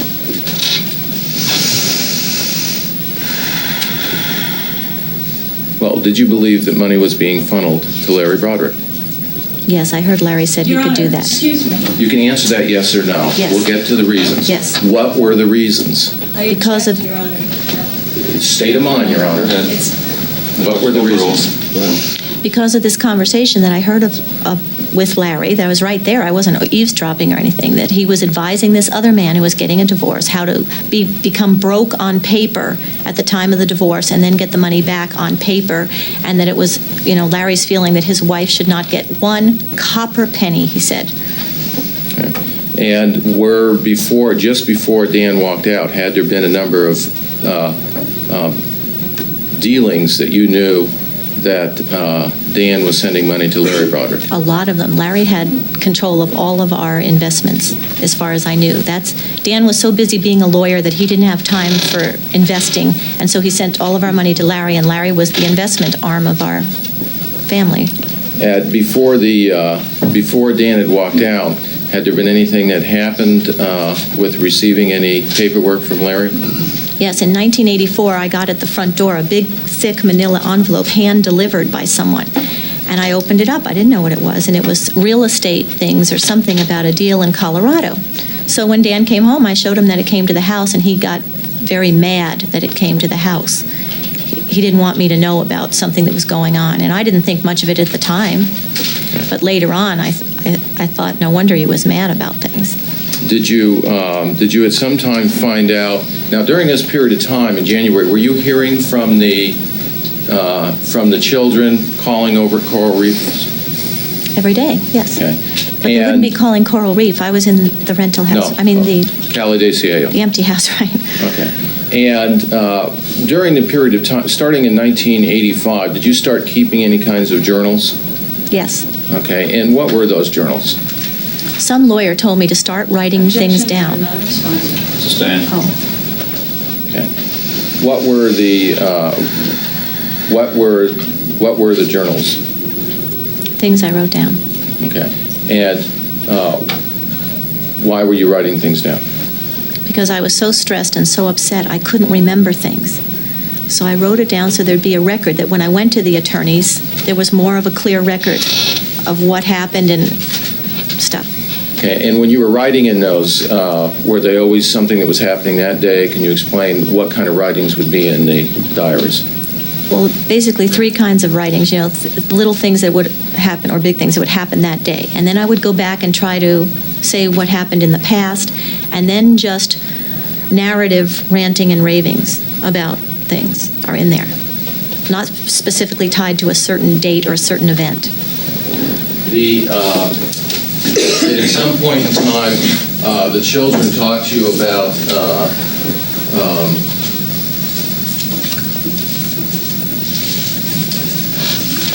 Did the children talk to you about how Linda was dressing when she was around them around the house? Yes, Kim brought that up. And Kim brought it up that it was embarrassing that she'd be in the kitchen in the morning with her teenage friends and that Linda would be coming around in, only she didn't call it Linda, she said, you know, it's so embarrassing that your father's girlfriend shows up in the kitchen in nightgowns and stuff. She just thought it was embarrassing.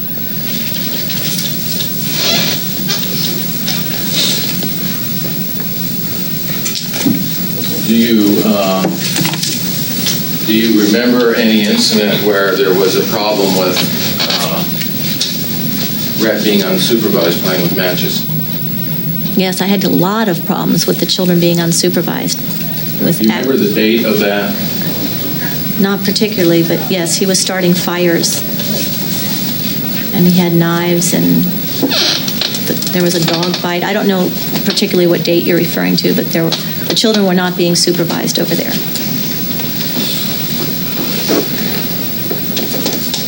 Do you remember what day you took the furniture from Coral Reef? What specific day? No. And I couldn't have taken much myself. I didn't move furniture.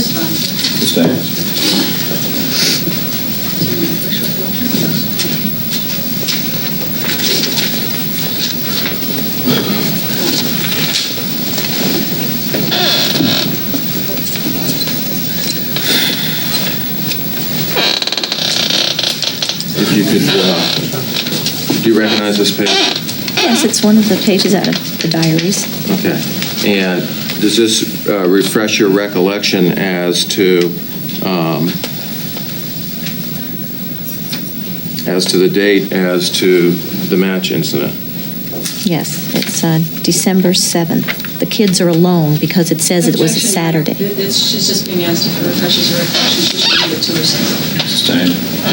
And can you read this to yourself and tell me if that refreshes your recollection as to the time that where you first took some furniture out? Just tell me if it refreshes your recollection. Yes. And what was the date? 12/23/85.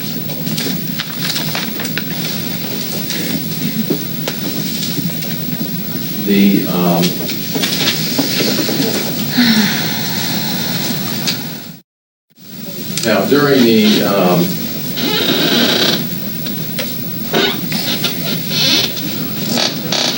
did you find out,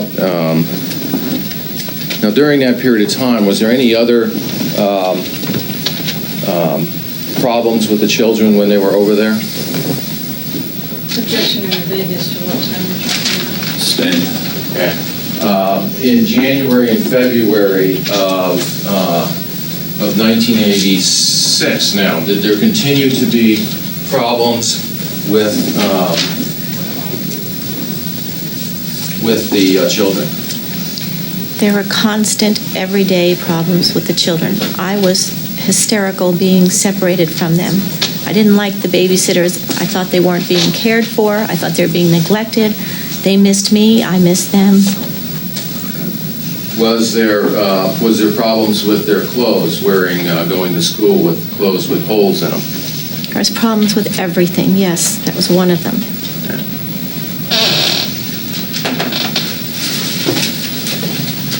Now, every so often you would write...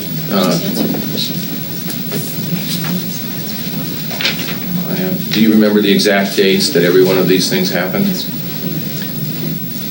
These things happen continually, all the time. I might have made a notation on a certain date for a certain specific thing, but these were ongoing, every single day problems of me being one place and them being another place and nobody taking care of them the way I wanted my children to be raised. On January 7th, was there a problem with Lee being left home alone from school and being sick in the house? If that's what it says, then that's what happened on that day. Do you remember that? Not clearly, no. Showing you, and I would like this marked next in order, John. Okay, turn this double M.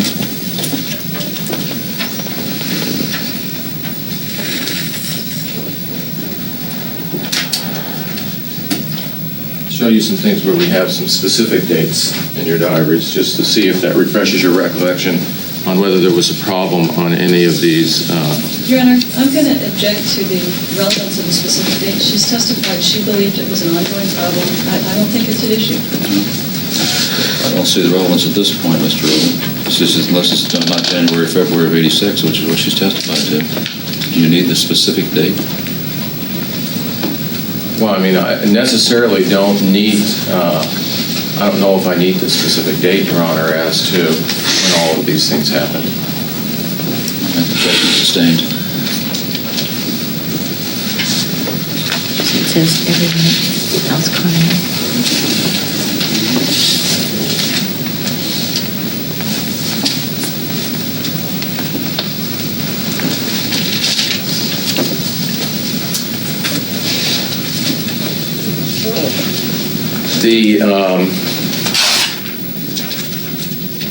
Was there a problem with with Rhett with an infection? Yes. Okay, and what problem was that? The one under his arm infection? Rhett had ongoing sinus problems, and one time when I picked him up at Francis Parker School, though I don't remember the date, he was holding his arm like this, and it was a Friday because I was picking him up. And I said, Rhett, what's the matter? He said, ow, ow, ow, don't touch, because it hurts. And I said, what happened? And he said, I fell. And he knew his arm hurt. I said, well, let me see. And I took his sweater off and his shirt off, and I was expecting a black and blue or something, and he had a huge infection under his arm, about the size of a golf ball. Okay. And was there any, I mean, was it a open wound, or did it have pus in it?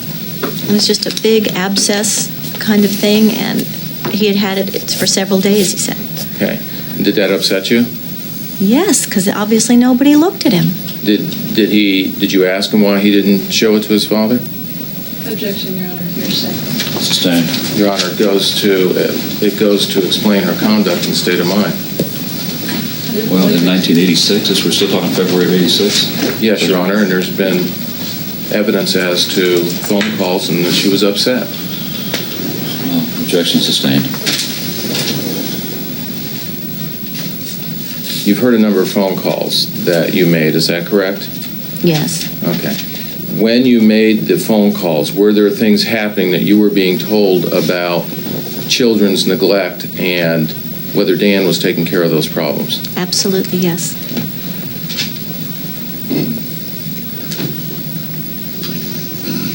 Did you take care of his arm? Sure. Took care of it right away.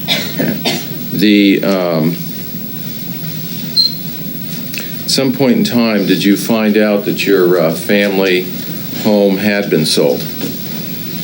Yes. Okay. And how did you find that out? I got a phone call in the late afternoon. I was preparing dinner from, I recollect it was Mr. Jaffe. Okay.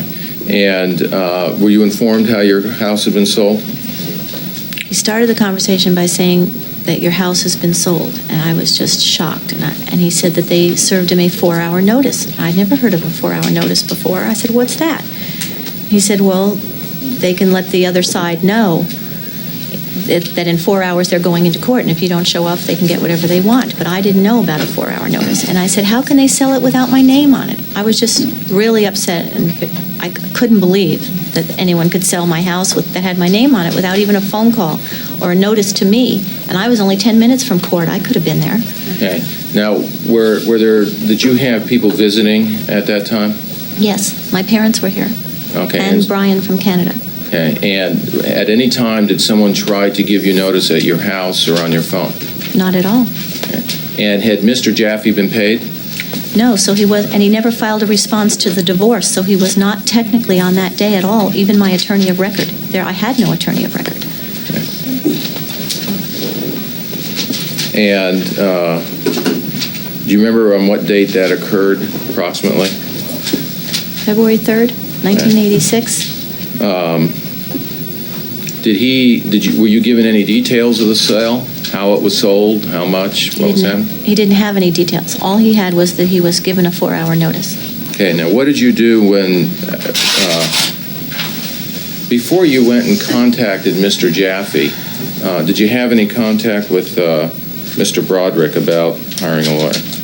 Yes, when I was served with the original divorce papers, I knew I had to hire a lawyer or just deal with Dan. So the day I was supposed to drive to LA and hire Mr. Jaffe, I went to Coral Reef first. And I said, Dan, why are you making me do this? I don't want to hire a lawyer. Let's just get together and work this out. I don't think I should hire a lawyer. It's a lot of wasted money. And I just didn't want to hire a lawyer. I just wanted to work it out as quickly, quietly, and cheaply as we could. Just work it out. It seemed very simple to me at that time of why couldn't we just work it out. And was he willing to do that? He wouldn't talk to me. Now, what did you do when you found out your house had been sold? I was absolutely shocked. I felt sick to my stomach. I couldn't believe it because it represented to me, as I've said earlier. Sustained. First of all, what did you do? I said to my guests that I have to go talk to Dan. I'll be right back. Okay. And why did you leave right then? What were you feeling that made you leave right then? I had to talk to Dan. Something really big and important had happened. Mr. Jaffe didn't have his retainer. Who else would I talk to? I had to go talk to Dan. He's the only one who knew the answers. I had questions, he had the answers. Okay. And so where did you go? I went to Dan's house. Kim and Lee were there. And what'd you go there for? To talk to Dan. Okay. And what did you do when you went to Dan's house? I sat out back. Behind the house, there's a large area by the garage. We sat out there because Dan didn't want me in his house. And we waited for Dan to come home. And he did. Now, before your divorce, did you know a Patty Monahan? Yes. Okay. And had she talked to you about her divorce? Yes. Okay. And did she tell you about anything that she had found in her divorce? Objection, irrelevant. Overruled, may go with state of mind. See where he's going. Go ahead. Did she tell you about, and what did she tell you that she had found? That she had found this Gray, Carey, Ames, and Fry memo to the partners of steps to be taken when preparing for divorce. And it was how to get the maximum leverage in a divorce. And did she tell you what maximum leverage was?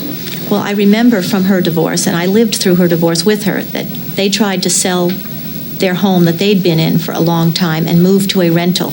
And when my divorce happened, it seemed to me that the same things were happening. That my husband tried to get me out of the house we had 10 years worth of equity in and into a temporary living situation. That is, in fact, what happened. What saved Patty Monahan was her house didn't sell. Was the memo about things that they can legally take or how to do something with your assets so the wife didn't know? How was it? I never saw the paper. But when she explained it to you, When she explained it, she said that her attorney was dying to get his hands on it because he thought it would be very incriminating against her husband during her divorce. But all I knew is what I saw Dave Monahan do in his divorce. And when I saw Dan doing similar, if not exactly the same things to me, I used to say Dan went to the Dave Monahan's divorce school. And that was to put you at a disadvantage in And that was to get rid of assets and not pay taxes and not pay down credit cards and do all kinds of similar things I heard that Mr. Monahan did during their divorce. When you went to, what did you do when you got to Dan's house? I just waited for him to come home. Okay. And where did you wait? Out in the back area by the garages. And who was? Kim and Lee were there. Okay. Did Dan eventually come home? Yes. And what did Dan do after driving up to the house? When he saw me, he just went like gray-white. He was not happy to see me. And he said, "You have 10 seconds to get off my property or I'm calling the police." Did you try to talk to him? I said, yes. What I said, wait a minute, I just want some answers. I just want to talk to you. Okay. And what was his response? He didn't want to talk to me. He wouldn't talk to me. And I said, girls, all I want to do is talk to this guy. It's going to call the police. And I was scared that he was going to call the police. Okay. And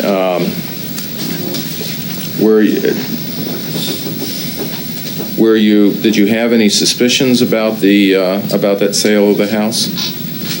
I didn't know how much he sold it for, or who he sold it to. Or I had all kinds of problems, or how I was going to get my half of money, or what was going to happen. Because all I knew was a phone call. My house had been sold, and I needed the details. And so what did you do when he told you that he was going to have you arrested? I left. I was scared. Okay. Was there anything mentioned about talking to attorneys at that time? Yes, he said to me, call your attorney. And I said, well, thanks to you not sending him the $10,000, he won't do anything. And then he said, well, call my attorney. And I said, I have called your attorney. In fact, I called Mr. Ashworth in the beginning, which was Dan's attorney, and said, why don't you just do it for the both of us? And Ashworth would not talk to me at all. He said, I can't talk to you, Mrs. Broderick. I won't talk to you. I can't talk to you. So I had nobody that I could go to except Dan. And Dan wouldn't talk to me.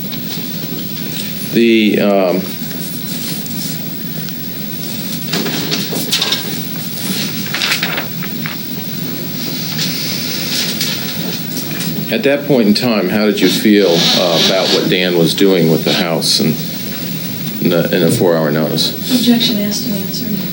Sustained. Okay. Did you return to the house at some point in time? Yes. Okay, and what did you do when you returned to the house? I bammed my car into his front door. Okay. And why did you run your car into his front door? I was extremely hysterical. I was totally upset. I was crying. The biggest thing that bothered me was, besides the sale of the house, the biggest thing that bothered me was that the way he was treating me. This is the man that was supposed to take care of us and that I trusted and all that baloney. And I went to him for answers, and the way he treated me was just so awful and so cold and just non-communicative. It was just like, screw you, just die, get out of my life, go away. He had no respect for me at all. Did you have a weapon with you at that time? I don't remember. Do you remember? I know Lily says there was one in the car. Okay. What happened at that time? Did someone call the police? Sure, yeah. Okay. And where were you taken? To County Mental Health. Okay. And do you recall a reason why you were taken there? Objection calls for speculation. Overruled. Because I bammed my car into his door. Okay. Do you know who requested that you be brought to a mental hospital? I assume Dan. Okay. How long were you held in the hospital? It was a 72-hour hold, they called it. I didn't know I could have gotten out earlier, so I didn't even try. I just sat there for 72 hours. Okay. At the time that you were in there, did you get transferred from a county facility to a private facility? Yes. And did you end up running into a doctor who you had known through your dealings with Dan? Yes, the same Dr. Zedimer that he took me to months earlier. Remember, I thought we were going to have counseling, and he was going to just leave me there because he didn't need counseling, only I needed counseling, so the same doctor showed up there.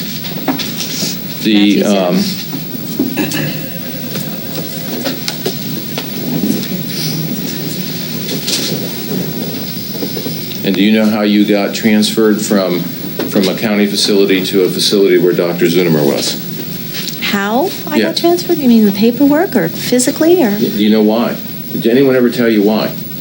No. You were transferred to a place where Dr. Zunimer was? Well, I thought Dan did it. Dan wanted me moved.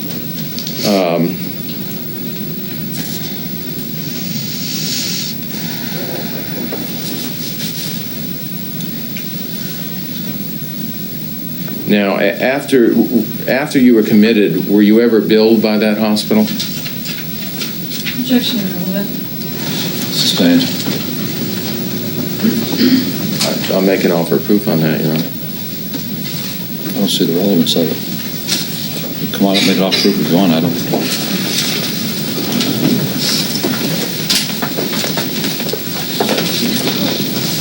How did you feel at that time about your need for psychological help? At the county mental health, you had an interview with a psychiatrist, and there was a form you had to fill out. What are your problems, and why are you crazy? And do you have drinking problems, drug problems, marital problems, all these kind of problems? And the only kind of problem I felt that I had at the time was I couldn't get a lawyer. That I needed a lawyer. I needed a lawyer to represent me properly against Dan, and that's what I wrote on the form. my problem is I need a lawyer. Okay.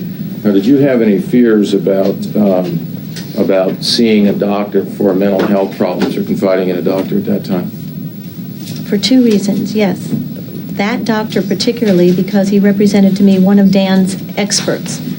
And Dan, was a medical malpractice attorney who had experts in every field of medicine that he used routinely. And his experts would always more or less say what he wanted them to say. So I would not submit myself to any sort of an exam by one of Dan Broderick's experts. It seemed ridiculous. And the other reason was he was trying to say I was crazy. That was his whole thing, is the reason he had to leave me and the reason he took the children and the reason he got a divorce was his poor wife was nutty. And his wife wasn't nutty, so I wasn't going to go see a bunch of psychiatrists to prove I was nutty. Yeah. During the time that you were married to Mr. Broderick, was his image important to him? Yes, always. From the moment I met him, his image was very important. All through medical school and law school, I tried to say earlier, the way he dressed and the way he carried himself and the way he acted, he always had a tremendous image, tremendous ego and a tremendous image. And it served him very well, always. Yeah. His clothes were always flamboyant. That was part of the image, always, even when we were poor. Now, I talked to you about the you mentioned the fact of Dan and drinking. Was there a problem during your marriage with Dan and drinking? Objection, Your Honor. Yes, ma'am. Overruled. You can answer that. Yes, a tremendous ongoing problem, only I didn't consider it a problem for the very first 8, 9, 10 years. I thought he was just a party boy and just a fun guy, Was there any particular problem that would arise that was related to the drinking? Well, besides the drunk drive, he had several drunk driving arrests, but besides that, you mean passing out and stuff? Well, the next day, would there be any problems? Would the drinking cause any problems? He'd go out at night, the kids wouldn't be around, you wouldn't be around. Would that cause any problems later? The next day? Yes. Yes, Dan was not a violent drunk when he was drunk. When he was drunk, he was sappy and funny and romantic and slobbery and cute, and he was not an angry drunk. But the next day, when his head was as big as this, and he had a hangover, is when we'd hear about all the ranting and the raving and the smashing and the screaming and the yelling, and he just had no patience with anyone. And that was always the next day. Okay. And during the time that you were married to him, was there any time that Mr. Broderick would get physical with you? Yes. Okay. And how would he do that? What kind of things would happen? Well, again, in the beginning, I thought a lot of it was funny, but he, whenever I said something he didn't like, he'd grab me by the neck and pull my face up into his face and say, "What did you say? What did you say?" Until I agreed with him, and then he'd say, "Okay."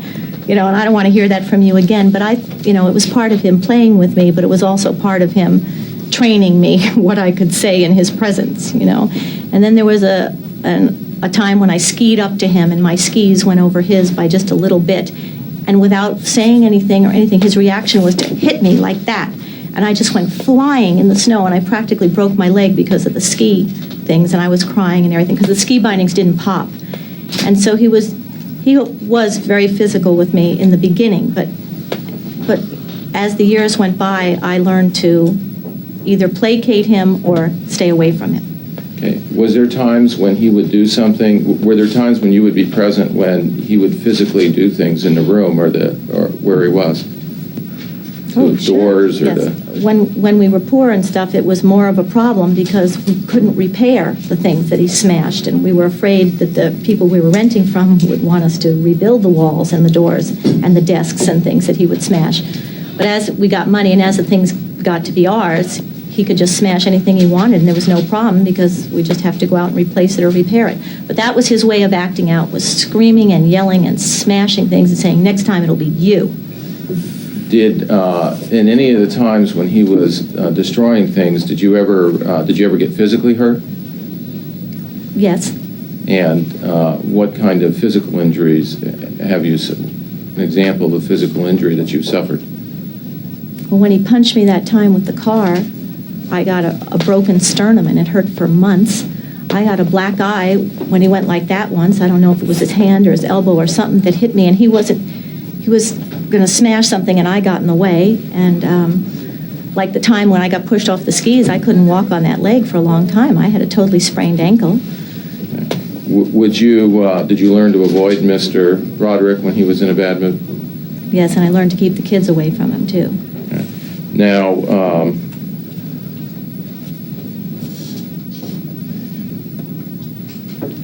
in 1986, did you learn about an event at Mr. Broderick's house on St. Patrick's Day? Yes, St. Patrick's Day was always a big party and a big crowd and lots of noise and lots of drunkenness, but that particular one, Kim told me that it was really gross because Larry Broderick had a kilt on, a skirt, and he was telling the teenage girls that he was jumping on in Kim's bed, that he had no underwear on under it, and he was jumping on Connie, I think. One of Kim's friends was in bed with Kim, and Larry was jumping on them and saying in this kilt and acting like a real fool. And Linda's sister was there, and it was again from Kim. These reports are all from Kim, or I wouldn't have known anything. Okay. It was really disgusting, and everyone was drunk. How did you feel about the care that your children were getting at that time? Probably the same as I did all along. I didn't think the babysitters were doing. I didn't think they worked enough hours. They weren't there enough to put the kids off in the morning and make sure that nobody was supervising the mornings. Was your homework done? Is your hair combed? Are your teeth brushed? Did you have a breakfast? Do you have a sweater? Do you have the right shoes and socks? What's happening in school today? Do you have the right papers? Do you have the, that's a big thing to me in the morning, that each kid is settled and sent off correctly. No one sent these kids off in the morning, any of them. They got up themselves, they dressed themselves, they complained to me there was never any breakfast food, or if there was milk, it was rotten milk, there was no cereal, there was no juice, and they went on a bus in the morning, which also made me mad. Dan paid a lot of money that these poor, especially Danny and Rhett, would ride this bus all over San Diego when school was less than 10 minutes from their house. It was like 5 minutes from their house. But Dan didn't want to drive them, so he paid for this bus. And then Lily had problems getting to school in La Jolla, where he didn't want to drive her, and he wouldn't drive her. And the day she was 15 and a half, I'm going to object. Sustained.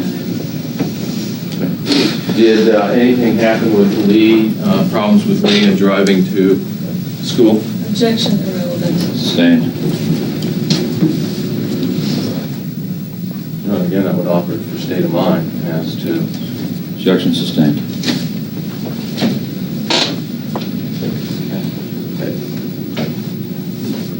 You were angry and upset during that period of time?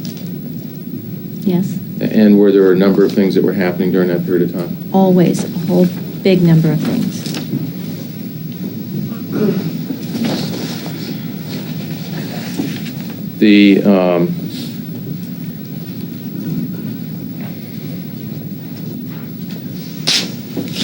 Now, in the spring of '86, did you start a job anywhere? Did you start working anywhere? I believe so. I started, I hadn't seen the kids for a long time, so I got a job so I wouldn't go nuts. Okay. And where did you go to work? I got a job at a brand new establishment called Simic Art Gallery in La Jolla. Okay. Now, how was the visitation being arranged then? Was there any kind of visitation schedule? There's never, no. All through this, there was no visitation schedule. So And I hadn't seen the children for quite a while, and I was very nervous and very bored, and that's why I got the job. The job paid no money. It was only commission. And how was the visitation arranged? How would you know whether the children were going to come visiting or not? Well, I got a letter from Dan at one point saying that, I would have to arrange visitation with him, but he would refuse to take my calls or speak to me in person for any reason. So how could I arrange visitation with him? So I would have to, the kids would ask me, could they come? And I'd say, okay. And then they'd go ask Dan, could they come? And then they'd have to get back to me. It was total confusion. I'd get phone calls from kids at school saying, where are you? I'm like, what do you mean, where am I? Nobody told me I'm supposed to be there. And it was just total confusion. And it was never the same twice. Every single week was different. I wouldn't find out until picking up time at school on Friday if I was supposed to have those kids or not. It was impossible for me or the children to make plans. And if I had something Objection, Your Honor. specific. It's getting very narrow. Sustained. Okay. And what would you, how were you trying to arrange your life at that time? Were you filling up calendars with other events, or were you trying to be open for your children? What were you doing? My priority was always the children, but at that time, there was a reason, or I didn't get the kids for a long time, so I took the job. Sustained. When you would find out that you were going to get at the last minute the children for a weekend, would you change your plans if you had any? Yes.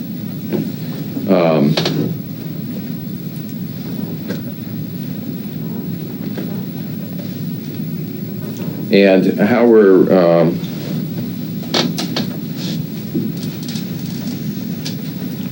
were you communicating with your children at that time when you started the job in May of 1985? As I've said before, if I could catch them for a few seconds at school, which was rare, or the telephone primarily, or I'd have to go over to Dan's house. It's been answered as she indicated. Sustained.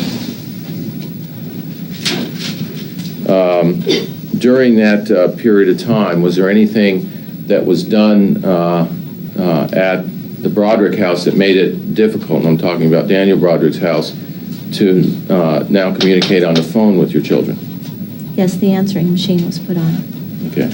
And how did that answering machine work? It was a separate machine from the telephone, and you could turn the volume on it up or down, or turn the machine off, and you could turn the volume on the phone up or down, or turn the phone off. And they were separate things.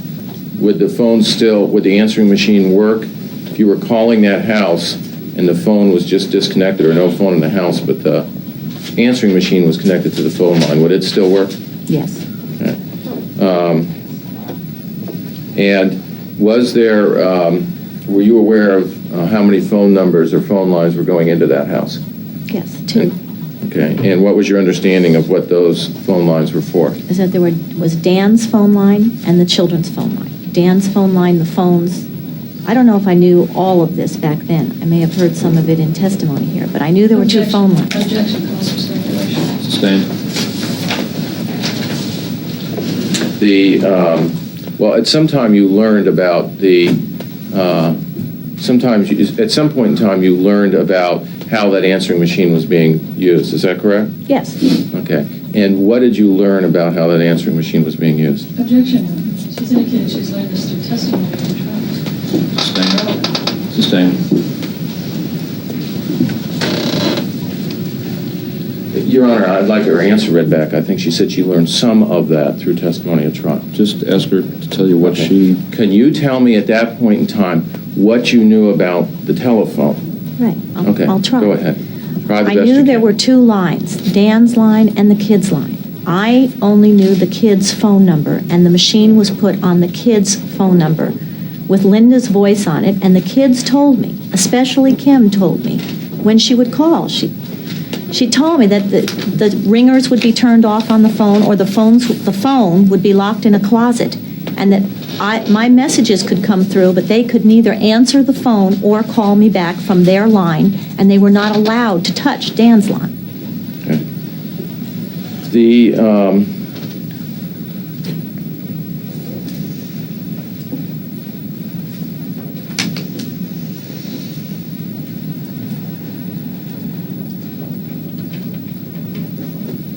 Did you, at some point in time, were there times when you were doing anything to try to let people know that you were trying to call the house?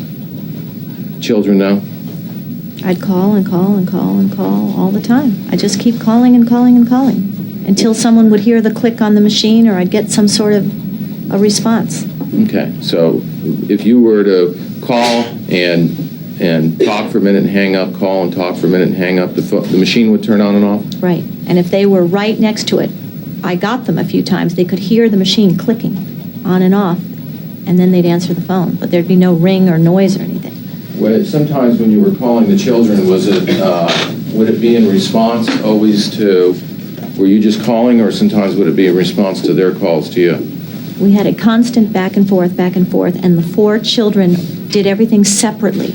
Each child, when they wanted to talk to me, called me. So it seemed to be a lot of back and forth because they were all separate. During the time And I would answer they'd leave messages for me, and I'd call them back, and I'd give them the answers, or try to. During the time that you were mentioning that there was problems at the house and people hurt or there's no food, would the kids call? Yes. Would they sometimes leave messages on your machines? Yes. And what would their attitude? Would they be calling happy, terrified, crying? I got all kinds of messages. I got hysterical ones and crying ones and moaning ones and where are you, Mom, and why don't you call back, and I need this and I need that. The relationship between the children and Objection, Your Honor, non-responsive. Sustained. Okay. And why would you keep trying to call back? Objection, asked and answered. Sustained.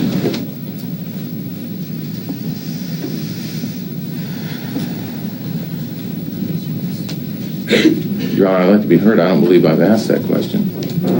You may not have asked it, but she's answered it, Mr. Early. Go ahead, ask her something else. Would you get all your messages when you would first system of trying to call back the kids when they were calling, wanting to know why you weren't returning their calls? Would all your messages be bad from the very beginning? Not at all, no. Sometimes would you call a number of times, 10, 11, 12 times before you'd leave a message that had... Objection, Your Honor. Counsel is leading the witness. Sustained. Can you explain to me some of the times when you would call, how you would, how the messages would progress if they did at all? Well, I'd try and call back and just simply talk to the kids. And when I'd hit the machine, I'd be frustrated. And then I'd call back again and again, and my frustration would be escalating. And I'd get really angry that I couldn't get through. And it would mean that I'd have to drive all the way over there. And even if I drove over there to talk to the kids, I was, in contempt of court. So I'd get really, really angry that they were just using that machine on purpose to get me angry and to get me upset that I couldn't get in touch with the kids. And they knew that that would work every time. And why were you leaving? And did you leave obscene messages on the phone? Yes. And why was that? Because it all built, not only on particular days, but the whole situation built up to that I could never get through with the kids, and that they were just taping every single message every time I'd call, and it was just Linda just needling me and driving me crazy. She didn't live in that house. She wasn't a Broderick. She didn't belong on their machine at all, and it just got out of hand until the judge stepped in and put a stop to it. Now, at that point in time, when you're screaming on the phone, how did you feel about what was happening to you, your ability to handle what was happening to you in court and financially with Mr. Broderick? I felt totally powerless to control my life, my children, my finances. I had no control over any aspect of anything. I was completely at Mr. Broderick's mercy, and he didn't show much of that. And so what were the phone messages? Objection, Your Honor. Vague and answer. Sustained. Well, were the phone messages for you a position of... Objection, leading. Sustained. Answer.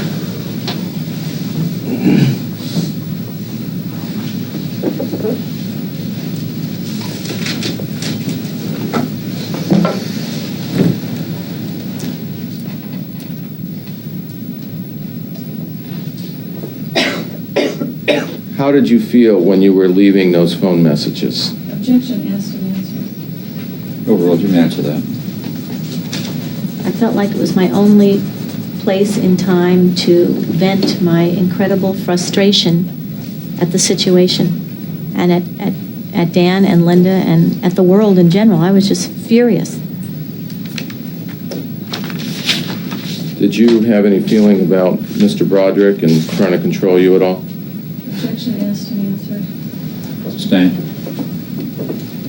How did you feel about the swearing and whether he was going to be able to, was that something that you felt that he was going to be able to control? I know he didn't like it when I called him names. He got very mad when I called him names. So I purposely called him names to show him how mad I was.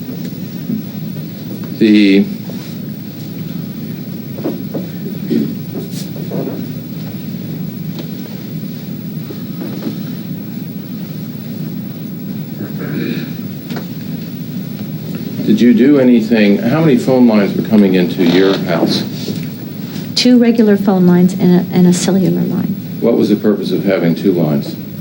I also had a main, because I also had a main house line and the children's line, but being that they didn't live there, I just had 2 lines. Okay.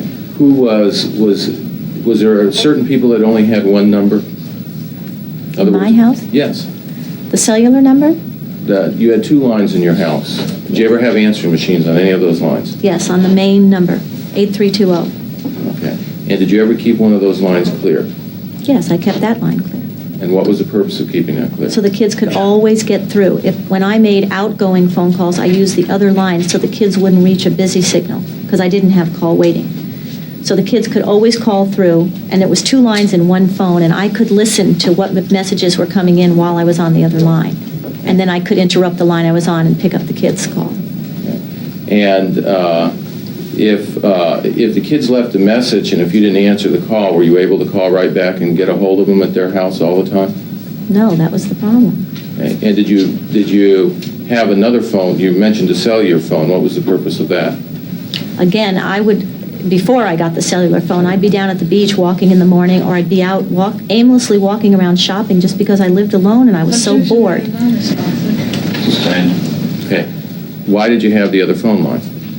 Because I'd miss messages from the children. So I got this cellular phone that you could hold in your hand. It wasn't connected to a car or anything.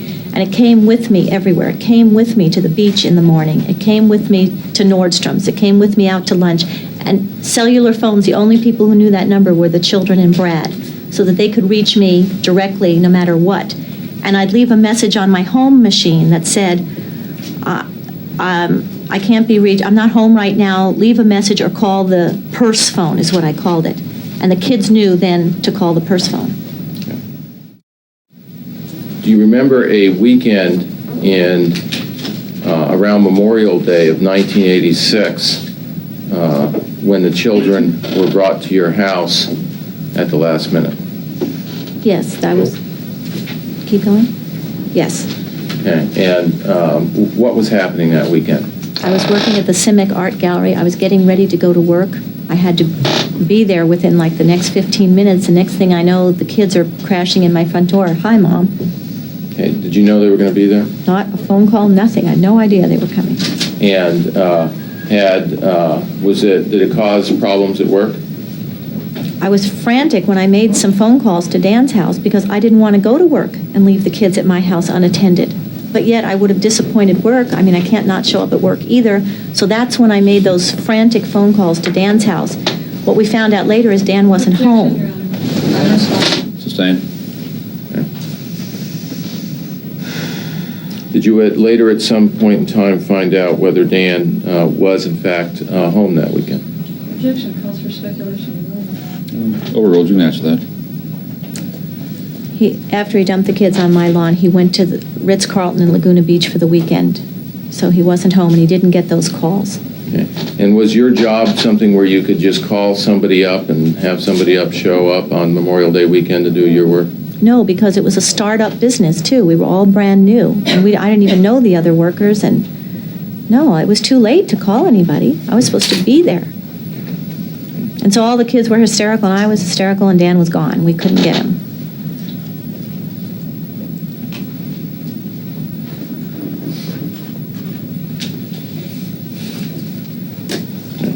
And sometime did you learn about a request for a procedure on settling property of finalizing the actual divorce? In other words, that you would no longer be married, but continuing the property issues? Yes, I got something along those lines that I was supposed to sign and agree to, and of course I wouldn't agree to that, no. Okay, did you have a lawyer at that time? No. Okay. And you got it in the mail, is that correct? I believe so. Okay. I may have gotten it at Simic Art Gallery. I got something there. Okay. Did you receive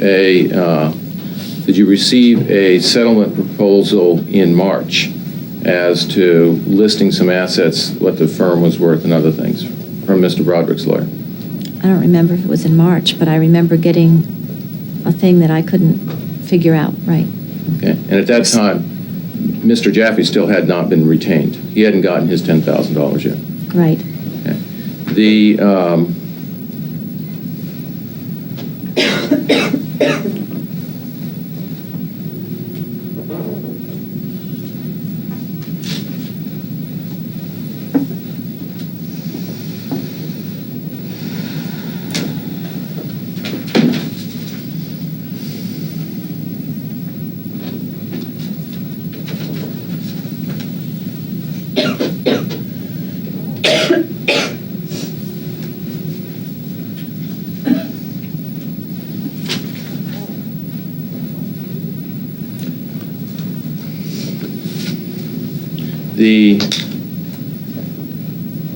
did you learn again that summer what was going to be, where your children were going to be? Summer of '86. Did your Yes, children? Dan was going to send them to camps again and back to his family again. Okay. Was that something that you were consulted about or talked to about at all? No.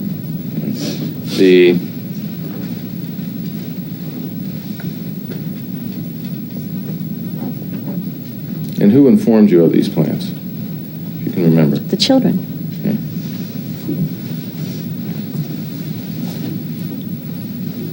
And during that summer, where were you living?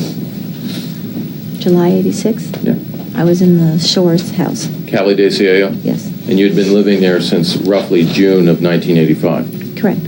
And were you served somewhere again with court papers? Yes. And where was that? At the Civic Art Gallery. Okay. And how did anything happen after you got the court papers there? Did you do anything in regards to that job? Every time I got served with papers. Objection, Your Honor, no, that's fine. Sustained. Okay. First of all, did you do anything after you got served with the court papers? Yes. Okay, what'd you do? I quit the job. Why was that? What was Because I had so much stress happening from being served with all these papers all the time. And these last papers, I think, were about him going to settle, whatever you just described earlier, about him settling something and putting something off to later. And I felt it was absolutely essential that I get a lawyer fast. So I was spending a lot of time in lawyers' offices interviewing lawyers and talking about getting a lawyer for this case. I was interviewing Mr. Hennenhofer during that summer, and he tied the case up for weeks because of military service, and I really thought he was going to take the case. And so I had him, and I remember seeing a whole bunch of other attorneys trying to get legal representation. And I told the people at CIMIC I'd be back when the legal stuff was over because I was just so nervous I couldn't function. Okay.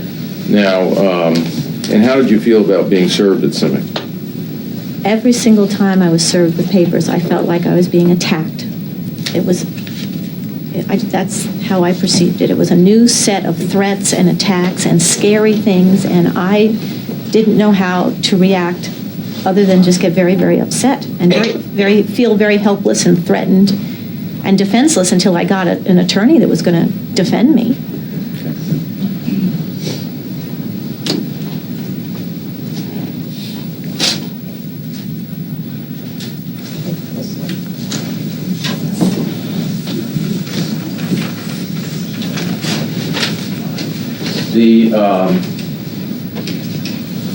Now, did you know what bifurcation meant at that time? No, I'd never heard the word before. Okay. Did you find out what it meant? At that time? Yes. When I got served the papers? Well, no. Did you find out eventually what bifurcation meant? When it happened. Okay. And at that time, were you aware of any assets with your name on it from your marriage that any longer existed? Your house had been sold. Any other assets? Did you know? No, there weren't any. Okay. Did you have any knowledge during that period of time, or were you given any input as to what was going to happen to assets, whether they were going to be sold, kept, how you could use those assets, what you could do with the money? No. Okay. At that point in time, how did you feel about having some kind of control over your assets or negotiating a settlement? I needed control over my life. I had no control over anything. There was never a single night I put my head on the pillow and knew I'd have a roof over my head. That house was in Dan's name. The car was in Dan's name. I had no flow of money that was guaranteed by anybody. It was just a little here or a little there or whatever Dan felt like. And I felt absolutely victimized. I felt like any time he wanted to just jerk me around, he'd just do that, and I was tied to the end of the string with him, and he did that, and my life went like that. And that's what he did all the time. And I couldn't get stability. And what do you mean by stability? Where you knew that exactly how much you were getting a month and exactly where you were going to live, and if you were going to get a job, how much you needed to earn, and if you were going to be a mother of children, were you the mother of 1, 2, 3, or 4 children, and if you were the mother, were you the mother 1, 2, 3, 4, 5, 6, or 7 days or nights a week? And I just needed something that I'm a schedule type person. I could never plan the next day because I never knew what was going to happen insofar as the money, the house, the car, the kids. Basic essentials in life that you have to take care of before then you have the energy to go on and do the other things I used to do in life. Yeah. Did you know whether you even had any assets at all to be able to support the kids if support was cut off, or be able to send them to college or do anything else? I didn't. Sustained.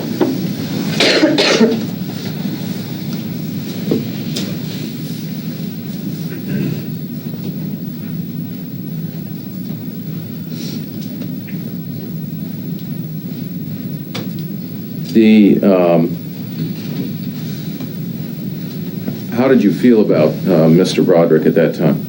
And we're talking about around July, August of 1986 when the court hearings were going on. Objection asked and answered. You should just be there. Overruled. Answer that. Go ahead. He told the children he was sending them out of town because he was going to do something that enraged me, which he meant was the bifurcation. And so I thought he was being cruel and manipulative and controlling and cold-hearted. He knew I needed a settlement to have a life, and he absolutely refused to come to any sort of settlement on anything. He had no reason to settle with me. Okay. Was there any court-ordered support at this time? No. Okay. And at this point in time, did Dan implement any fine system? Yes. Okay. And do you remember what the fine system was? He didn't like me calling him names, so every time I called him a name, it was going to cost me money. And every time I called Linda a name, it was going to cost me money. And every time I stepped foot on his property, it was going to cost me money. Okay. Now, who was going to be the person to decide if you had done something wrong and how much that was going to cost you, and who was going to keep it out? Dan. There was no court involved? There was no going to court to have this happen? Okay.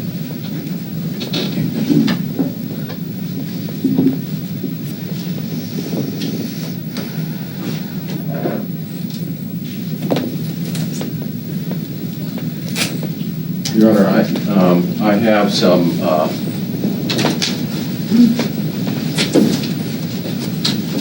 on this line. I would ask the court to take some judicial notice of some court proceedings that were going on in the late summer and fall of 1985. All right. I'll turn this right side up. Probably beneficial.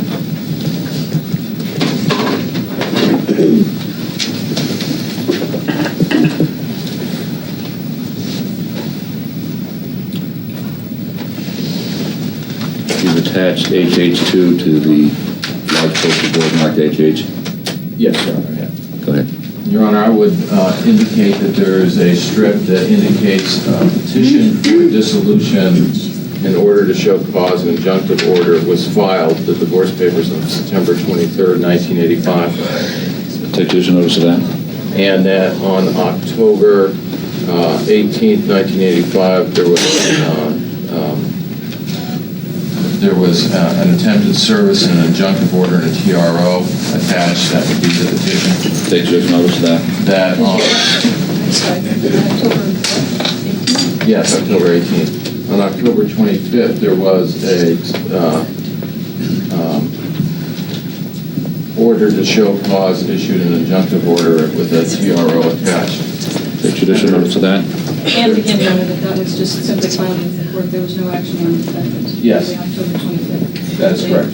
That's correct, Your Honor. Go ahead. On October 28th, there was personal service of the summons and petition that was filed in September.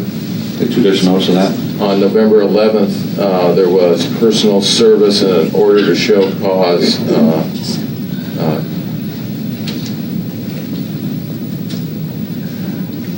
contempt. Take judicial notice of that. On November 21st, there was an order issued, restraining order of mutual stay away. Take judicial notice of that.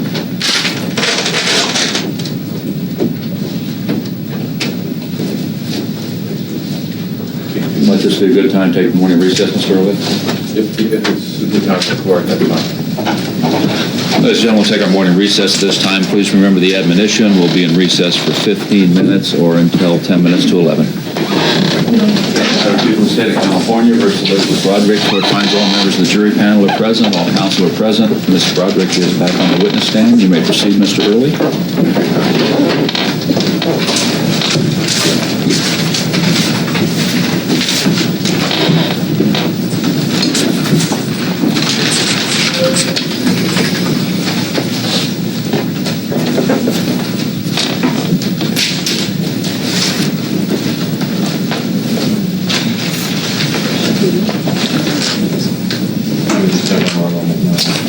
Certainly.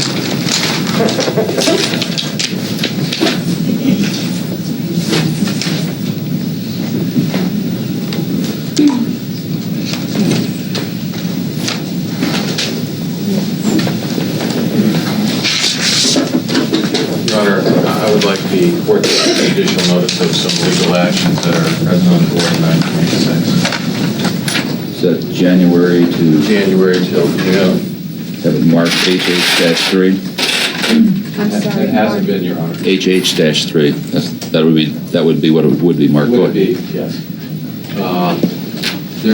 January 15th, there's a service of an order to show cause contempt and order to show cause custody, visitation, and injunctive order. Take judicial notice of that. On January 22nd, there was a meeting with conciliation counselor appearances by Dan Broderick. No appearance by the defendant. Yes, sir. Appearances by Dan Broderick. Take judicial notice of that. Ex-party, there was on February 4th, there was an ex-party appointment of a licer on 4-hour notice, Your Honor. Take judicial notice of that.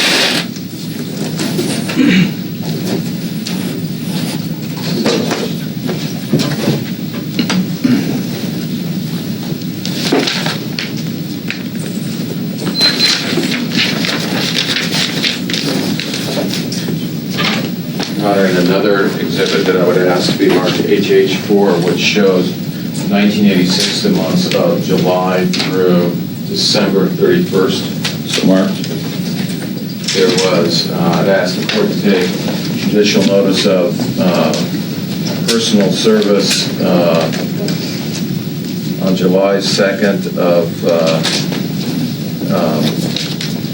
an order to show cause of custody, visitation, injunctive order, and bifurcation and jurisdictional testimony. Take judicial notice of that. On July 16th, there was a hearing where the marriage was bifurcated and dissolution was granted. Take judicial notice of that. On July 29th, there was a personal service of the bifurcation and sole custody, no visitation, stay away order. Take judicial notice of that. On October 2nd, there was a response to petition requesting dissolution. Take judicial notice of that. On November 11th, there was a stipulation and order in regards to advance against community property and payment of attorney's fees. Take judicial notice of that. It was on December 8th, there was an order to show cause and application, custody, visitation, and support filed by the defendant, Elizabeth Broderick. Take judicial notice of that. On December 9th, there was a stipulation and order shortening time for the hearing filed by the defendant, Elizabeth Broderick. Take judicial notice of that. On December 11th, there was a stipulation and order in regards to advance on community that was filed by the defendant, Elizabeth Broderick. Take judicial notice of that. On December 16th, there was a hearing and an order to show cause in regards to custody, visitation, and support. Take judicial notice of that. There was, on December 24th, there was a service of responsive declaration. Take judicial notice of that. And on the 30th of December, there was a hearing in regards to custody, visitation, and support, and an income expense declaration as well. Take judicial notice of that. Excuse me, while we're on this time period, the court was also going to take judicial notice of the July 14th, 1986 meeting with conciliation court where there was appearance by Dan Broderick and no appearance by defendant. That was me. We'll take judicial notice of that if somebody wants to put it on there. I've got to put it on there. For the record, all this judicial notice is taken pursuant to Section 452D of the Evidence Code.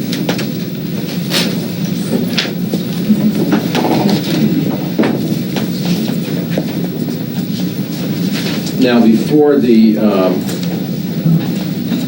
day that the hearing was to be held in regards to visitation, did you do anything to the court? Yes, What did you do? I called. And who did you call?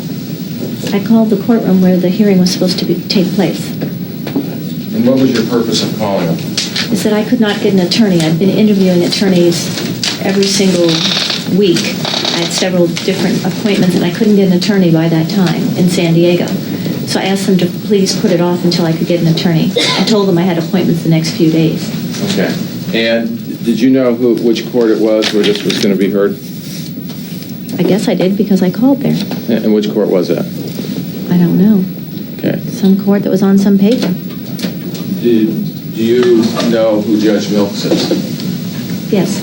Okay. And you know whether he was the one that heard the bifurcation order? In other words, was he the one that heard that order? I don't know. Okay.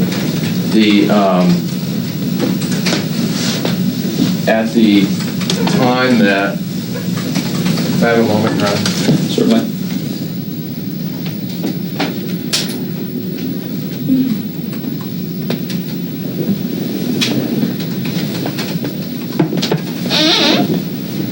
I'll just come back to that moment, Ron, rather than looking for something. All right.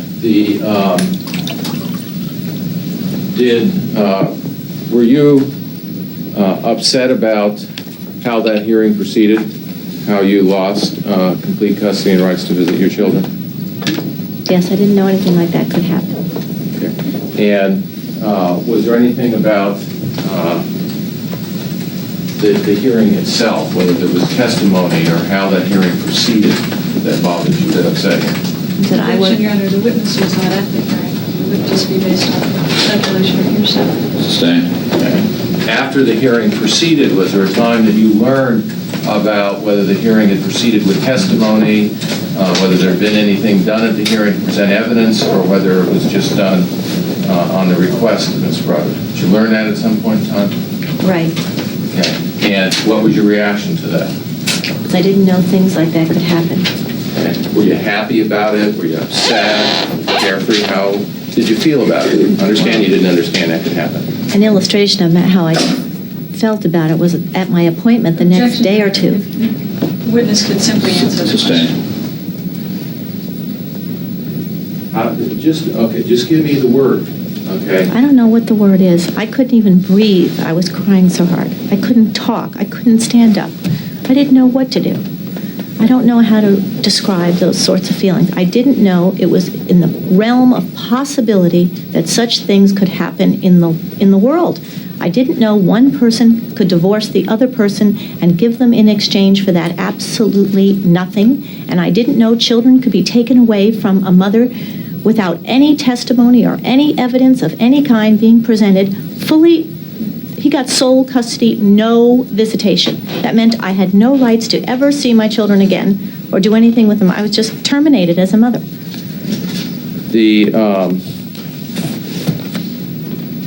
How were you in 1985? How were you physically feeling at that time? At the time that you were away from your children over the Christmas holidays and January. Objection, Your Honor, this has been asked and answered. Sustained. I don't believe I asked about physically feeling your aunt. She's answered it. Sustained.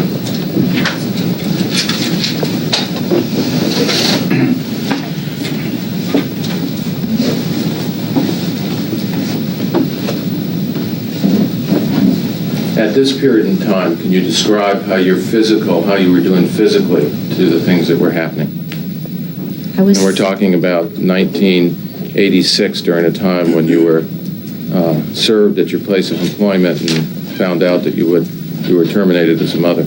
Objection, Your Honor, she was never terminated as a mother, ever. Sustained. Just rephrase it, Mr. Early. I want to ask how she was feeling in July of '86. What you're trying to find out? Yes, Your Honor. She asked it that way. How were you doing physically at that time? The only word I can think of is I was suffering. I was suffering terribly from the effects of the tremendous and relentless stress of the situation that I was in. I was in great pain. I was suffering. I couldn't sleep. I couldn't eat. I couldn't function. I was terrified of what was happening and what was going on.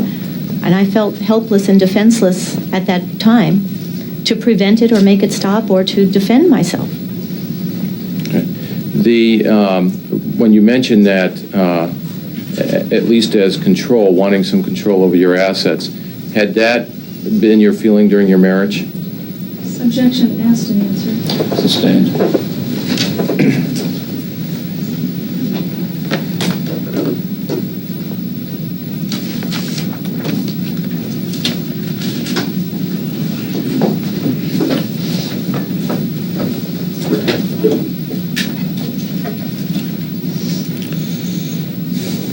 During the summer when your children were out of town, was there any contact between you and your children? Yes, I got letters from them when they were at camp, and I tried to call them when they were in Ohio. Yeah.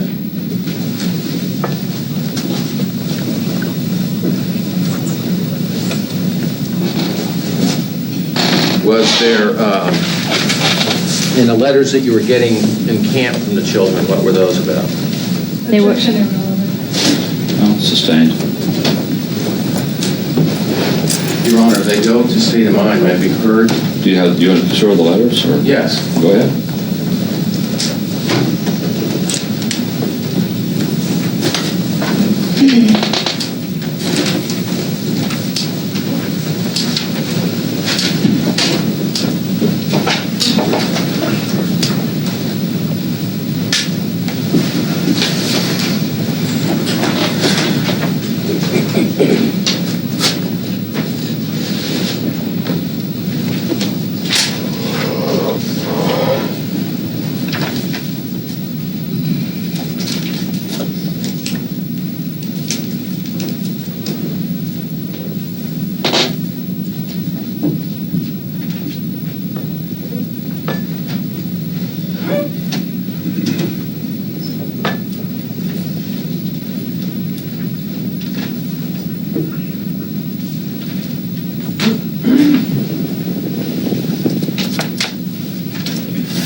Your Honor, I still object to the relevance of these letters. Okay. Overruled. Go ahead. Do I have it marked? Yes, Your Honor.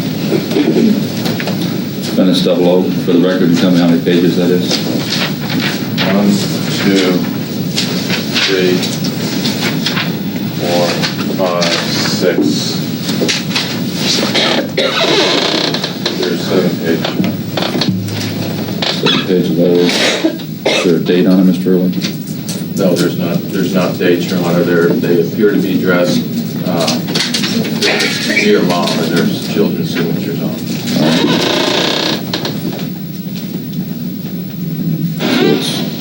Your Honor, I'm sorry, may I be heard as regards to the relevance of the letter? Certainly. Come on up.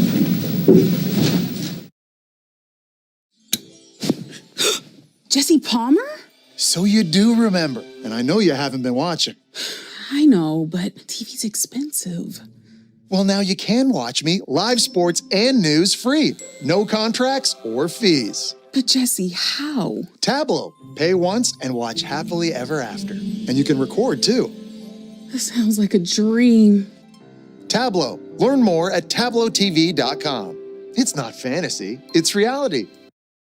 You budget. You pay bills. Yet somehow, women like you, like me, Are 80% more likely than men to live in poverty in retirement. So here's what we're going to do now. We're going to save ourselves by setting a goal to save 2% more of our income for our retirement. Why 2? 1% honors you.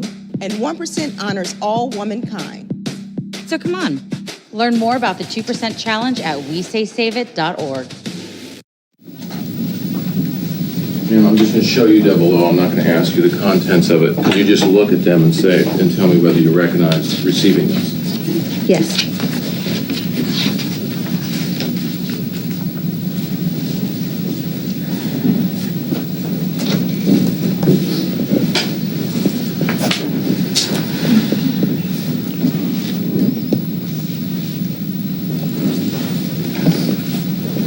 In 1986,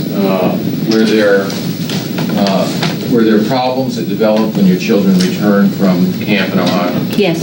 And were those problems that were very upsetting to you and the children? Yes.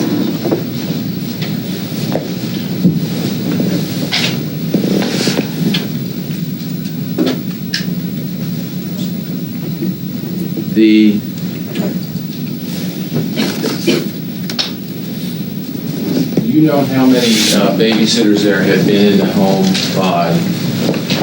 in Mr. Broderick's home by September of '86? How many different ones? Not exactly, no. Okay, Probably 5, 6. And how are you getting along with them? Getting along good, not good? Well, I wanted to... Sustained. Did the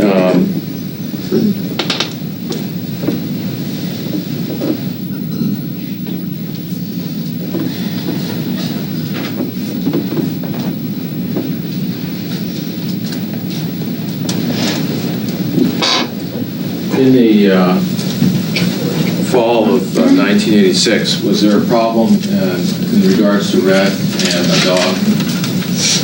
I heard that Red had been bitten by a dog. Did he try to get a hold of you? Yes. And what happened? Did he want you to come over?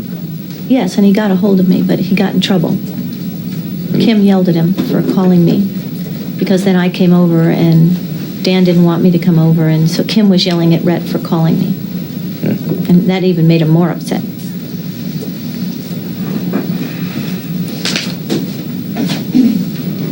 Now, when you were getting the temporary support from Mr. Broderick at that time, were there deductions for things other than the fines that he was deducting? Yes. And what were those things? Different bills of mine that he paid, different expenses. I don't know, it varied every month. Was house payments and taxes and things being taken out? Yes. Okay. And the checks that you would get after all the deductions, what form would the checks come in? Well, sometimes there'd be 5 or 6 different checks from different sources, third-party checks, not Dan Broderick's checks to me. And he'd add all those up, and if they came to more than what he wanted to give me, I'd owe him the next month, and he'd take it out of next month, and if they were less, then he'd write a personal check to make up the difference. But it was very, very complicated and different all the time.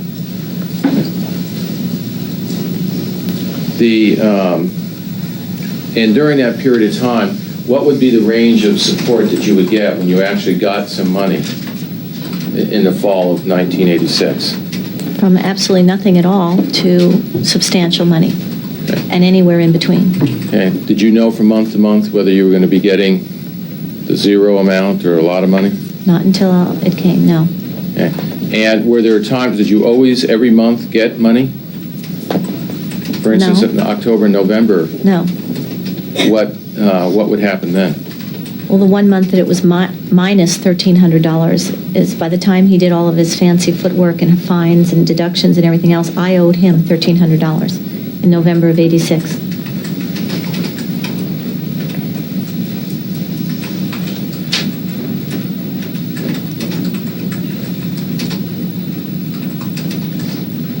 Now, in the fall of '86, did Dan leave the country at any time?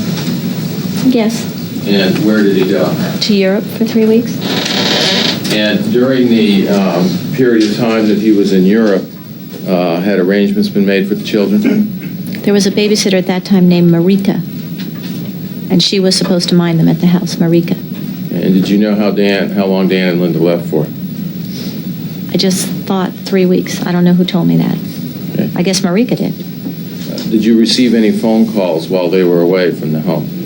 Yes, a lot of phone calls. The regular from the kids and Marika called also. Okay. And was there any phone calls about problems they were having with money and food?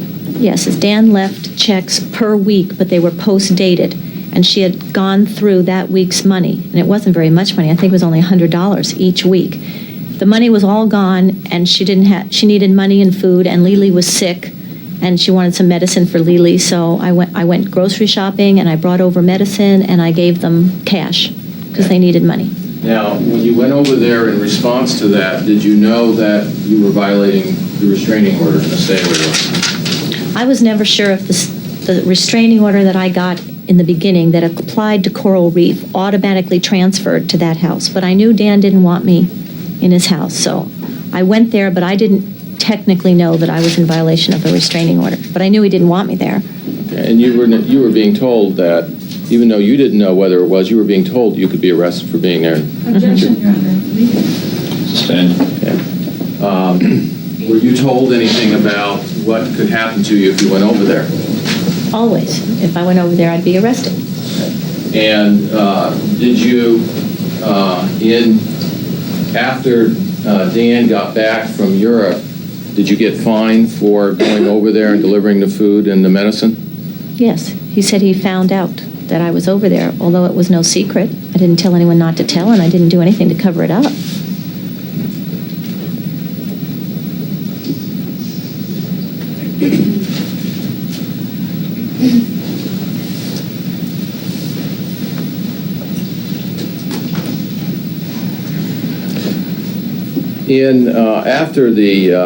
After the bifurcation hearing, did you do anything to initiate some action in regards to the divorce? At what time after? Not immediately after. I didn't have an attorney. I kept looking for attorneys for several weeks and stuff after that. Did you try some other avenue rather than the court system? Yes, I saw an ad in the Reader newspaper about mediation, to mediate things. And that was my inclination from day one, was that Dan and I would just agree that we would not go into a courtroom and fight and litigate things. And so I called this place called Quinn Hargreaves Divorce Mediation Center, and I made an appointment to see them. Okay. And when you went into to the mediation conference, did Dan show up? I don't believe it was the very first meeting. I think I met with them separately, and then we were supposed to meet together. And what happened when Dan showed up? He had a real rotten attitude from the minute he walked in the door, that he didn't want to be in this position, and he didn't like the whole setup, and he had a lot of demands. And I can remember he counted them off on his fingers, that if you do this and you do that and do that and do that, and it was real obvious it wasn't going to work. And he left very shortly thereafter, and Mr. Hargreaves said, well, obviously this is not going to work. He was not amenable to it. Did he give a reason why it wasn't going to work? Is there something that you did with signing the mediation contract? Oh, Dan pretended that had something to do with it, is that I signed my name Elizabeth with a Z, which is the legal way to sign my name. And so then I signed it with Elizabeth with an S. And he still left? Yes. Okay.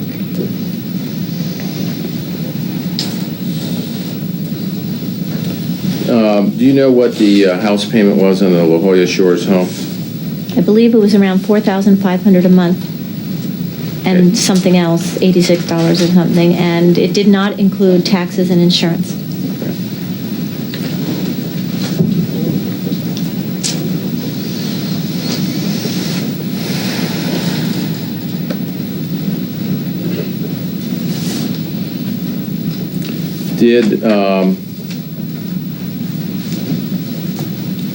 Was there anything being said at the time after you, after the mediation broke down with Mr. Hargraves? Were you informed of something else that was going to happen to your property issues? That's when Mr. Hargraves started telling me that Dan and his attorney were going to take a default if I didn't do something. And I didn't know what a default was, but evidently Mr. Jaffe never filed a response to the divorce, so someone had to file a response. And Mr. Hargreaves was volunteering his services as an attorney to represent me on this case.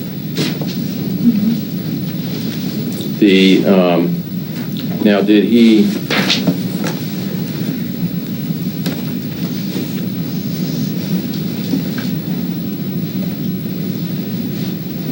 At some point in time, did you talk to Mr. Hargraves about just filing a response? Yes, I didn't want him to represent me on the whole case. I didn't feel he was the kind of lawyer that I needed. I needed a much stronger, better-known lawyer to take on Dan. But if he was insisting that somebody file this response, I asked him how much would it be to just file the response. And he told me $750, so I hired him just for that purpose, not as a retainer on the divorce. Now,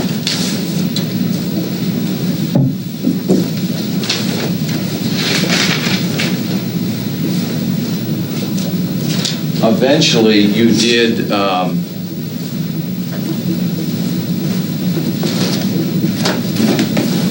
may have one more. Certainly.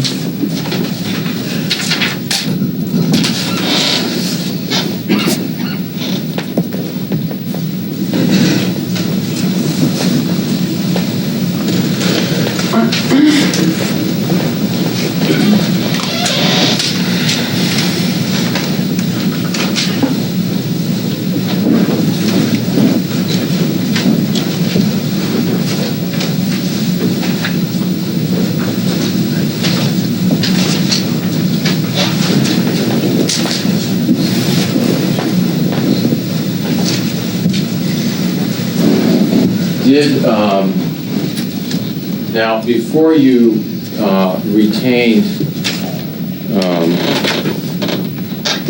Mr. Hargraves, how were you being communicated to as far as your support payments? How were the letters coming from? Or who was the information coming from? Dan himself. Okay, it wasn't coming from Mr. Ashworth at that time? No, everything was directly to me, from Dan. And at some time in November, in October, did you find out that there was going to be a problem with the November payment? Yes, there were problems with the October and the November and the December payments. There were lots of problems all along there, all his fines and stuff. Well, did you find out before you got the November payment or sometime that you were going to actually get minus money in November? Yes, that weekend. Okay.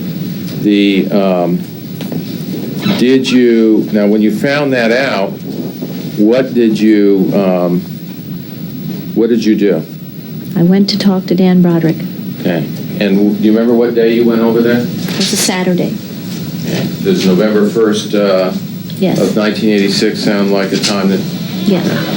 And what did you go over there for? To ask him what I was supposed to do with no money for the month, how I was supposed to live, how am I supposed to make the house payment, the car payment. I mean, what is he doing here, and why is he doing it, and can he be more reasonable, and can't we talk about this, and what do you want me to do, Dan? What do you want out of me? I mean, I just stood there on the front lawn and talked to him. When you went, why did you go over to talk to Mr. Broderick? Because I desperately needed money. Sustained. Okay. Why did you go over and talk to Mr. Broderick rather than talking to his lawyer? His lawyer wouldn't talk to me, and I didn't have a lawyer of my own. And it just seemed logical that Dan was the only person that had the answers to the questions that I had. Okay. And were you having was that causing any financial problems for you at the time? Having no money? Yes. Yeah.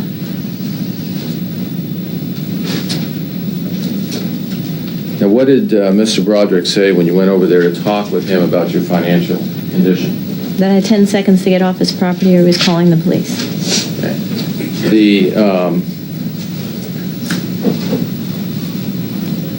what was your response to him when he told you that? I tried to call his bluff on it. I said, you know, I have nowhere to go. Get off your property and go where? You know, how am I going to manage? What am I going to do here? And I didn't think he'd really do it, but he did. Okay, and he did what? Called the police. Okay.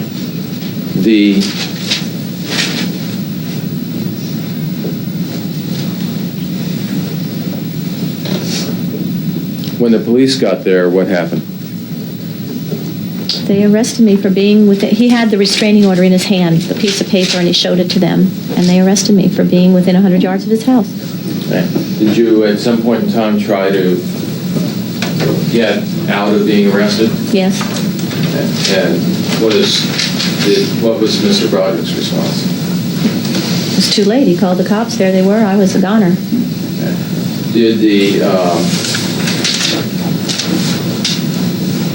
Where'd you get taken to? Ladies' jail in San Diego, Las Colinas. Okay. And how long were you held in that jail? I don't remember. I would have gotten there in the late afternoon, evening, and I don't remember when I got out. Well, I didn't take a bed, and I wasn't assigned a room. I just waited up front until somebody could come get me. Okay, so it wasn't a matter that you were in there overnight and days and assigned a room. Right. It's a matter of hours that you were in there. Yes, but I don't remember. Exactly how many? Right. Okay.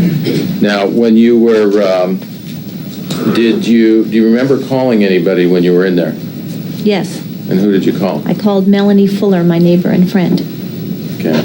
And did somebody come eventually and pick you up at the jail? Yes, she was afraid to come. She didn't know where it was or anything. And so she called Brad Wright, who was her friend, and he said that he'd come get me. Did you stay on the phone with Melanie for very long? I called her back after she called Brad, and I stayed on the phone with her a long time because I was so afraid I didn't want to hang up the phone. Somebody else in the tank was threatening me. Okay. And what do you mean they were threatening? They were scaring me, as it was a small tank, and I guess she was under the influence or something, and she just started yelling at me, and I was like, Melanie, don't hang up. Don't leave me here. Okay. Now when you got out of jail that night, did you call the press? No. Did you call the papers in San Diego? No.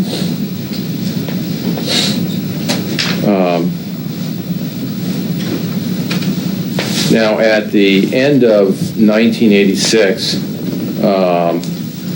did you see your children for Thanksgiving? Only by default. They arrived at my lawn 9 p.m. at night by taxi. They said there had been a fight at Dan's house, and Linda was calling Dan an asshole, and there was all this screaming, and they got in a cab and came to my house at night after Thanksgiving was over, Thanksgiving night. Were you supposed to have them that night?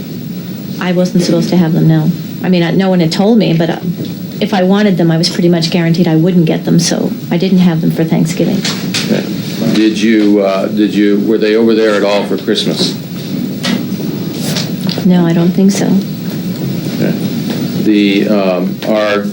Are those holidays important to you, Thanksgiving and Christmas? Yes, I'm a very traditional person, and my whole life was having traditions for the family and holidays and birthdays, and I had lots of decorations, and I had special dishes for each special time of the year, and Halloween and Easter and Christmas and Thanksgiving and birthdays, and it was a real big thing.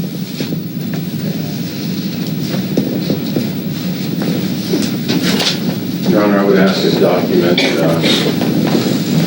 marked next in order. It says J. William Hargrave's agreement for legal services and fees. Defendant's double P.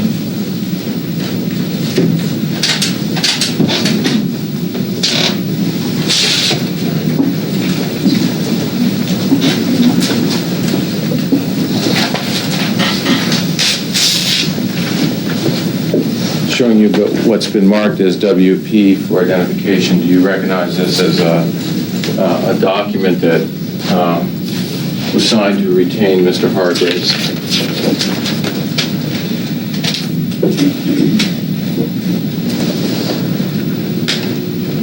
Yes. Okay, and when did you sign the agreement for Mr. Hargraves? November 6th, 1986. Okay. Had there something happened prior to November 6th that got you so that you decided that you better get some lawyer to represent you?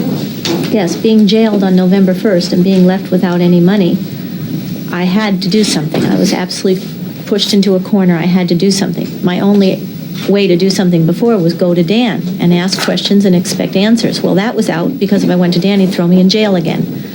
So I was absolutely forced to desperately get an attorney. I had to get an attorney to do something because I needed money to live.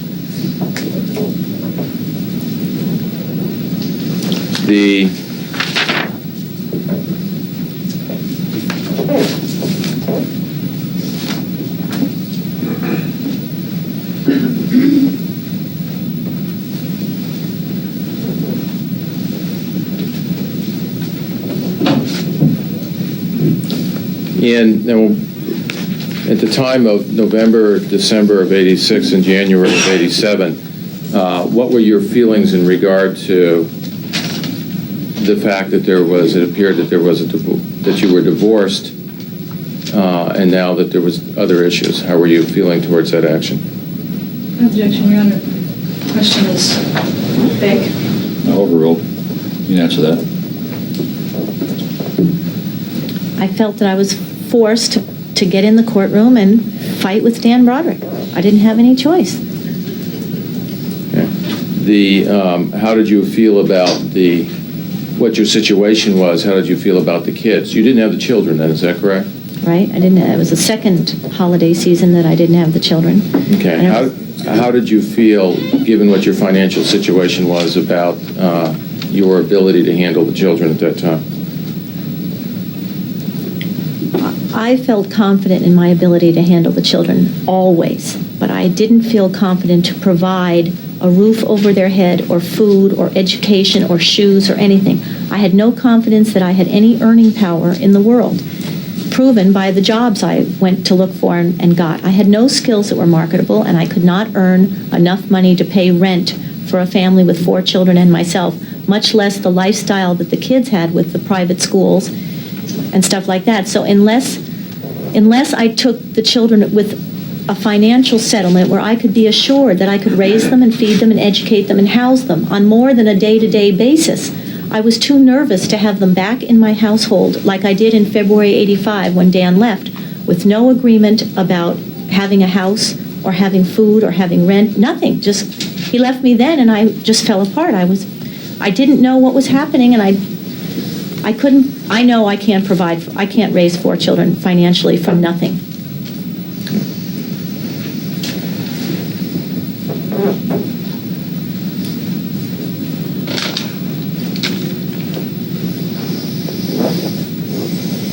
Before you went into court in December of 1986, had there been anything established as far as how much money, had there been any court orders as to establishing how much money you would get a month before December of 1986?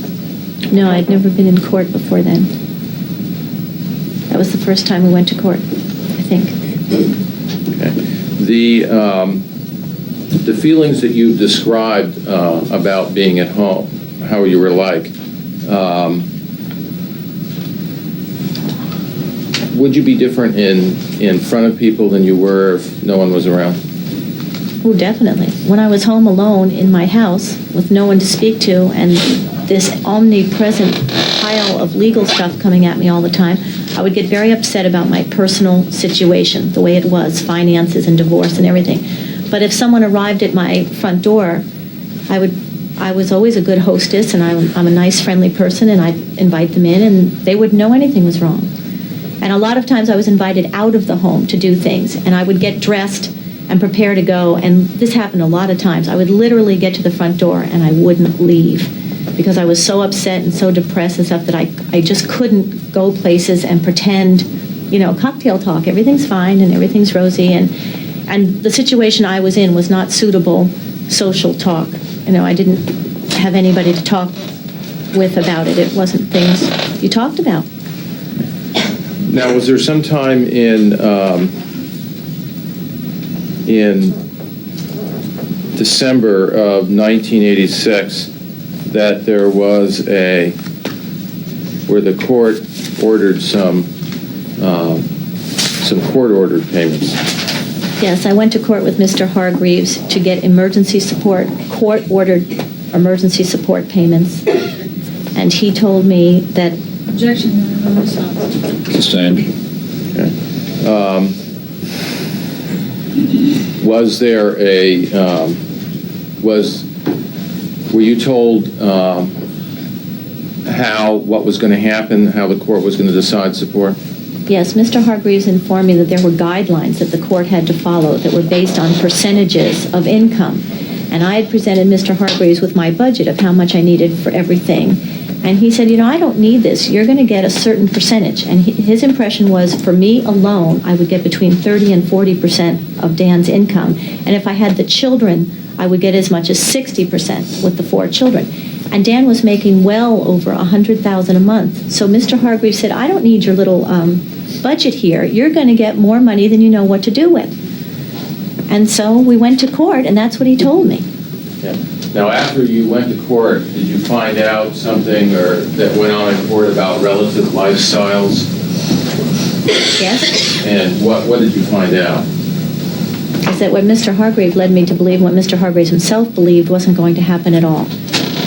Dan put in front of the court that I was able to get along on this $9,000 a month, which was not true. I was never able to make ends meet and to get along on that because of the house payment and the taxes and the attorney's fees and having to fix up the house. I was very much in debt. But the judge looked at that, at the $9,000, as something that I was making it on, and so he would give me that plus a few thousand more to pay taxes.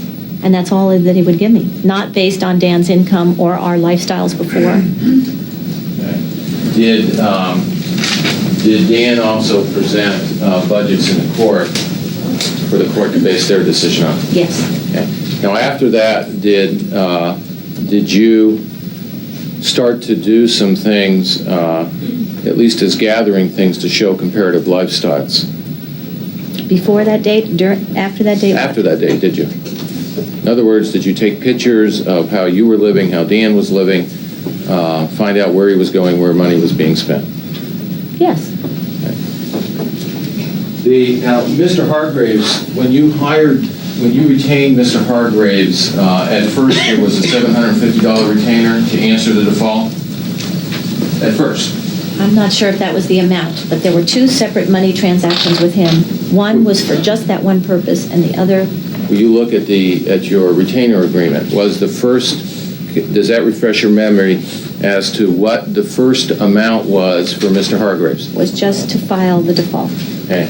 Now, after you signed the retainer agreement with Mr. Hargreaves, a few days after that, did he make a request for attorney fees to Mr. Broderick? Objection on this, the Circuit Service. Sustained. Okay. Did you become aware that Mr. Hargreaves, within a few days of signing the retainer agreement, got $10,000 from Mr. Broderick for attorney fees? I'm too confused right now. I can tell you what I knew, but I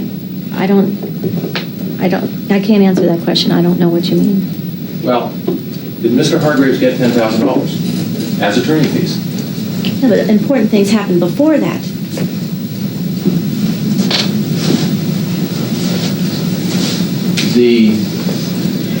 Okay, I understand some things happened before that, but did Mr. Hargreaves get $10,000 as attorney fees? Just yes or no? Without my knowledge and approval, yes, Okay. he did. Okay. And was that shortly after November 6th? Yes. Now, after Mr. Hargreaves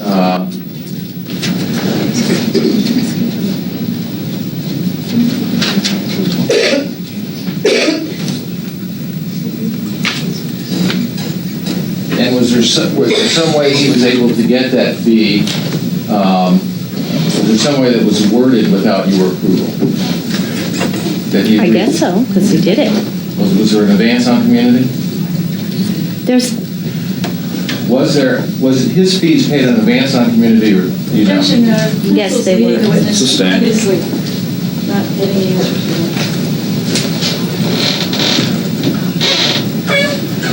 How was he paid the $10,000? Dan sent it to him, I guess. But he... Objection, Your Honor. Sustained. Do you know how that $10,000, was that a gift from Mr. Broderick, was going to be credited to you? Do you know? Have you ever heard the term advance on the community? Have you ever heard that term? Objection, Your Honor. Counsel's arguing. Sustained. Have you, I'll ask it nicely, have you ever heard of the term advance on community? Yes, when Mr. Jaffe was doing the 10,000 retainer business, that term came up, that it would not be in advance, termed in advance on community, that the court would decide later with Mr. Jaffe's 10,000. But then there was letters back and forth between Ashworth and Jaffe and lies and everything, and then all of a sudden Hargreaves gets $10,000 advance on my community that I didn't know about. He also got a $10,000... Sustained. Okay. After, now you go into court with Mr. Hargreaves, when you went into court with Mr. Hargreaves and you finally got the court-ordered support, was there a problem with that court-ordered support? Did it end up being less than you were getting before? Yes. Okay. And did you have to go back to court to straighten that out? Yes. Okay. And some point later on, were there other problems with Mr. Hargreaves during the time he was representing you? There were constant problems with Mr. Hargreaves, yes. And eventually, did you dismiss Mr. Hargreaves? Not until I got another attorney, but yes. Okay. And did you find out sometime during that Mr. Hargreaves had communicated with Mr. Broderick before you retained him that would put you at a disadvantage? Yes. Okay. How did you feel about that? Well, I knew he wasn't doing a good job representing me. He hadn't even done any discovery at all before we went into court that time. It was just pathetic. And I didn't know why until later, and then I found out later that he had made an agreement behind my back with Dan Broderick that if Dan indeed sent him money, that he could give Dan a good deal. Okay. And did you see at some point in time a handwritten letter from Mr. Hargreaves to Dan that was written before you were retained, before he was retained? Yes.